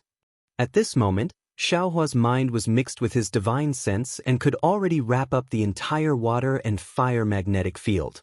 While his mind was affected, Xiaohua secretly shouted in his heart, as if to encourage himself. Rumble. The entire magnetic field space shook several times, scaring the tiny black tortoise and vermilion bird into fleeing. The water and fire magnetic fields had only moved a few inches, and there was still a large gap between them and the space. Forget it, today this old man will exhaust you to the end. After knowing the gap, Xiaohua wasn't discouraged. He simply sat cross-legged in the magnetic field space and released his consciousness, divine sense, and Buddhist sense. Just like when he was in the rockfall matrix of Yaodai Mountain, he began to temper his divine sense according to the secret technique. Of course, in addition to tempering his divine sense, Xiaohua also practiced other divine abilities. Every few days, he would even fly out of the magnetic field space and summon a nascent soul. He would feed the nascent soul with human essence and use spiritual wisdom amplification. However, in this way, the Black Wind Ridge would suffer. Every once in a while, the entire Black Wind Ridge would shake a few times. Moreover, from time to time, the might of a lightning tribulation would suddenly appear. However, everyone and the demons of the Black Wind Ridge had also received Xiong Yi's order. They knew that their master was cultivating, so they didn't ask too much. In fact, they didn't have time to ask too much because the Black Wind Ridge's underground or vein was really enormous. They mined day and night and simply didn't have time to ask too much. Time passed very quickly. In the blink of an eye, more than 3 years had passed. On this day, the sky was clear and boundless. Outside the Black Wind Ridge, some of the Golden Eagle's subordinates were patrolling. Suddenly, the entire Black Wind Ridge shook violently. This shaking was far more weak than the previous weak shaking. Several of the vicious birds were shocked. The leading vicious bird let out a few loud cries and rushed into the great array. The other vicious birds spread their wings again, wanting to find the source of the abnormality. After all, in the past 3 years, although there were still some Confucian cultivators who came back to the Black Wind Ridge to provoke them, they were defeated by Xiong Yi, Li Xiang, and Prince Lan every time. There had never been such a big movement. However, before the vicious bird landed on the peak of the Black Wind Ridge, the shaking suddenly stopped. A powerful suction force was generated from the capital star array. Tens of thousands of hurricanes rushed in from all directions and madly rushed into the great array. With these hurricanes, the great array unexpectedly changed. Not only did it expand in all directions, but the power of the great array also suddenly increased. The vicious bird's body instantly stopped in midair. Then, as if a big hand had grabbed it, it was thrown high into the sky. Gee!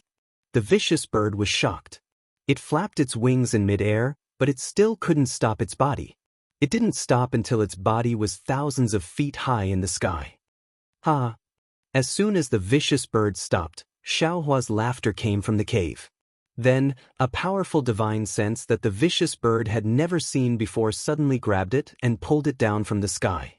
When it fell outside the great array like a meteor, the divine sense suddenly disappeared. Thank you, Master.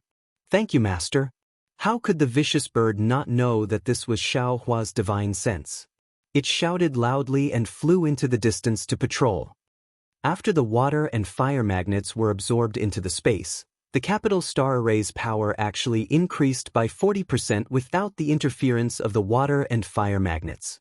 If I used the water and fire magnets to set up a great array, wouldn't all the methods to break the array be useless? Xiaohua's divine sense swept and immediately understood the reason for the great array's change. Master, you've come out of seclusion?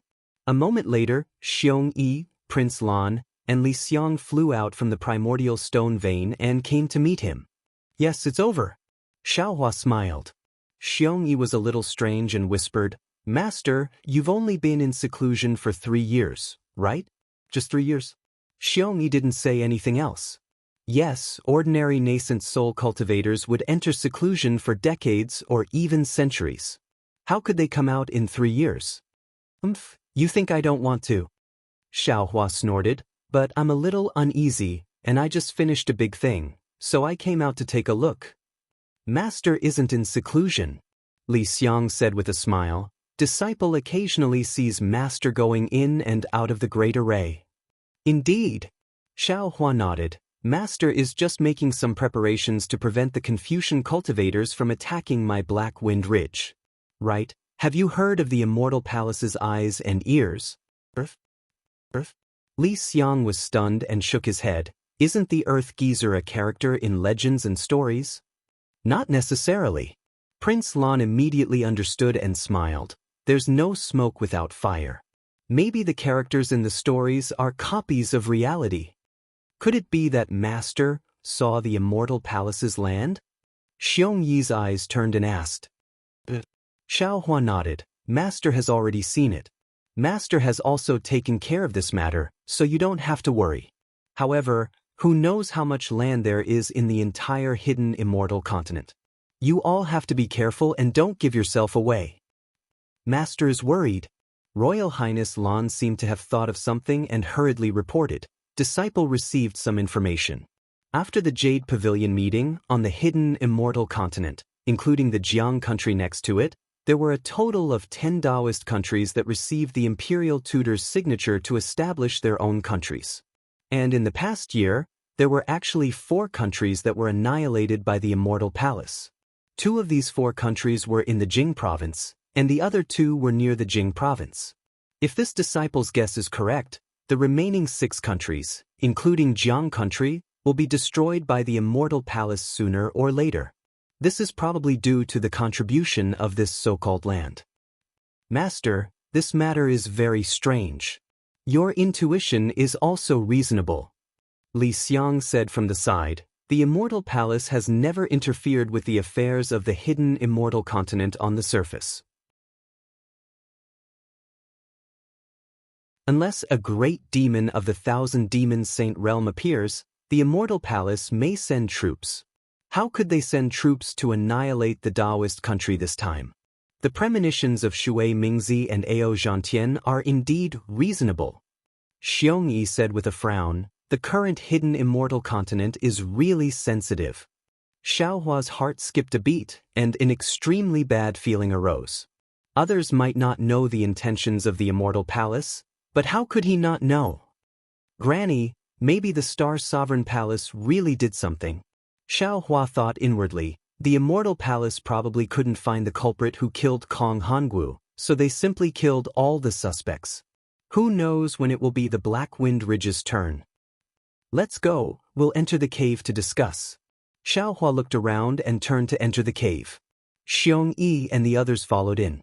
Xiaohua sat on the brocade chair and immediately asked, "Li Xiang, how's the backup plan for our fortune gate?" "Yes, Master knows." Li Xiang hurriedly answered. "Disciple and senior brother Lan have already found the location of the Soaring Dragon Mountain Range. The heaven and earth origin energy there is abundant, and there are no signs of human habitation. Junior brother Fujiwen has also explored the mountain range and said that it is very suitable to set up a formation. Disciple has already instructed Black Bear to send some subordinates to excavate some caves on the main peak of the mountain range and make some preparations." "Good, this matter should not be delayed." Xiaohua nodded. "Tell the disciples that there is no need to mine in the source stone vein anymore. Pack up and prepare to move our fortune gate from the Black Wind Ridge to the Soaring Dragon Mountain Range. Also, Xiongyi, go and call Fujiwen over. Master will bring him to the Soaring Dragon Mountain Range to set up the formation." "Yes, Master."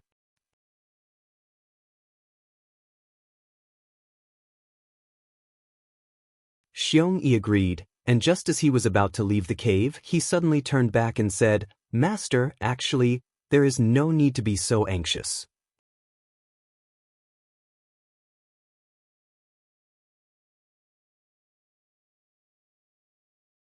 Chapter 38:17. Hearing Xiongyi's words, Xiaohua was rather puzzled and asked curiously, "Oh, why?" The 4 countries that junior brother Lan mentioned were all destroyed a year ago, and this disciple also received news that 2 months ago, something big happened at Longevity Town in the country of Xi. The Confucian cultivators can't even take care of themselves, so they won't make any moves in a short period of time. Ah? What big matter? Xiaohua had a lot of feelings for Longevity Town, so he couldn't help but be shocked and hurriedly asked. The abbot of Jiangchao Temple, Lishan, was killed. Xiongyi just said it casually, but he didn't expect Xiaohua to take it so seriously. He couldn't help but stand there and answer curiously.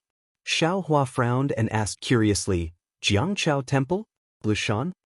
That's right, when Xiaohua left Longevity Town, Jiangchao Temple was still a Taoist temple. How did it become a Buddhist temple now? And wasn't Longevity Town's Little Gold Temple?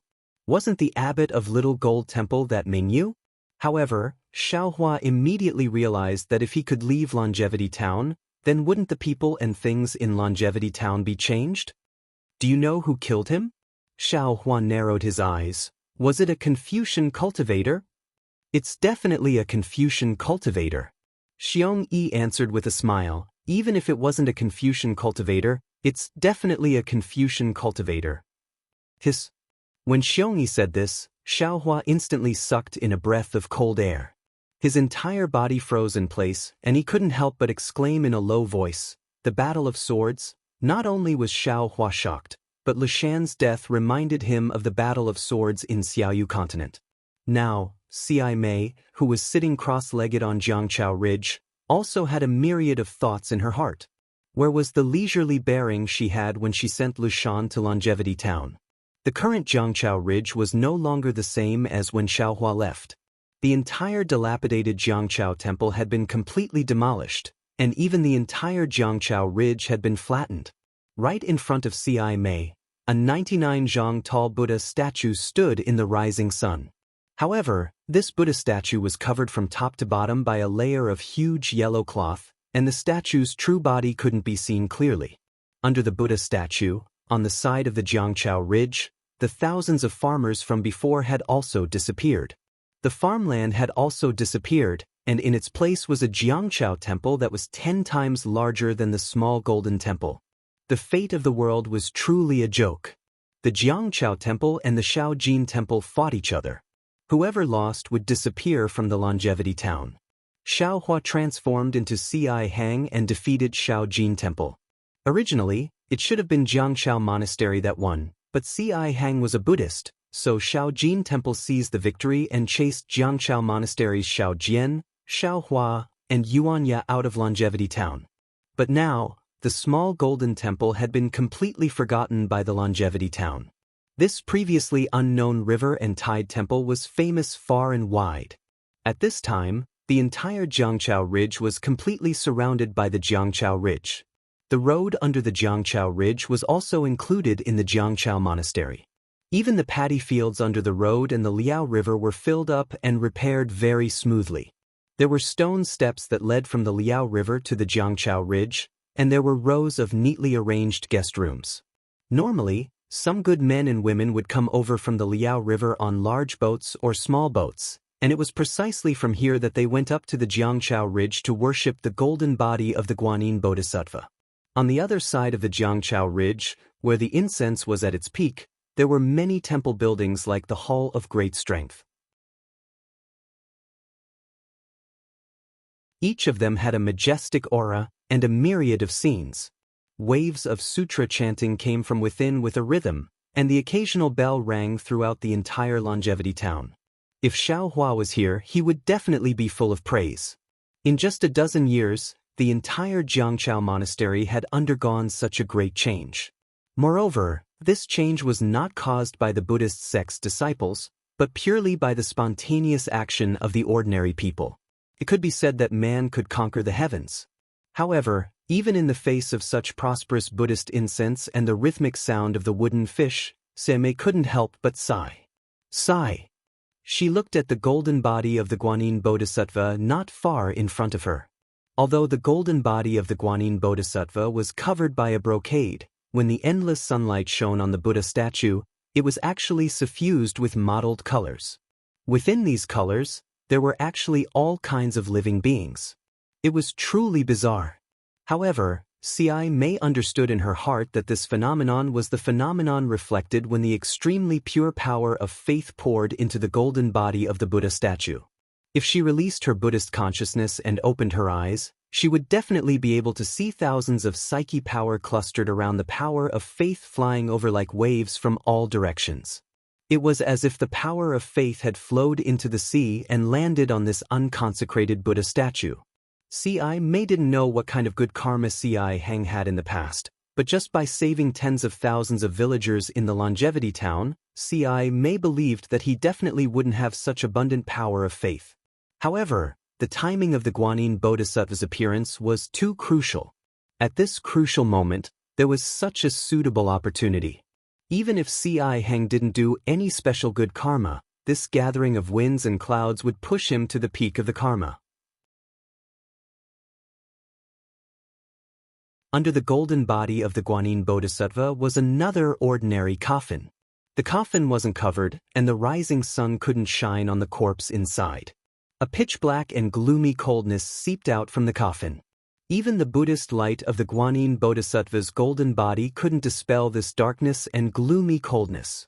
When Xianxia sighed, Jingqing, who was sitting next to her and chanting softly, hurriedly stopped and asked in a low voice, "Grandmaster." Xianxia ignored Jingqing. She stood up and slowly took a few steps back as if she was respectful to the golden body of the Guanyin Bodhisattva. Then she walked step by step to the edge of the Jiangqiao Ridge. She stood in front of the white marble stone railings and looked up at the stone steps on the side of the Liao River. Her eyes narrowed as she thought about something. Jingqing hesitated slightly and also stood up. He followed behind Xianxia and stood respectfully a few feet away. His gaze also fell on the stone steps. These stone steps originally led from the main road to the Jiangqiao Ridge. It was steep and narrow. Back then, Xiaohua had rolled down here. Now, it was unknown how many times wider it was than before. However, at this time, the stone steps were filled with good men and women kneeling. They stretched from the top of the stone steps to the shore of the Liao River. In fact, on the other three sides of Jiangqiao Ridge, there were also many good men and women kneeling on the ground. The densely packed heads were almost endless to the naked eye. "Grandmaster?" When Jingqing saw the benevolence on Xianxia's face, he probingly said, "These good men and women have been kneeling here for a long time. Some have been kneeling here for several days, while others have been kneeling for dozens of days. Although they haven't fasted, if they continue like this, it is very likely that some of them won't be able to hold on. When that time comes, it will be even more difficult for my Jiangqiao monastery. Grandmaster, how about?" The benevolence on Xianxia's face disappeared and she indifferently asked, "How about what?" Jingqing was startled as if he heard the difference in Xianxia's tone. Jingqing softly said, "Disciple doesn't know what to do. However, this disciple feels that we should do something. It doesn't matter what we do. Otherwise, we would truly be letting down the trust of these kind-hearted men and women." Jingqing could not answer, so he clasped his hands together and said in a low voice. Xianxia asked with interest, "Let me ask you, what do you think we should do?" This. Jingqing was somewhat regretful and felt that he shouldn't have followed. However, if he hadn't followed, how could he have stood beside Grandmaster Xianxia? There were so many monks in the entire Jiangqiao monastery. He was probably the only one who had this qualification, right? No matter what we do, disciple feels that at the very least, we should give them a promise to find the real culprit who killed Marshal Uncle Shan. Only then will we be able to live up to their trust in our Jiangqiao monastery. Only then will we be able to live up to their kneeling here for more than 10 days. He answered honestly. Could it be that Grandmaster doesn't think so? Alas. Xianxia sighed again and shook her head. Jingqing, do you feel that I'm sighing because of their trust and sincerity? Then what is Grandmaster sighing about? Jingqing was somewhat dumbfounded. He felt that his brain couldn't keep up with Xianxia's words. I'm envious of senior martial brother Xianxia's luck. I'm sighing about my helplessness. With my current state of mind and what I've done all these years, I don't even know when I will be able to achieve fruition. I'll be able to achieve fruition in this lifetime. Ci Mei looked into the distance and said in a low voice, I'm envious of those Ku Tuchuo. Although their cultivation is difficult, their Buddhist heart is firm and untainted by any worldly affairs. This kind of cultivation is something that our Buddhist disciples should have. He, Grandmaster. Jingqing smiled and said, although Ku Tuchuo's cultivation is praised by our Buddha, our Buddhist sect has 13 Buddhas. However, our 13 Buddhist sects all have Buddhist fruits. Grandmaster, there is no need to be envious of others. Do you know? Ci Mei suddenly said, the most recent bodhisattva who achieved fruition is Nanwu Wise Manjushri Bodhisattva. Before achieving fruition, it was Ci Hui of the Green Lotus Temple of the Xiang sect. Her cultivation was only in the realm of the Bright Lotus. Disciple naturally knows this. I'm also very envious. I'll also seize the time to cultivate and strive to reach the realm of the Bright Lotus as soon as possible. Jingqing hurriedly smiled. However, he immediately regretted it. Ci Mei was already in the realm of the lotus. Although he and Ci Hui were of the same generation, they still hadn't achieved fruition. Wouldn't his words agitate her? Fortunately, Ci Mei didn't seem to care. She shook her head slightly and said, Jingqing, you still don't understand. Have you ever seen a bodhisattva achieve fruition outside the Pure Land world? Oh, or should I say, do you know, it's far more difficult to achieve fruition outside the Pure Land world. Yes, disciple understands. Jingqing nodded and said, the Pure Land world is a place illuminated by the Buddha's light. All living beings have strong willpower, so it's relatively easy to achieve fruition. No, you don't understand at all. Ci Mei said coldly. Jingqing was shocked. He hurriedly put his palms together and asked, Grandmaster, please enlighten me. Amitabha. Ci Mei chanted the name of Buddha. She stretched out a finger and pointed at her chest, fiercely tapping it twice. This. Jingqing was really at a loss. It wasn't that he wasn't proficient in Buddhism. It was just that what Ci Mei said exceeded what he had learned. He really didn't understand where the Zen principle of Ci Mei's action was.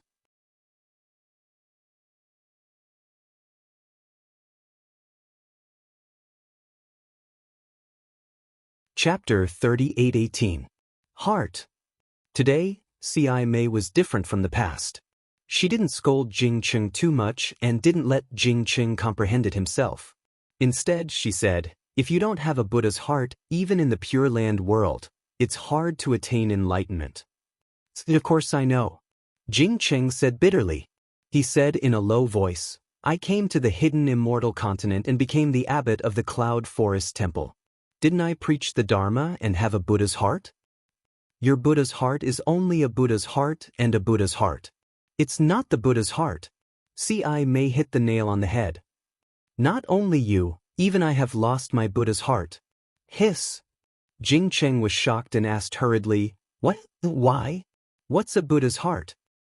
If I knew what a Buddha's heart was, I would be like senior brothers Ci Hang and Manjushri. Ci Mei answered. Then, she looked back at the coffin under the golden body and said, actually, when I sent kindness to Jiangqiao Temple, the Buddha's heart that I could have was already gone. Immersive? Jingqing's body trembled and his voice trembled. Could it be that Grandmaster knew that there would be such a day? No, I didn't know. Ci Mei shook her head. Or I buried my head in the monk's robe. I didn't want to know. However, I heard the news that kindness was killed.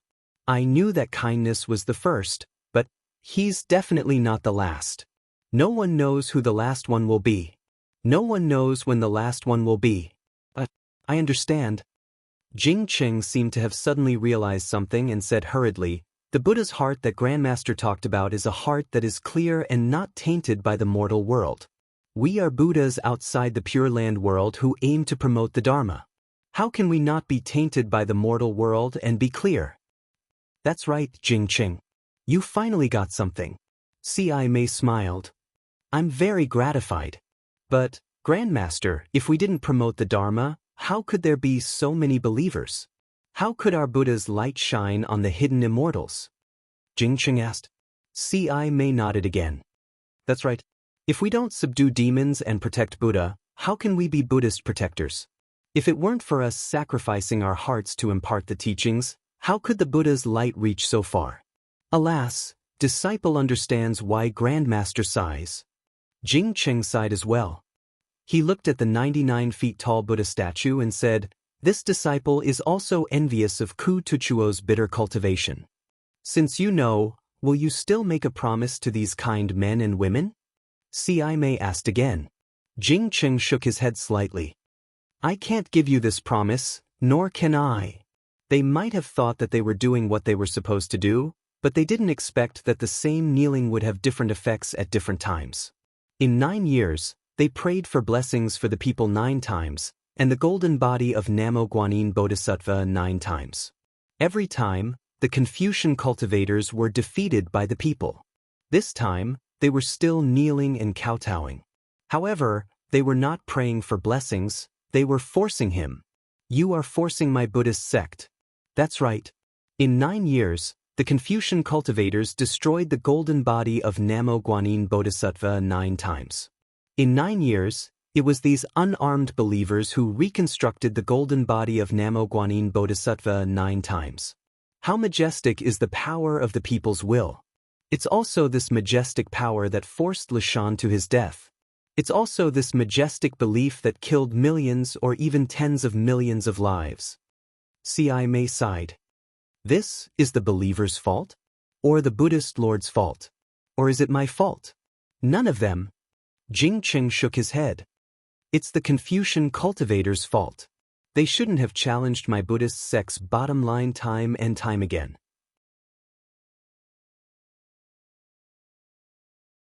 They shouldn't have killed Martial Uncle Lishan, who didn't even have the strength to truss a chicken. Do you think this is the work of the Confucian cultivators? C.I. May asked. Jingqing shook his head and said, "This disciple doesn't know either. It's just that Martial Uncle Lishan's body was injured by the water essence. Even if the Confucian cultivators wanted to get away with it, it's impossible for them to get away with it. Even if the Chongyun sect withdrew Longevity Academy from Longevity Town after Martial Uncle Lishan came to Longevity Town and even secretly sent experts to protect him, they still can't eliminate their suspicions. The water Qi Chaoyuan is a common cultivation method of Confucian cultivators in the Zhangxian continent. Except for the demons in the Thousand Demons sacred realm, even the disciples of Buddhism and Taoism can cultivate the pure water Qi Chaoyuan genuine Qi, let alone Confucian cultivators. Ah? Buddhist disciples? This isn't very possible? Jingqing turned pale with fright when he heard this. He lowered his head to look at the monk chanting sutras in the distance and said, "Grandmaster, you're saying? My heart is no longer a Buddhist heart. It's hard to avoid thinking too much." C.I. May wasn't surprised by Jingqing's reaction. This might be what some Buddhist disciples think. "No, I don't believe it." Jingqing shook his head. "I still think that it's either the Confucian cultivators who killed Martial Uncle Lishan and forced our Buddhist sect to withdraw from the hidden immortal continent, or it's the remnants of the Taoist sect who killed Martial Uncle Lishan and wanted to provoke a war between us immortals and Buddhas so that their Taoist sect can benefit from it. Therefore, Grandmaster, we must find the real culprit." Jingqing, you still don't understand? The truth of the matter is actually no longer important. C.I. May shook her head. What's important is that Longevity Town, the #1 town of our Buddhist sect in the hidden immortal continent, the #1 Taoist sect of our Namo Guanyin Bodhisattva in the hidden immortal continent, and Abbot Lishan was killed by the Confucian cultivators. This is the most important thing. Grandmaster, what do you mean? Jingqing's face suddenly turned ashen. He seemed to have thought of something and cried out in surprise. Swoosh! At this moment, a Buddhist light flashed in the distant sky, and a Buddhist document fell in front of C.I. May. C.I. May reached out and scanned it with her Buddhist awareness. Her calm face slightly frowned and relaxed. She put the Buddhist document into her monk robe and said faintly, 10 days ago, the Yu province Confucian cultivator Shui Song state was destroyed by the Buddhist sect's Ji state. 253,000 people died. The Ho state was destroyed by the Confucian sect's Sun state and the Taoist sect's Yong state. 510,000 people died. 510,000 people?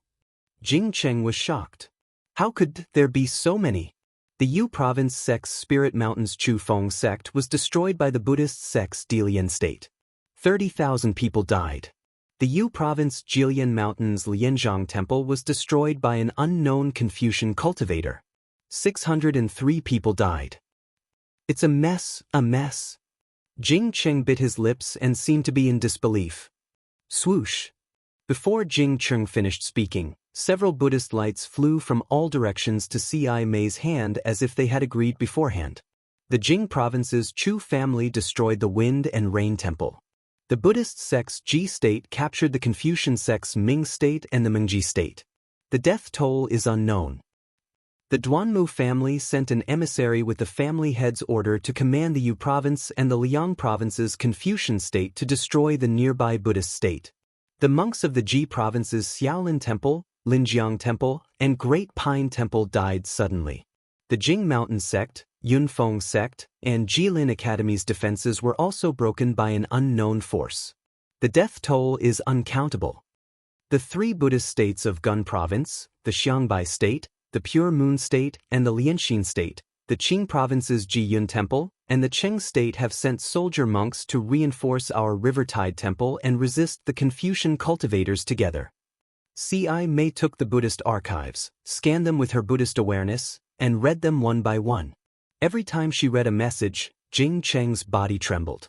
In the end, he couldn't help but say, "Grandmaster, aren't they causing trouble? Don't they know this is strange? Don't they know the seriousness of this matter?" The first town of the Buddhist state. This is also the first golden Buddha statue on the hidden immortal continent. C.I. Mei put away the Buddhist archives and said with a sigh, "These Buddhas and Buddhist states, whether they have the intention or not, they can't not come. There must be some truth and some lies in these messages." Jing Cheng suddenly said in a low voice, "Maybe Grandmaster can find the culprit." C.I. Mei asked in reply, "If you did this, would you still draw legs on a snake?" Jing Cheng was speechless. Swoosh. Suddenly, another Buddhist light flew from afar. However, this Buddhist archive didn't land in front of C.I. Mei, but in Jing Cheng's hand. Jing Cheng didn't dare to be negligent. He hastily grabbed it and scanned it with his Buddhist awareness. His expression immediately changed again, and he hurriedly sent it to C.I. Mei's hand while shouting, "Grandmaster, the 10 Confucian states of Yu province have jointly sent 1,000,000 troops to besiege our longevity town. They're preparing to forcibly disperse the believers and topple the golden body of Guan Yin Bodhisattva." C.I. Mei was also shocked when she saw this. They really dare to make a move. That's right, Grandmaster. What does the Buddhist Lord plan to do? Jing Cheng asked. C.I. Mei smiled bitterly and said, "How can I know what the Buddha's plan is? I'm afraid that even the immortal palace of Confucian cultivators doesn't know, right?" Woo! At this moment, a violent explosion suddenly sounded in the distant sky. Then, a fist of several acres in size rolled up thousands of pillars of great qi and smashed toward the golden body of Guan Yin Bodhisattva faster than a meteorite falling from the sky. Amitabha! How dare you! C.I. Mei chanted the name of Buddha, and the Buddhist light flashed around her body. She slapped her forehead and her psyche power rushed out. The Buddhist light rushed into the sky like rolling clouds and condensed into the shape of a huge lotus. This lotus was several acres in size, and there were hundreds of tiny heavenly dragons swimming in it.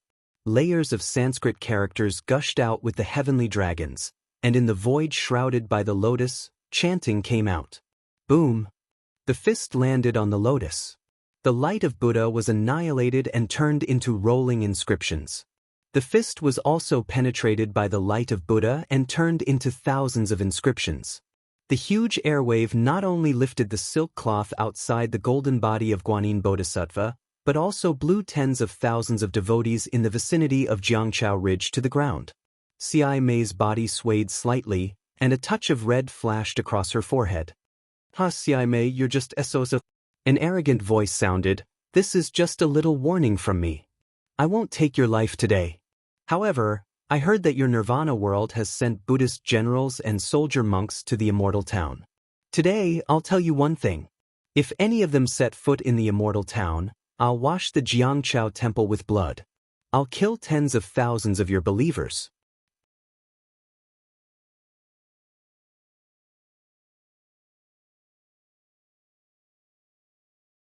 Chapter 38:19. Amitabha. Xi Mei didn't show any weakness. She chanted Buddha's name and used lion's roar. "I have no attachment to life and no worries about death. My Buddha is from the heart to the heavens. Today, my Jiangchao temple will be cleansed and your Duanmu family will be destroyed. Haha, then we'll wait and see." That arrogant voice laughed loudly and flew away like a whirlwind. "Duanmu family?" Jingqing trembled slightly and cried out in surprise, "Why would a secondary rank 1 scholarly family appear now? Is this the Duanmu family's patriarch?" "It's not Duanmu Tianji." Xi Mei's face was somewhat pale as she said softly, "Duanmu Lianheng, a disciple of the Duanmu family who has the highest chance of becoming a literary saint." "Literary saint?" Jingqing didn't know what to say. Looking at the abnormally embarrassed monks and believers around him, he said softly, "What about these believers who came to pray? Persuade them to leave." At this moment, Xi Mei also made up her mind. "They can only force us here. It's enough that they have the heart." "But..." Jingqing smiled bitterly. "I heard that the Buddhist believers of the hidden Immortal continent's 9 prefectures are also coming to my Jiangchao temple. How can we stop them? Even these believers? I feel that we might not be able to persuade them to leave." "If they don't leave," Xi Mei bit her lips and said softly, "then it'll be a great war between immortals and Buddhas." Just as Xi Mei finished speaking, an earth-shattering sword cry sounded from the direction Duanmu Lianheng flew away from. It couldn't help but cover Xi Mei's words. Even the chanting of the tens of thousands of monks and the sound of the wooden fish bell were annihilated. Tens of thousands of believers couldn't help but cover their ears with their hands, and a painful expression appeared on their faces. Xi Mei looked up in shock. She saw a giant sword in the sky that was like a flying immortal, flashing with extremely dazzling sword brilliance. It swept up in almost unparalleled power and fell towards the golden body of Guanyin Bodhisattva beside her. The sound of the sword chime also shook the sky with the sound of thunder. Woo woo woo. Following the appearance of the sword light, a dozen powerful wills suddenly appeared around Jiangchao Ridge. As soon as these wills appeared, they immediately stirred up powerful winds and tornadoes. All the wills flew in all directions. Xi Mei was shocked. Not only was she shocked by the shocking sword, but she was also shocked by the consciousness hidden in the surroundings. Needless to say, it must be the consciousness of those strong Confucian cultivators, and it must be the doing of the strong cultivators who paid attention to the river and tide temple. She had been here for so long, but she did not notice it. Although she did not know whether they knew who killed kindness, but what she had just said. However, Xi Mei didn't have time to think too much about it. The style of that sword was truly dazzling, and the ferocity of that sword was truly arrogant. Everyone's heart gave birth to a kind of reverence and a kind of fear. It was as if they were ants under this sword light. Amitabha. Xi Mei's eyes were filled with determination. The light of Buddha appeared under her feet, and the light of Buddha surged around her. As Xi Mei flew up into the sky, the light of Buddha flickered, and Xi Mei's transcendence golden body grew bigger. A huge lotus, even more compassionate than before, went to meet the sword light. "Grandmaster?" Beside her, Jingqing was shocked. Even with his cultivation, he could see that Xi Mei was no match for this sword light. If she flew out this time, Xi Mei had no other choice but to fall into the cycle of reincarnation. Amitabha. C.I. Mei's light of Buddha was almost annihilated by the sword light. However, just as she was about to die, another Buddhist chant resounded through the sky. This Buddhist chant was unusually compassionate. When people heard it, they immediately felt an indescribable vicissitudes of life. Then, thousands of flowers bloomed in the sky above C.I. Mei. Under each flower, there was a heavenly dragon supporting it, and beside each flower, there were fairies dancing. Within each flower, there were countless Buddhist scriptures being chanted. Strands of telekinesis appeared from the void and surrounded the flowers, enveloping the entire longevity town. When C.I. Mei saw this, joy appeared on her face. Rumble! The sword light suddenly descended, and the thousands of flowers were annihilated. It was as if the thousands of small worlds had disappeared. However, while the Arhat was still in shock, the myriad of creatures appeared once more. Thousands of flowers surged out from the heavenly dragon. Pung! The sword light shone brightly and sank into the flowers in a few breaths of time. The light on the sword light turned into thousands of tiny child bodies. The child bodies spat out sword light and killed the heavenly dragon under the flowers. Roar! A loud dragon roar suddenly came from the flowers again. 9 dragon bodies rushed out and instantly turned into 10,000 feet long dragons that pounced at the flying sword with their fangs bared and claws brandished. Boom! Countless fireflies flew out and waves of impact spread out in all directions. However, because the longevity town was protected by the flowers, it wasn't damaged at all. Amidst the explosion, a squarish flying sword was revealed. This flying sword looked ordinary, but the almost edgeless flying sword gave off an awe-inspiring majesty that made people tremble in fear. Under the flying sword, the 9 dragons also disappeared. A 9-dragon staff flashed with treasure light. The treasure light swayed as if it was filled with mercy. Amitabha! A faint Buddhist chant shook the sky. A bright Buddhist cloud appeared from where the staff came from and slowly flew over. Before the Buddhist cloud got close, a faint voice sneered. The Buddha Kingdom's new Manjushri Bodhisattva actually came to my burial immortal continent. It really is my burial immortal continent's fortune. Since it's Manjushri Bodhisattva, this old man will give you face and see how your thunder sound temple handles this matter.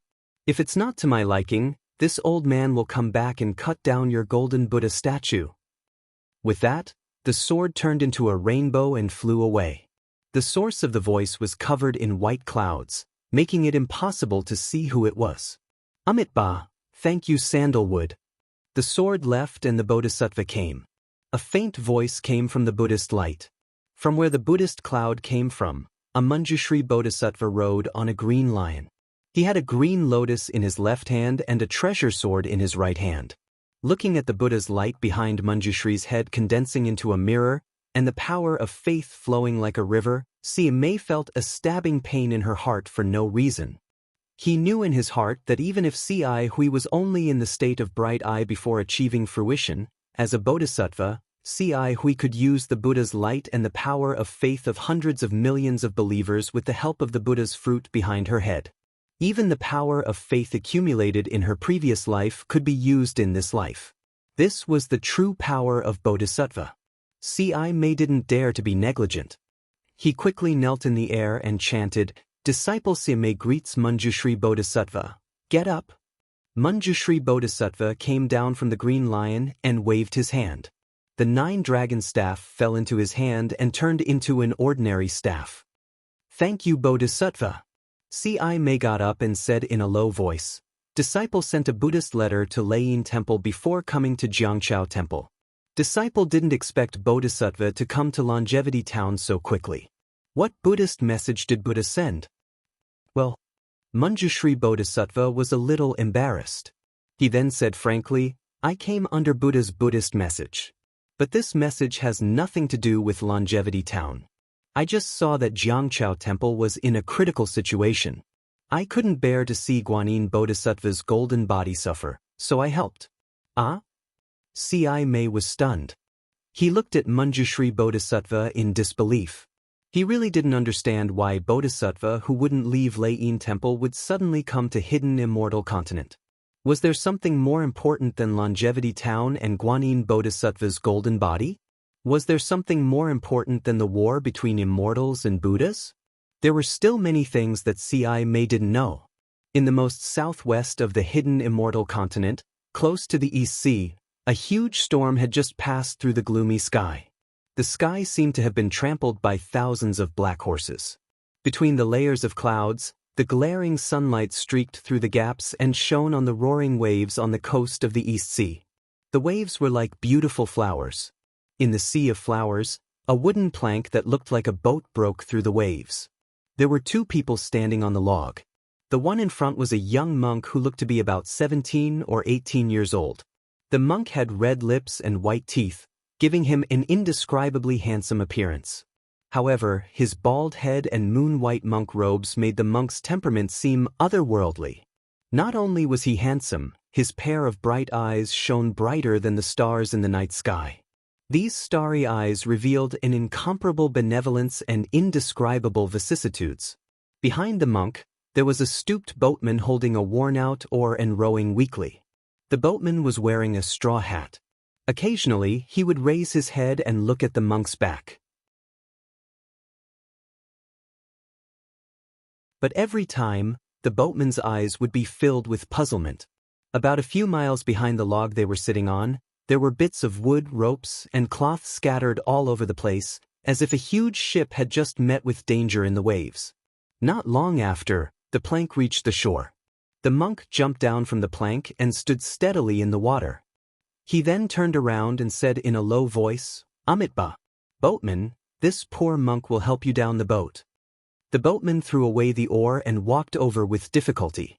The monk carefully supported the boatman and helped him to the shore. Then he respectfully clasped his hands and bowed. "This little monk thanks Sandalwood. If it wasn't for Sandalwood, this little monk would have been buried in the fish's stomach like the others." "You're welcome." The boatman waved his hand. His voice was a bit high-pitched, "But I don't know why this little monk didn't cultivate in the Pure Land world. Why did you come to the hidden Immortal continent from the Pure Land world? What plans do you have in the future?" "Sandalwood is wrong." The monk smiled. "As long as you have Buddha in your heart, you can cultivate anywhere. Whether it is the Pure Land world or the hidden Immortal continent. This poor monk wants to go to Longevity Town. Sandalwood's ship has been destroyed. I don't know what plans you have. Unfortunately, this poor monk is penniless and can't help Sandalwood. How about Sandalwood follow this poor monk to Longevity Town? Maybe this poor monk can ask the temple in Longevity Town to help Sandalwood."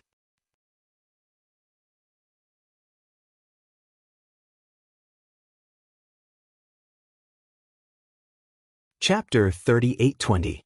Hee, little monk, you don't have to worry about my matters. I have my own place to settle down. Who knows where your Longevity Town is? You, a little monk, can go there to beg for alms, but how can I go there? Do I have to walk there with you? The boatman waves his hand and says, "Let's bid farewell here. Amitba, Tanyue is right, this poor monk thanks Tanyue." The monk bows, but then he seems to have thought of something and hurriedly says, "Oh right, Tanyue, if you go to the Pure Land world again, you can go to the Jinshan temple beside the Qin River. This poor monk is a monk there. You already know this poor monk's dharma name, it is Chuanzong. This poor monk has a junior named Mingxin. He will give Tanyue some compensation." "Alright, little monk. This old man already knows. Go quickly." The boatman stretches and says, "This old man is already old. This trip across the sea will be my last. If there are no accidents, this old man will not go to the Pure Land world again." Then, Chuanzong is a bit embarrassed and says in a low voice, "Then what can this poor monk do for Tanyue? Otherwise, this poor monk will not be able to live with it. How about this?" The boatman thinks for a while and says with a smile, "I wonder if you can meet Mahavarakana?" This poor monk does not know. Chuanzong answers honestly. The boatman says with a smile, "How about this? If you meet Mahavarakana, help me ask how many years I can live. If you can't, then forget it." Western Paradise? Lei Yin Temple? Hearing this, Chuanzong's eyes flash with a trace of splendor, his fair face seems to blush, and he puts his palms together. That's right, this poor monk's goal in this life is Western paradise. Don't worry, Tanyue, this poor monk will definitely go to Lei Yin Temple in Western paradise. When this poor monk meets Mahavairakana, this poor monk will definitely help Tanyue ask about this matter. However, what is Tanyue's name? How should this poor monk tell the revered one? Just say that you are a fisherman on the river. The boatman turns his eyes and answers, Mahavairakana has searched all 3 continents. He must know this old man. Chuanzong nodded. I will remember. Old Tanyue, take care. After saying that, Chuanzong put his palms together and bowed. He looked at the direction and walked away step by step. His footsteps were firm, and his figure was vigorous, as if he had been walking for hundreds of years. When Chuanzong was far away, the boatman's body flashed and revealed the appearance of an ape. However, this ape was wearing chainmail and held a magic staff in his hand. He looked very mighty. Wasn't this the fire ape Yuan Tongtian? Strange. Yuan Tongtian looked at the almost invisible Chuanzong and asked in confusion, why does Master want me to protect this monk? It was really unreasonable. Furthermore, this monk did not have the slightest bit of Buddhist cultivation. He could not even take a single step forward. From the western land of ultimate bliss to the hidden immortal continent, he had to rely on the sea boat alone. If it wasn't for my protection on the sea boat, this monk would have already been fed to the fishes. Why did he come to the longevity town of the hidden immortal continent instead of cultivating in the Jinshan temple? Also, the so-called Western paradise, Lei Yin Temple, isn't it in the Pure Land world? Even I, who is not a monk, know about it. Why doesn't this little monk know about it? Isn't he going to the Lei Yin Temple in the Pure Land world? Why did he come to the hidden immortal continent? Sigh, forget it, forget it. Master has given me a new life. Master told me to protect him. I will protect him. As long as I didn't find the wrong person. Yuan Tongtian scratched his ears and cheeks for a moment.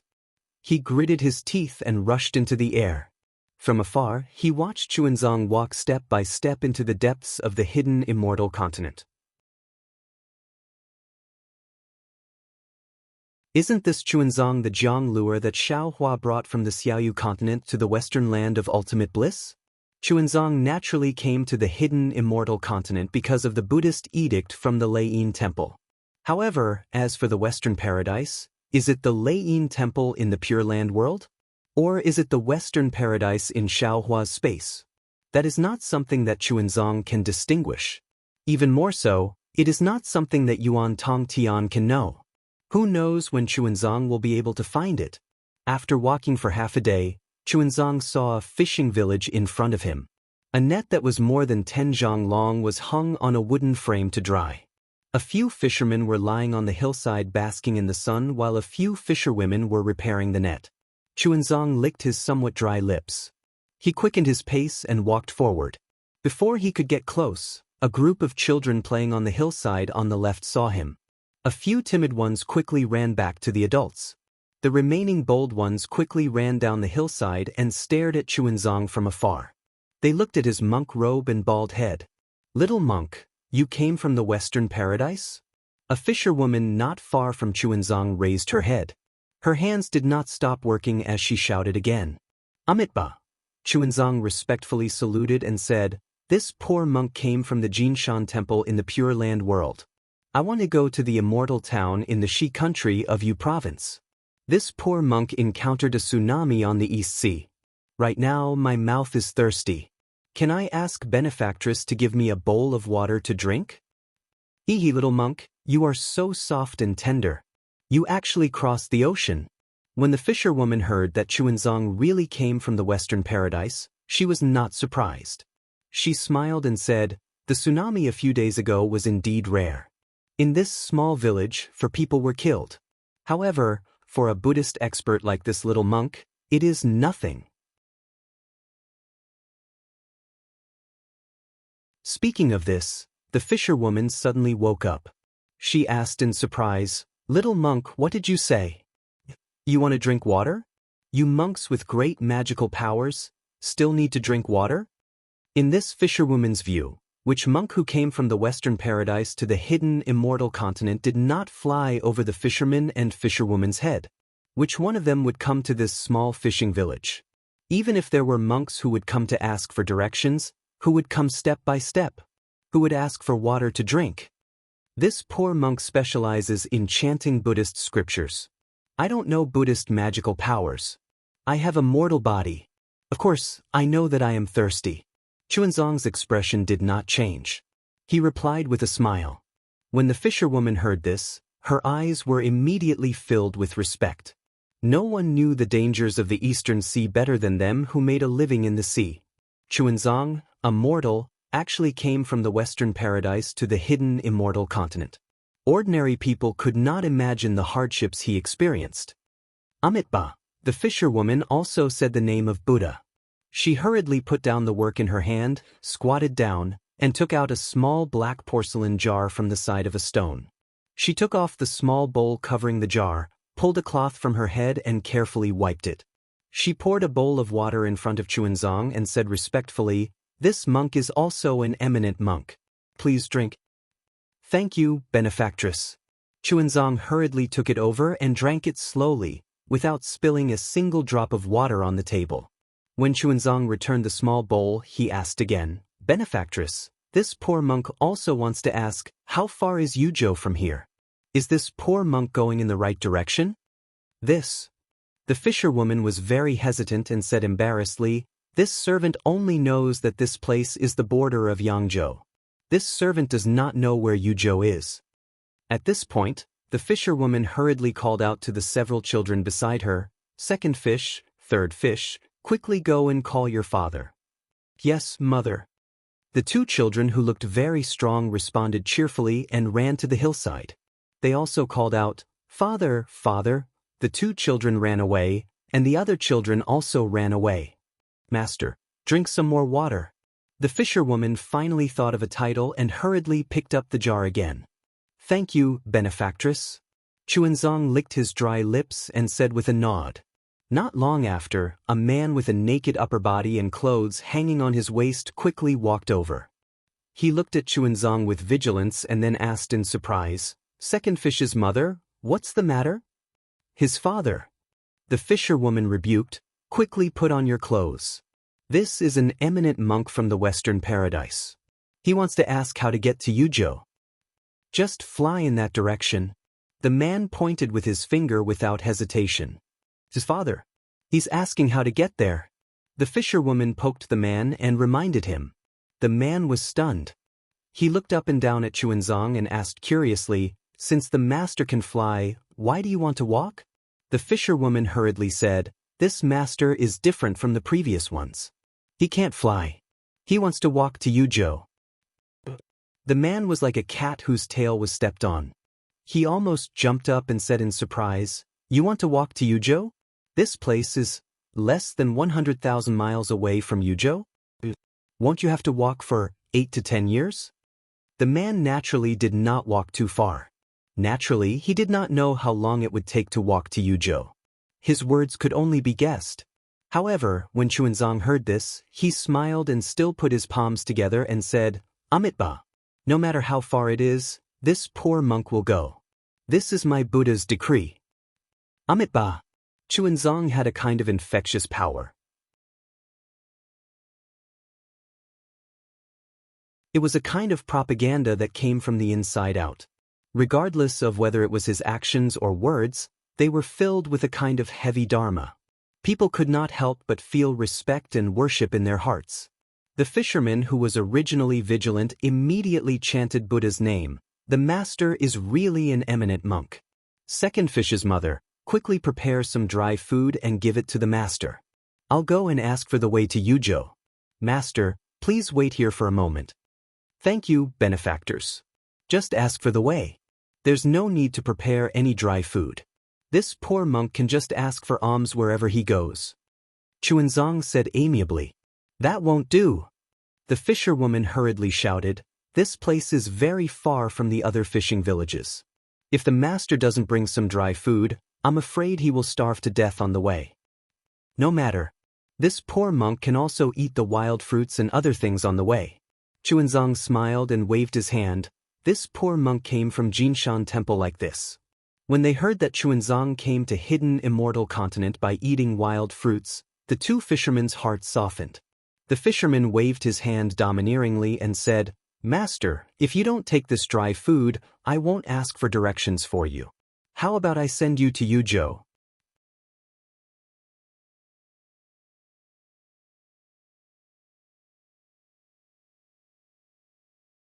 Chapter 38:21. That's right. The fisherwoman agreed with her husband's statement and said, threateningly, "If you don't bring these dry rations, I will never let you go." Amitba, thank you two benefactors.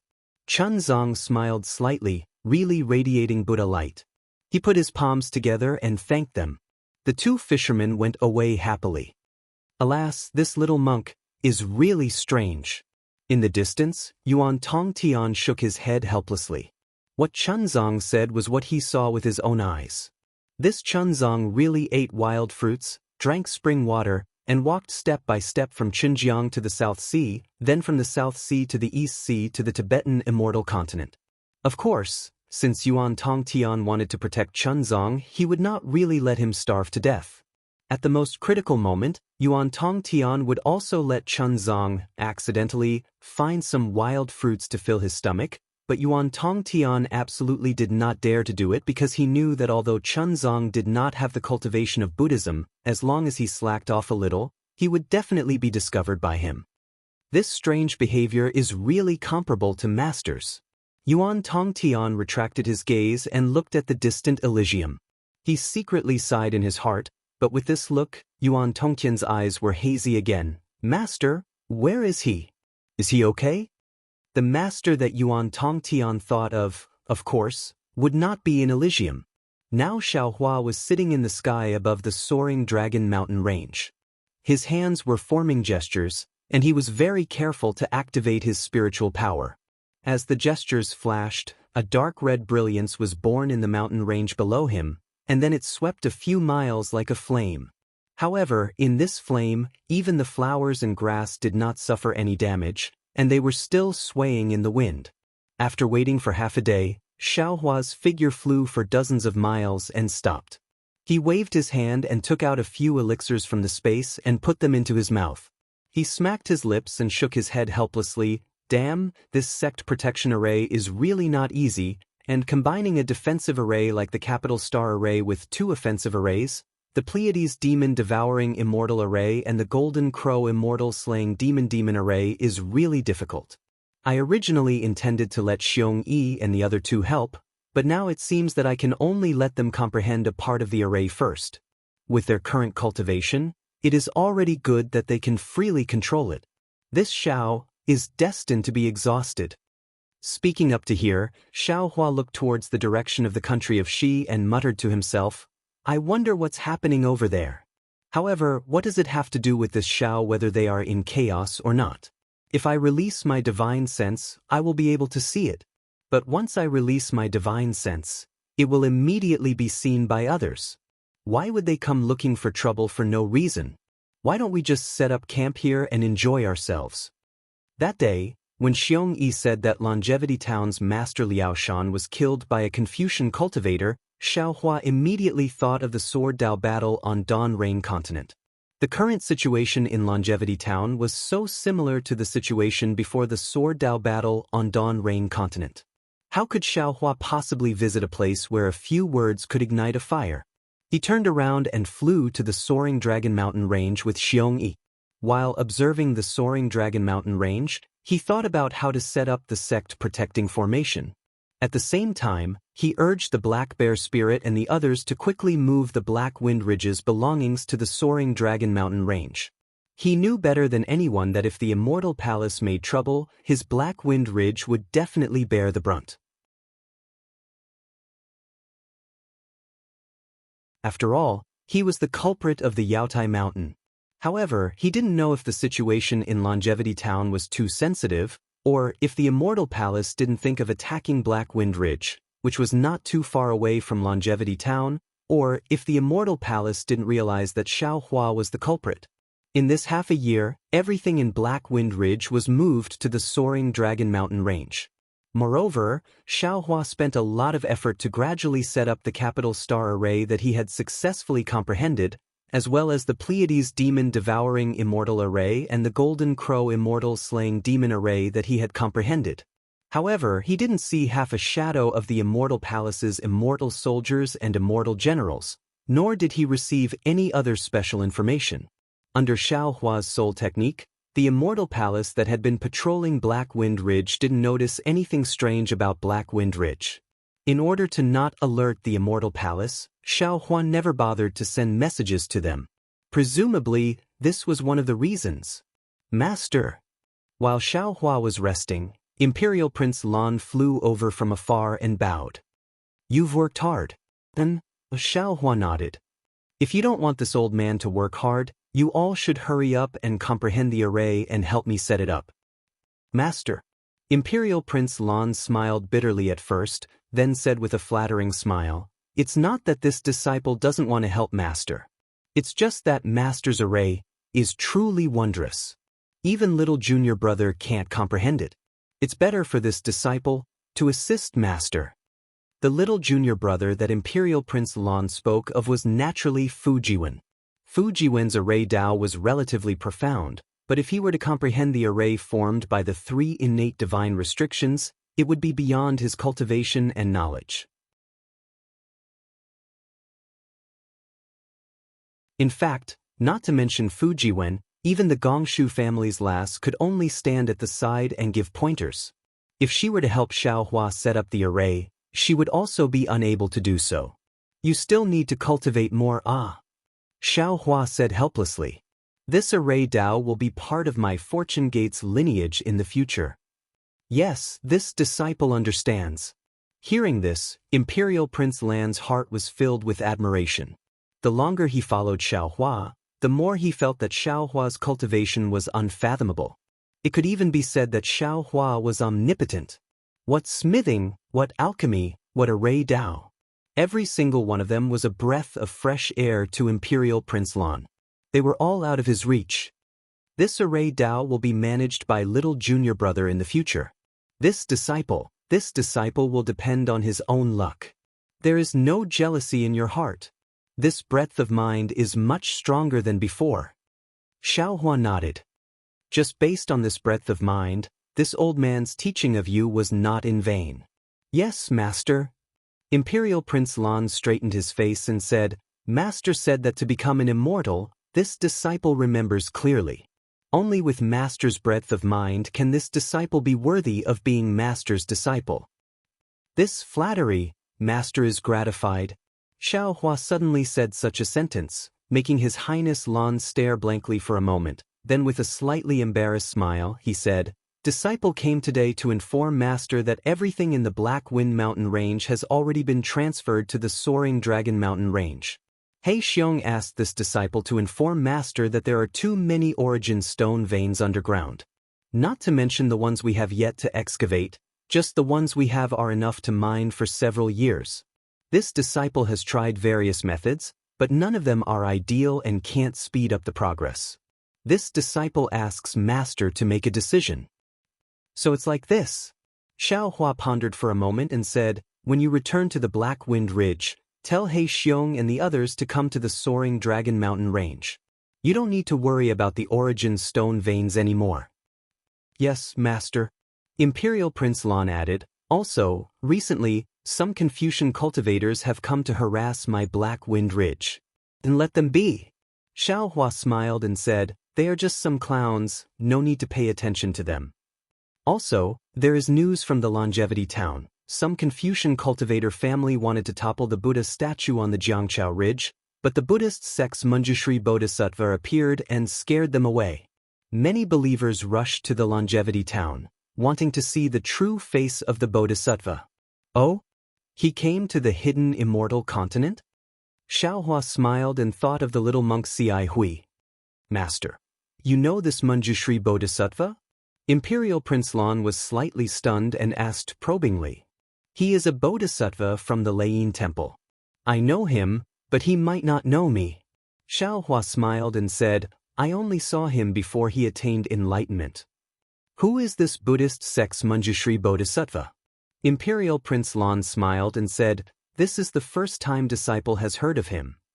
Manjushri Bodhisattva is indeed Manjushri Bodhisattva.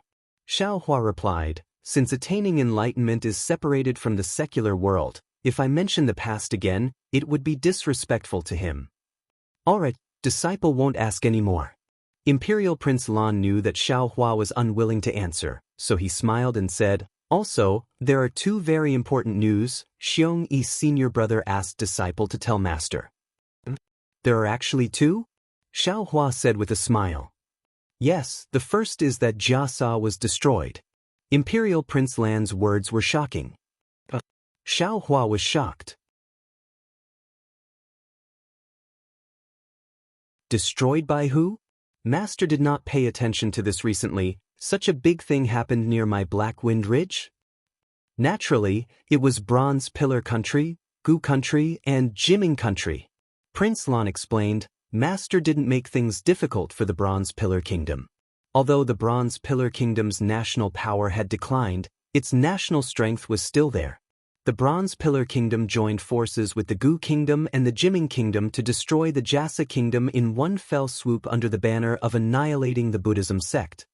Hiss. Xiaohua suddenly inhaled sharply, seeming to understand something. He looked at Imperial Prince Lon. "What else did your senior brother say about Jiasa country?" Senior brother said that the national teacher of Jiasa country is too powerful, and that Chongling Princess is also a strategist. They must have seen the difficulty of the Buddhist sect establishing a country in Yuzhou, and first planned to use Taoism to establish Jiang country. Now, Jiasa country has been destroyed as expected, but Jiang country still exists. If the Chongling Princess is a descendant of Jiasa country, then the present Jiang country is the original people of Jiasa country. It's just that it changed from the Buddhist sect establishing a country to the Daoist sect establishing a country. These people's thoughts are too complicated. Xiaohua sighed. This old man can't do this kind of planning. What's the second matter? The second matter is that a Daoist country in Jing province that received the lot of the national teacher was just killed by the Immortal Palace. And this matter, this old man knows. Xiaohua frowned slightly, and then asked, how did Xiongyi know that the destroyed Daoist country was the one that received the lot of the national teacher? Master, our fortune gate has just been established, and does not have a mature source of information.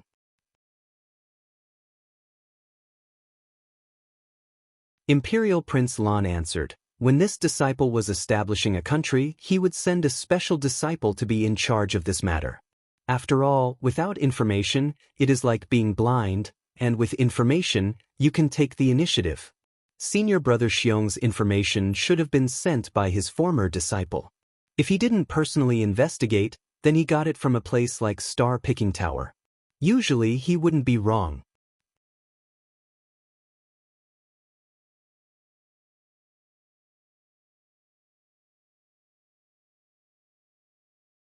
Chapter 3822. By the way, your disciples have also come to the Soaring Dragon Mountain Range, right? Xiaohua nodded. Don't treat them unfairly. Senior brother Xiongyi and most of my disciples have come. There are still some scattered all over the hidden Immortal continent who haven't had the time to come. His Highness Lon respectfully said, however, the disciples who have come are very satisfied with the situation in the Soaring Dragon Mountain Range. And these are some things this old man obtained before.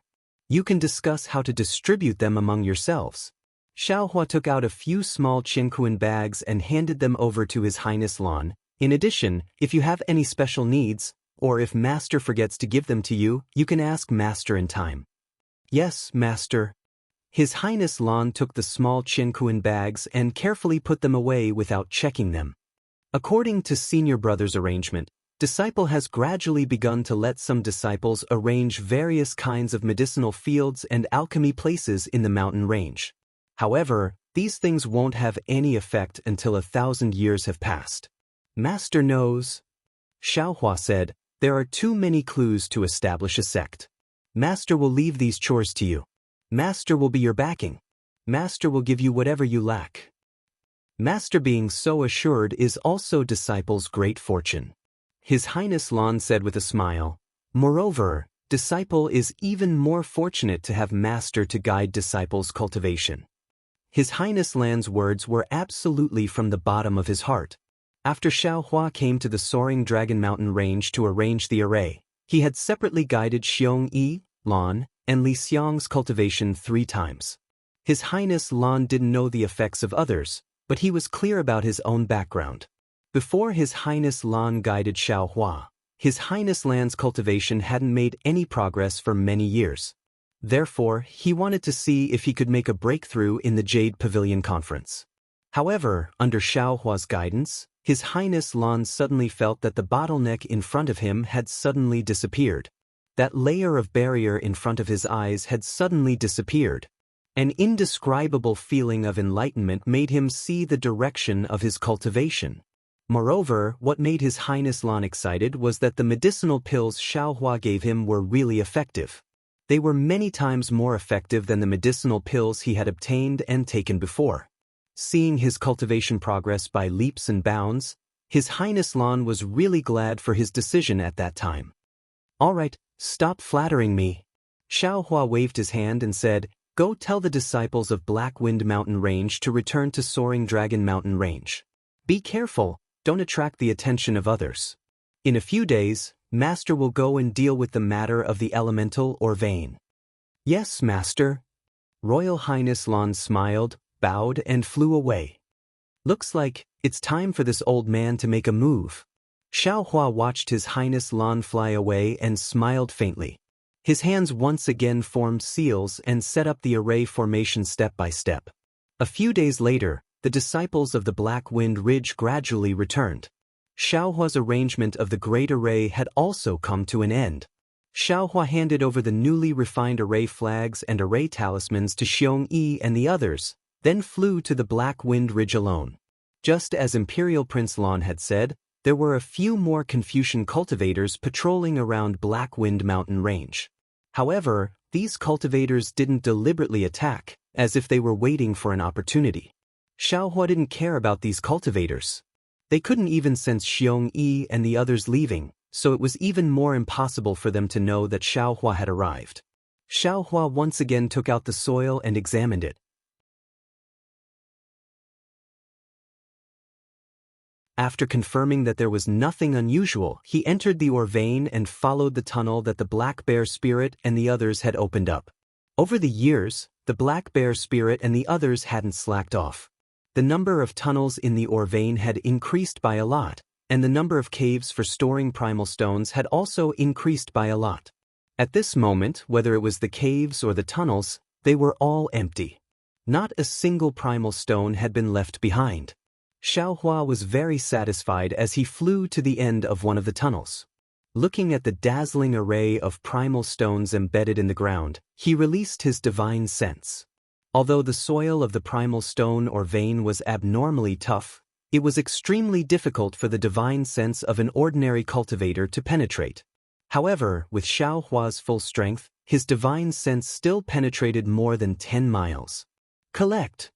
Xiaohua urged his divine sense. His divine sense was like a huge palm, instantly grabbing the soil layer that was dozens of miles wide, instantly digging out a hole that was dozens of miles wide. Hee. Looking at this hole, Xiaohua was a little proud. Damn it, this old man has already collected the metal, wood, and magnetic fields. What does this primal stone or vein count for? Wait until this old man has dug out this primal stone vein until it's the same size as the metal, wood, and magnetic field space.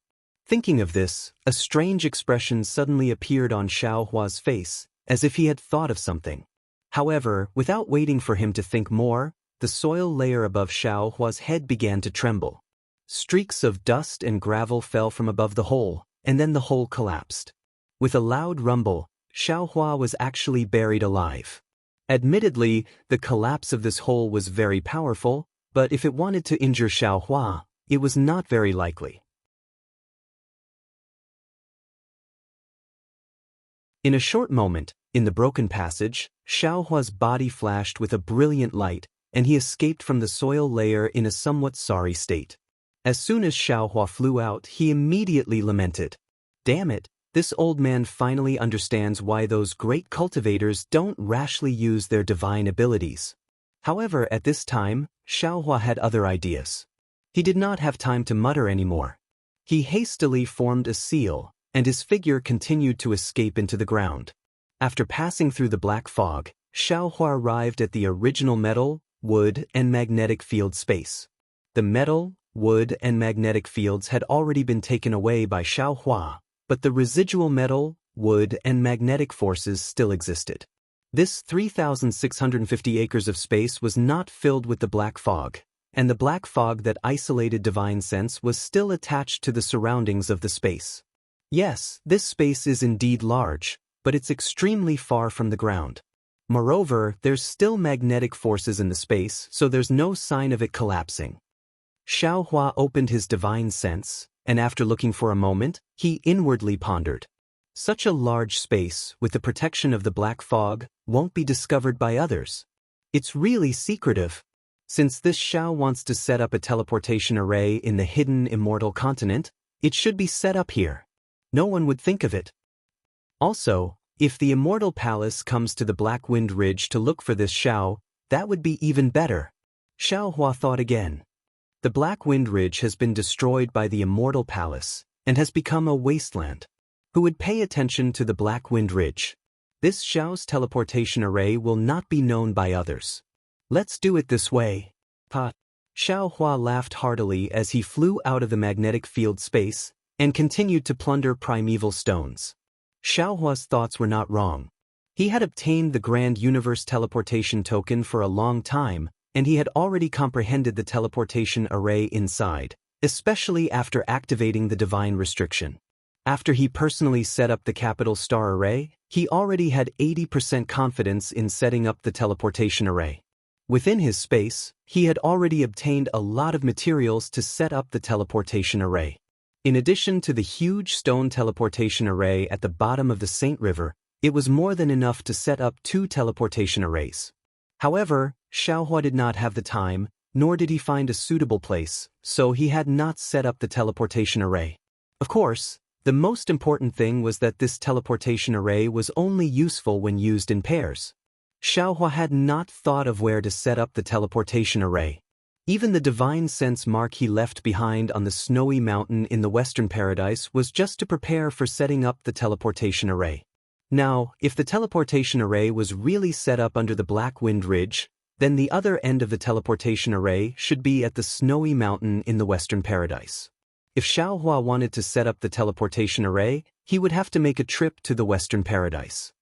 Yes, I will first set up the teleportation array here, then this Xiao will make a trip to the Western Paradise and the Thousand Demons' sacred realm.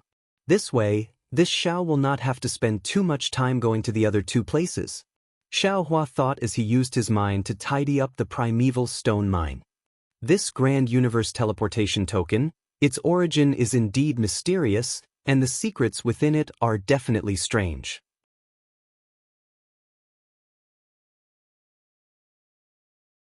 The Grand Universe Teleportation Token. It is far from what ordinary cultivators think. It is purely to reduce the pressure of the teleportation array. Not only does it have the array to set up the teleportation array, it can also record the location of the teleportation array that has already been set up and connect 2 or more teleportation arrays together. This kind of divine item, how could a devil general of the devil realm refine it? There is also Jianglure.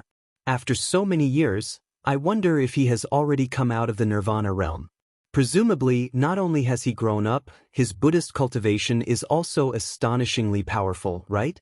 When this Xiao goes to the Western Paradise, I will still have to go to the Golden Mountain Temple to take a look.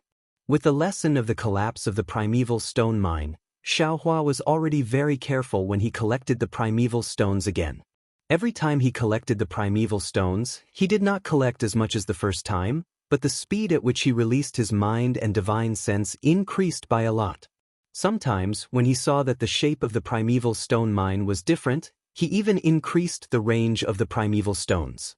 As a result, Xiaohua became more familiar with the process, and the primeval stones in the primeval stone mine became fewer and fewer, just as Xiaohua was working hard to collect the primeval stones. In the sky above the 9 provinces of the hidden immortal continent, where the heavenly fire, wind, and thunder were rampant, several colorful clouds suddenly flashed. These clouds immediately blocked the surrounding heavenly fire, wind, and thunder. As the clouds surged, a belt of light twisted and entwined out. When the belt of light formed a straight passage in the astral wind high up in the sky, dozens of banners fluttered in the wind. A group of immortal soldiers dressed in bright armor, holding various weapons, or riding on auspicious clouds, flew out from this passage. After the 100,000 immortal soldiers rushed out, another dozen immortal soldiers rode chariots that spewed out flames, clustered around several immortal generals and flew out. The immortal generals stood on the chariots, and their figures were blocked by the flames of the chariots, so their true faces could not be seen.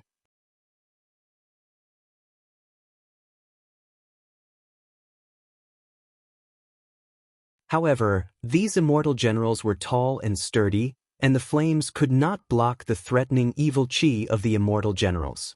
The chariots were also hung with war banners. Some of the war banners had Qingyun written on them, some had Sun Palace written on them, and some had Great General written on them. Although the handwriting on the war banners was different, each war banner surged with multicolored light. Streams of awe-inspiring chi came from the void and rushed into the war banners, and the big characters on them also showed incomparable majesty. You're tuning in to the Wang Lin's Journey YouTube channel. Don't forget to subscribe and join us on this journey to catch the most captivating stories.